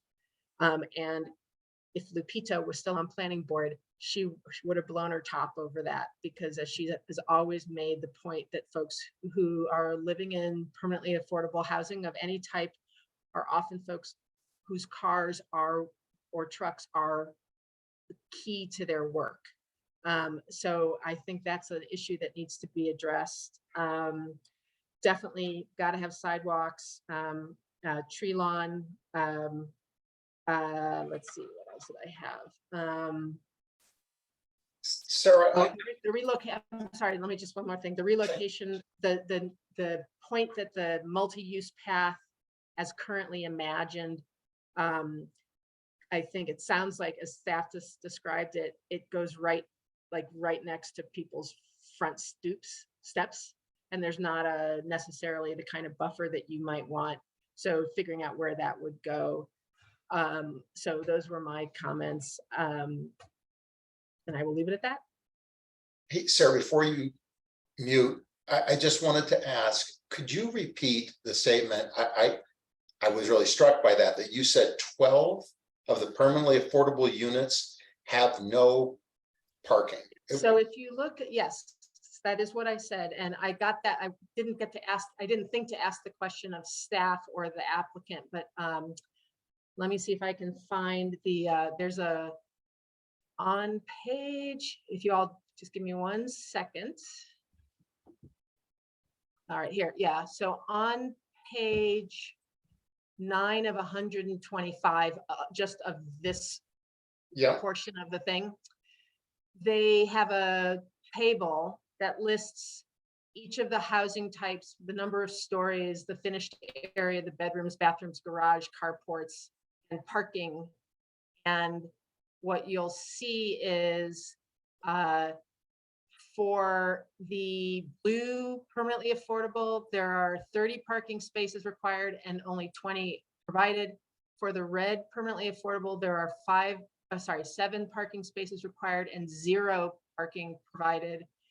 For the green permanently affordable, there are 5 parking required and 0 parking provided. So there may be families that want to live in, who qualify for and want to live in these houses, who will not have a car. But I don't think we should assume that that's the case. And from an equity perspective, and these are not low income families, but from an equity perspective, these homes should have at least a parking spot. So that's a concern for me. I think we Laura? should fact check that, because I think that those counts might not include the street parking. They might not be allowed to count the street parking spaces, because when I actually look at the map, there are little rectangles right above that chart.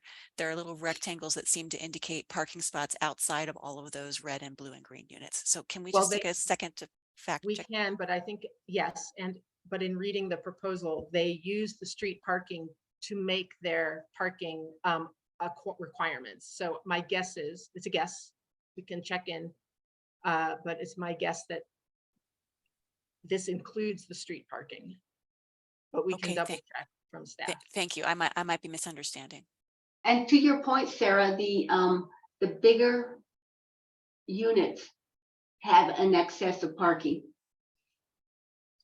From So what's they required. require 42 and they provide 56. They require 33 and they provide 44. Right, so maybe it's just, moving things around. I mean, a Yeah. lot of things are going to move around in this proposal Right. based on all the input they're getting, right? And to limit the number of variances that they're ultimately requesting. And maybe as part of that, there has to be some moving around of parking, but I just stand by, you can't have permanently affordable housing and no parking. All right, those were my comments. Thank you. Laura? So definitely agreed with Sarah channeling Lupita there. Affordable units need to have parking spaces, whether dedicated or not. So that would be something I'd be looking for in site review as well. Thank you for bringing that up, Sarah. And in general, I agree with the comments that I have heard. I want to run through, I also have a list, so I'll try to be quick here. So things that I wanted to compliment the applicant on that I thought were really good. I do like that they're doing fee simple and trying to minimize HOA fees. Although I do have the same concern that Mark raised about the private streets. I actually, in contrast to Lisa's experience, Lisa, you said maybe some of us have a different experience with private streets. My husband and I did briefly own a townhouse in Golden that had entirely private streets that were from the 1970s and were decaying. And the HOA was just in a terrible situation trying to have people on a fixed income contribute to repairing the streets. And in that case, there also were, oh gosh, what do you call it when you're shoring up like a slope? I've forgotten the name. Too late at night. Retaining walls. Exactly. Thank you, ML, the architect. This property might not have a lot of retaining walls, but private streets worry me because having an HOA of private citizens try to repair their streets, like where would you even know how to begin to get a bid for that, you know, filling potholes and repaving and stuff like that. So I do think that that's very challenging to have private streets that the HOA would have to maintain. Very different than just contracting with someone to plow your snow.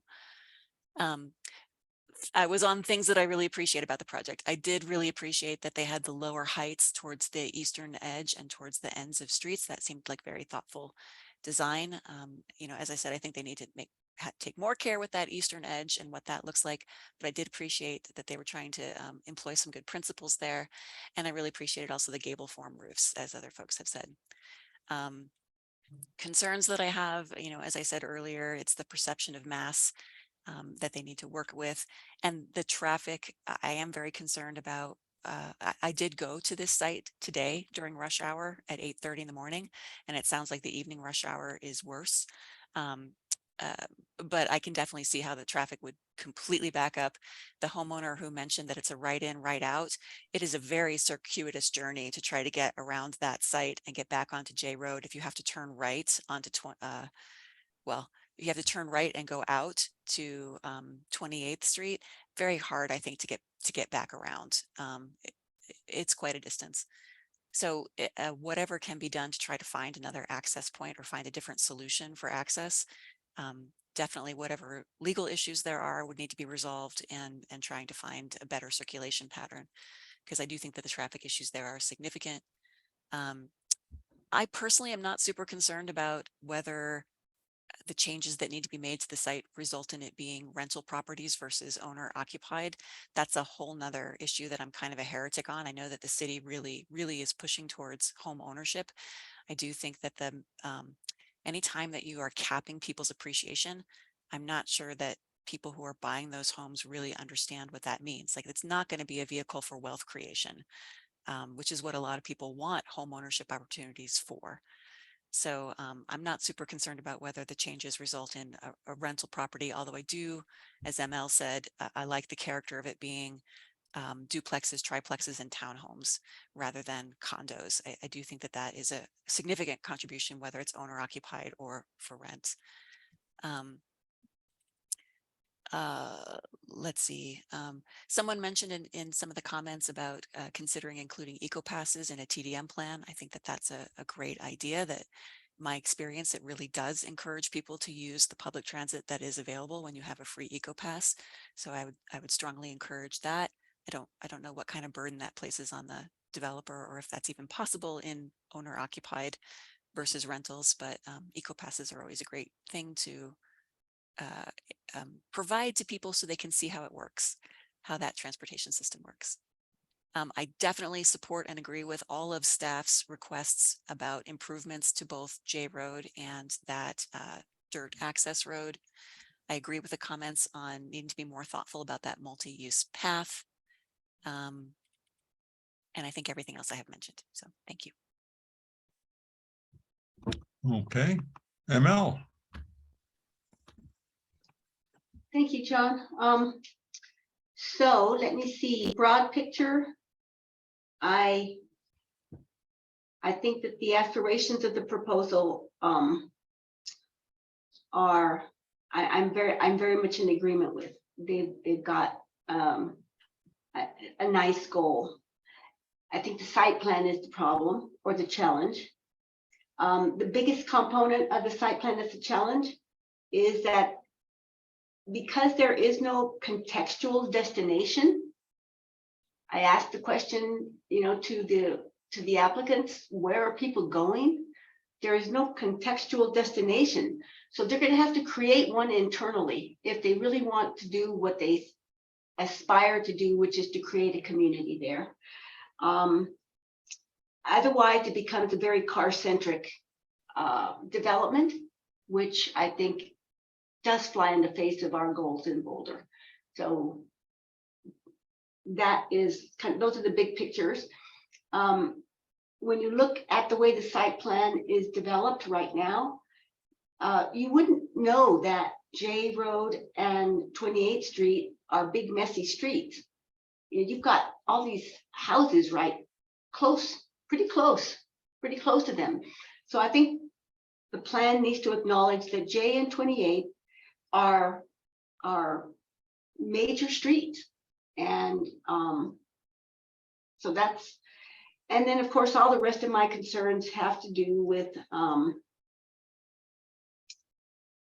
the climate. We got to minimize the heat island. There's a lot of paving. When you look at all the gray, there's a lot of paving here. Maybe they could do pervious, if it's a private road, do pervious paving. There is no, I look at the architectural and not a very, not the finest of words, but it seems like a mashup. There's not, there doesn't seem to be a there at the plan scale either, not just at a functional and experiential, but at a plan scale.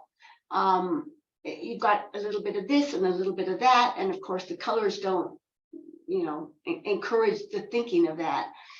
But I would encourage a relook at how the site plan might actually support the experiential qualities that they built into their aspiration.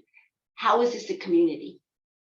And I would take it a step further. How does this community interact with the climate, with the weather, with views, with patterns, with the natural environment? Because right now you can't tell. I can't tell from looking at this what's north, what's south, what's east, what's west. So I think those are important things. And that's what I mean when I say, where are we headed? We've got to start making projects that take into account not just how can we get the housing we need, but how can we make buildings and use our land in a way that is actually giving back and not just taking away from what was there or what might have been there. So those are my comments. Okay, Mark. I'm going to try and not repeat anything anyone else has said. So earlier in the evening, Michelle talked about how annexation is a negotiation, and it's different than just building on a site, going through the site review process.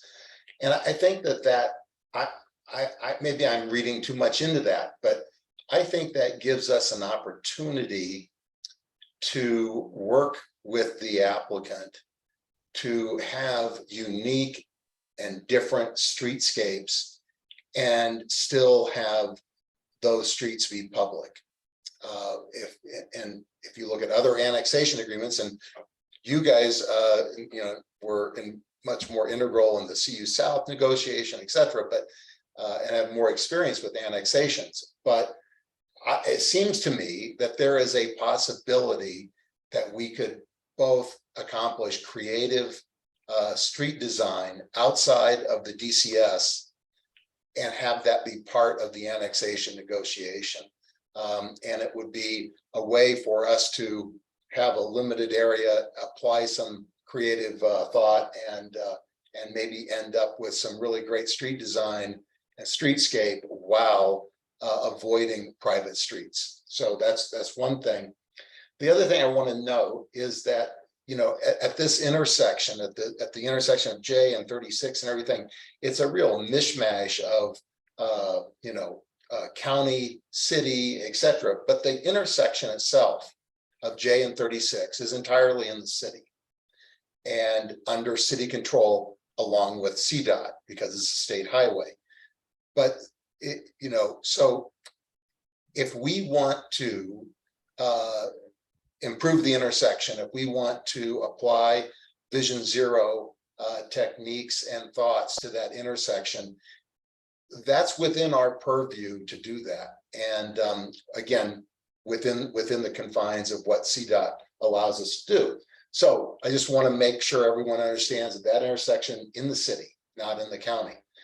What is in the county and is kind of problematic, and my question at the very beginning was, can we condition something that involves county space? And my thought there is, if I have a kid, if I'm living there and I have a child that wants to avoid negotiating Highway 36 and J Road, I need to go south. Most likely everyone is going predominantly southerly direction from this site. And we need to work with the county and the applicant to build a pedestrian crossing on J to get people to the south side of J so that they can go east and west between Highway 36 and 30th Street. And there's two dirt streets there, Stone and Welsh. And those, if you ride down those dirt streets, you can connect to 4 Mile Creek. And 4 Mile Creek goes east, it goes west to Folsom, and you can have a very pleasant walking experience that avoids the intersection of J and 36. So I think we need to apply some creativity and some intergovernmental agreement, but I think we can get people where they need to go, and in some cases have them avoid the 36 and J intersection. So those are my thoughts. Thank you. Well, let's see, has everyone had a chance to say what they think? I'll say a little bit. First of all, I agree with all of my colleagues on all of these issues that have been pointed out. And Mark, thanks for those transportation connection comments you just made now. I think they were excellent. I just had a nice trip along the 4 Mile path and was wondering how that could connect. So I think there has to be a way for that to be done. So I have two very small specific points and then one process point that I'd like to make. One is, despite what it may sound like, I don't oppose this development or project, but I do want it to be done right and to be done in a process that is appropriate. The specific small comment I had was that I didn't think it was reasonable for the project to attempt to take credit for the open space that it leaves along J Road and 28th Street, where there was some talk about a tree lawn and maybe some children's play facilities or something, but doesn't seem reasonable to me to put a play facility right close to 28th Street and J Road with all of that traffic. And so I would recommend taking that open space and moving it to the east, as Laura mentioned, where it might be more appropriate there. The process issue that I just want to raise is, again, pertaining to how we deal with the Boulder Valley Comp Plan. And I say this from the heart because I've been now involved in 4 or 5 updates of that plan. And to me, one of the objectives of the plan is to give people an expectation of what might happen in their neighborhood in the future until the next update. And that's why I'm so reluctant to abandon that approach. If we abandon that, even if we follow the rules that the city has adopted for Area 2 and Area 3 and so on, I think we've lost one of the main purposes of the comp plan, and thus it will diminish, its credibility will be diminished. And that is really our fundamental document that we work off of. So that's why I feel that the 5-year update is the right time to consider a change in this land use here. But beyond that, I think that I understand perfectly well the need for additional housing. And I think what's being proposed here, which is reasonably modest for sale housing, I regard as a real desirable product. And I hope that it can move ahead. I would just like it to move ahead in the right way. So with that all, and beyond that, I think I agree with the comments of my colleagues. Laura. Thanks, John. I take your comments to heart about the use of the BVCP and the update cycle. I'm trying to understand what the implications of that might be for Area 2, given that there's quite a lot of property in Area 2 that abuts Area 3. So are you suggesting that we should not consider any annexation requests for Area 2 that abuts Area 3 until the next cycle of the comp plan, or is it just this one property that you're thinking of? Well, I was just referring to this one property, and the reason why I think it's so important is because it's so prominent and it's big, and there's a major land use change involved. But the concept of annexation, that is not in itself something that needs to wait. I mean, we're moving forward with the Boulder Valley School Office's annexation. I don't put that in the same category. Oh, I just meant annexation of Area 2 lands that abut the planning reserve, because I'm looking at the map and there's more that's on the south side of J Road. There's more that's on the east side of, forgive me, I'm terrible with water bodies, but it looks like there's a creek on the southeastern edge of the Area 3. And on the other side of that creek, there's, you know, a very large block that is also area 2. So I can share my screen and pull up this map if that's helpful, but I don't feel that I would hesitate to treat this property owner differently than other area 2 properties that abut the planning reserve without giving it some careful thought and making sure that we're being fair. I mean, I'm Okay. sensitive to what you're saying, but I mean, I just literally just now pulled this up and had not thought about it before this very moment. It just gives me a hesitation that because this property owner came forward with a proposal, they would be treated somehow differently than other property owners that are in area 2 that abut the planning reserve.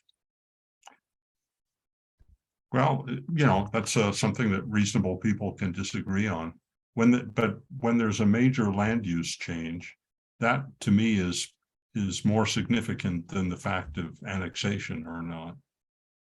That's what I don't I'm know on. what the land, so you're thinking because it's a change from a public land use to a residential, Right. and these other ones look like they're already potentially residential.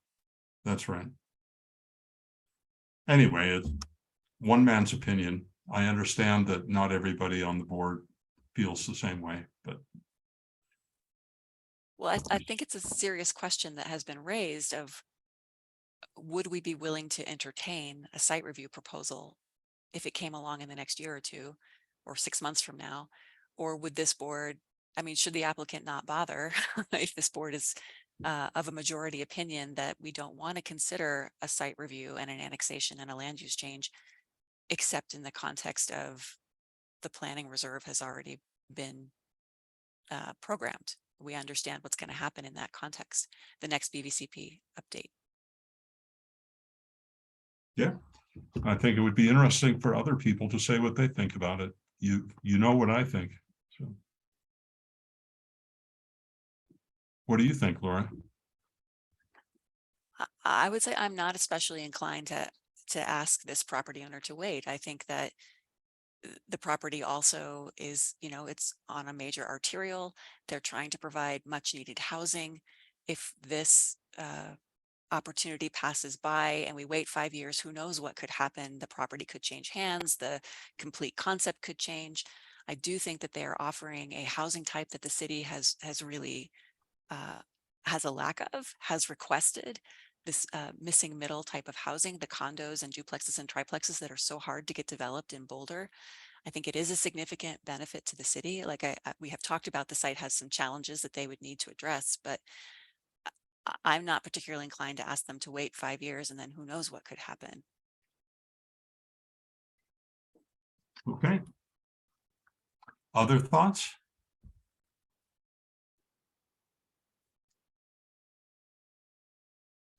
I'll just say that, I'm sorry, as I said before, it's an area 2.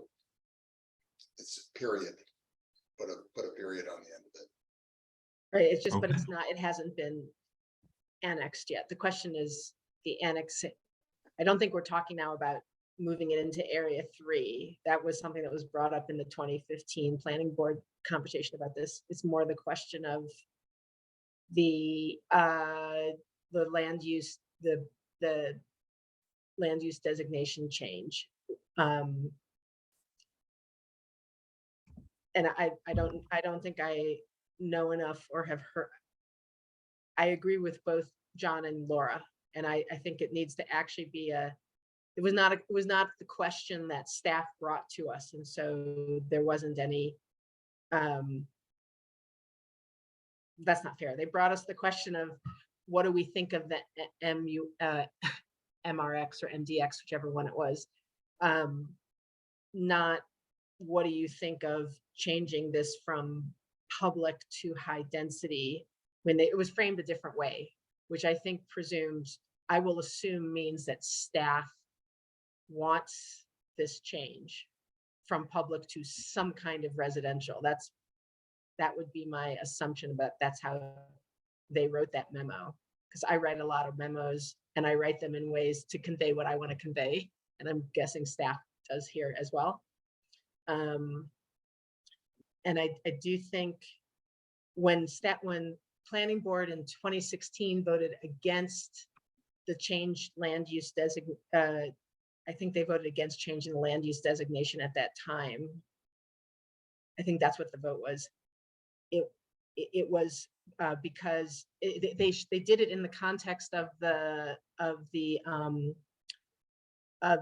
Boulder Valley Comp Plan update, if I'm remembering correctly from our memo.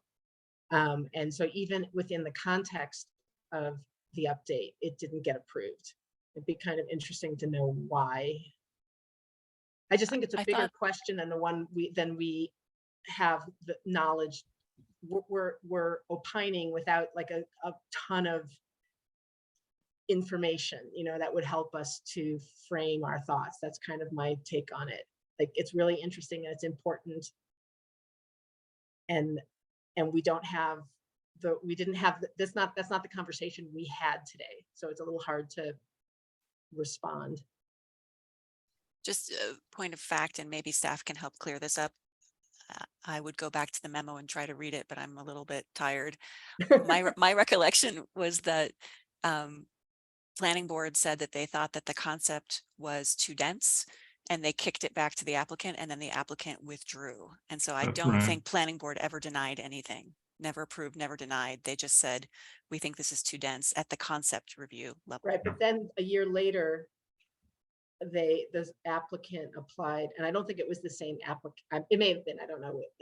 The applicant applied for annexation. And I think they withdrew again, if I'm not withdrew mistaken. again, right? Yeah. Right. Yeah. And so, but we don't know, we don't have the backstory as to why that happened. So I don't know. I would love to have the conversation about John's point, but I don't feel we have that information in front of us to have it. It seems like there's a desire to honor our overarching document, the Boulder Valley Comp Plan, and yet within our city process, we've given ourselves ways to worm our way through it. I mean, I every time we do an annexation and we just, oh, well, let's change the underlying use. And I'm just like, we have arbitrarily changed that Boulder Valley Comp Plan use designation many times. And I'm just consistently like impressed that, I guess the Boulder Valley Comp Plan is pretty porous.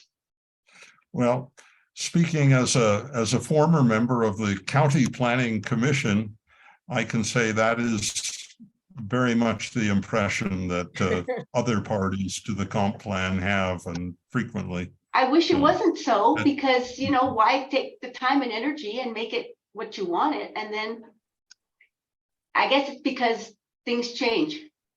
Well, and also the comp plan, if you read the comp plan, right, you could design any kind of city you want out of that comp plan. Right? True. Yeah, there's a lot of discretion. Right, there's a lot of discretion, and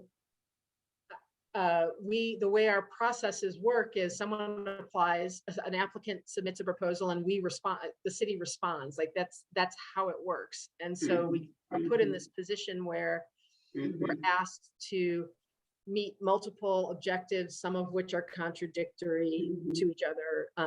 And that's why they put smart people like you guys on planning board to try to help navigate all of those complexities. Maybe the solution, which is not specific to this project, but maybe the solution is to, instead of having the every 5-year update where a few things come to us as part of the update to the Boulder Valley Comp Plan versus the whole big Boulder Valley Comp Plan redo, is to do that more often, so that an applicant like today's applicant could come forward in 2021 specifically with a request to change the underlying zoning. And if that got approved, then she could move forward with the rest of the process instead of, I think we did this in 2020, right, John? We had and this applicant, for I'm sure good reasons, did not apply to be part of that mini update. So maybe we just need to do mini updates every couple of years instead of once every 5 years. Yeah, I think that would be a reasonable thing.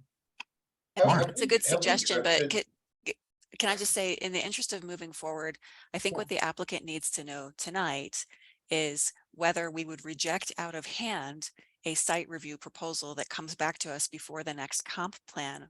Is it even worth her time to listen to what we have said tonight and try to make changes and bring us back a site review or another concept review based on what we've said tonight? Or are we just gonna reject it out of hand? And Mark and I have said we would be willing to entertain a new concept plan or new site review plan before the next edition of the Boulder Valley Comp Plan.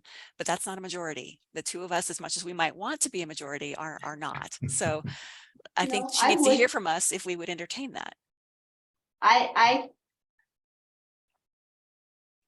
in full agreement with an overarching plan, but I have no problem with changing the use, the Boulder Valley Comp Plan use for this site based on an annexation. I think it's a process that exists and we have to be, I mean, it's a path. And it's a valid path and it's a real path. And I don't feel like we should deny the applicant the ability to do what other people are doing. Right.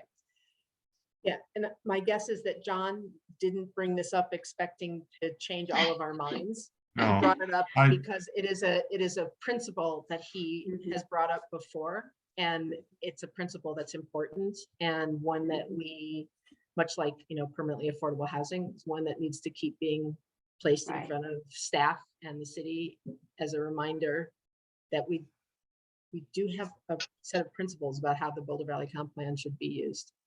Yeah, I mean, Laura, to respond to your question, my perception is that this should not deter the applicant from moving ahead with the project based on the majority of comments from the majority of board members tonight. Okay, thank you. That's important clarity that I appreciate. And I imagine the applicant does as well as other folks who might still be hanging out with us. We have 16 attendees. Thank you for making it past 11. Yeah. Okay. Further comments on this matter?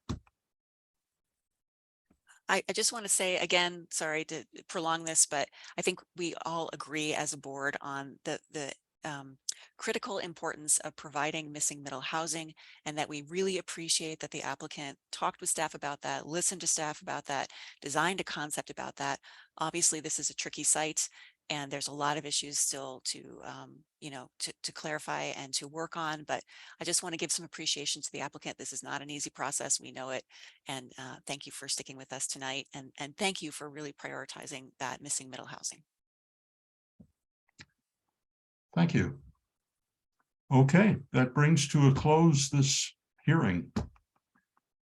And now we'll move into matters from staff. Good evening, Planning Board. Certainly a lot of robust discussion tonight. I don't know that I've got anything to add for you this evening, but appreciate your service as always. We will make adjustments to add that meeting back in January. Thank you. Very good. Thank you. Laura. Can I just real quick, for whomever is in touch with the Glenwood Court applicants, in walking around that site tonight, they may already be aware of this, but there is an external light that is literally hanging by wires down the front of one of their buildings that looks like a fire hazard. So if I could just ask someone to bring that to their attention. It's the 20, it's the same building number as what's in our on our agenda. The 2747. Okay, I hope that's still inhabited, so I hope there's some inspector that can go around and solve that. There's like a hole that goes right into their building that's wide open, like to the weather. So I had to say something. Thank you. Okay, matters from the attorneys. City Attorney? Nothing from my end. I hope everyone has a good evening. Okay. And from the board? I would like to give a shout out to Sarah, who helped organize this meeting much more than it would might otherwise have been. So thank you very much, Sarah. I'm grateful. So. I'm a fan of matrices. Okay. Well, good night. Let's Thanks, everyone. adjourn. Sleep tight.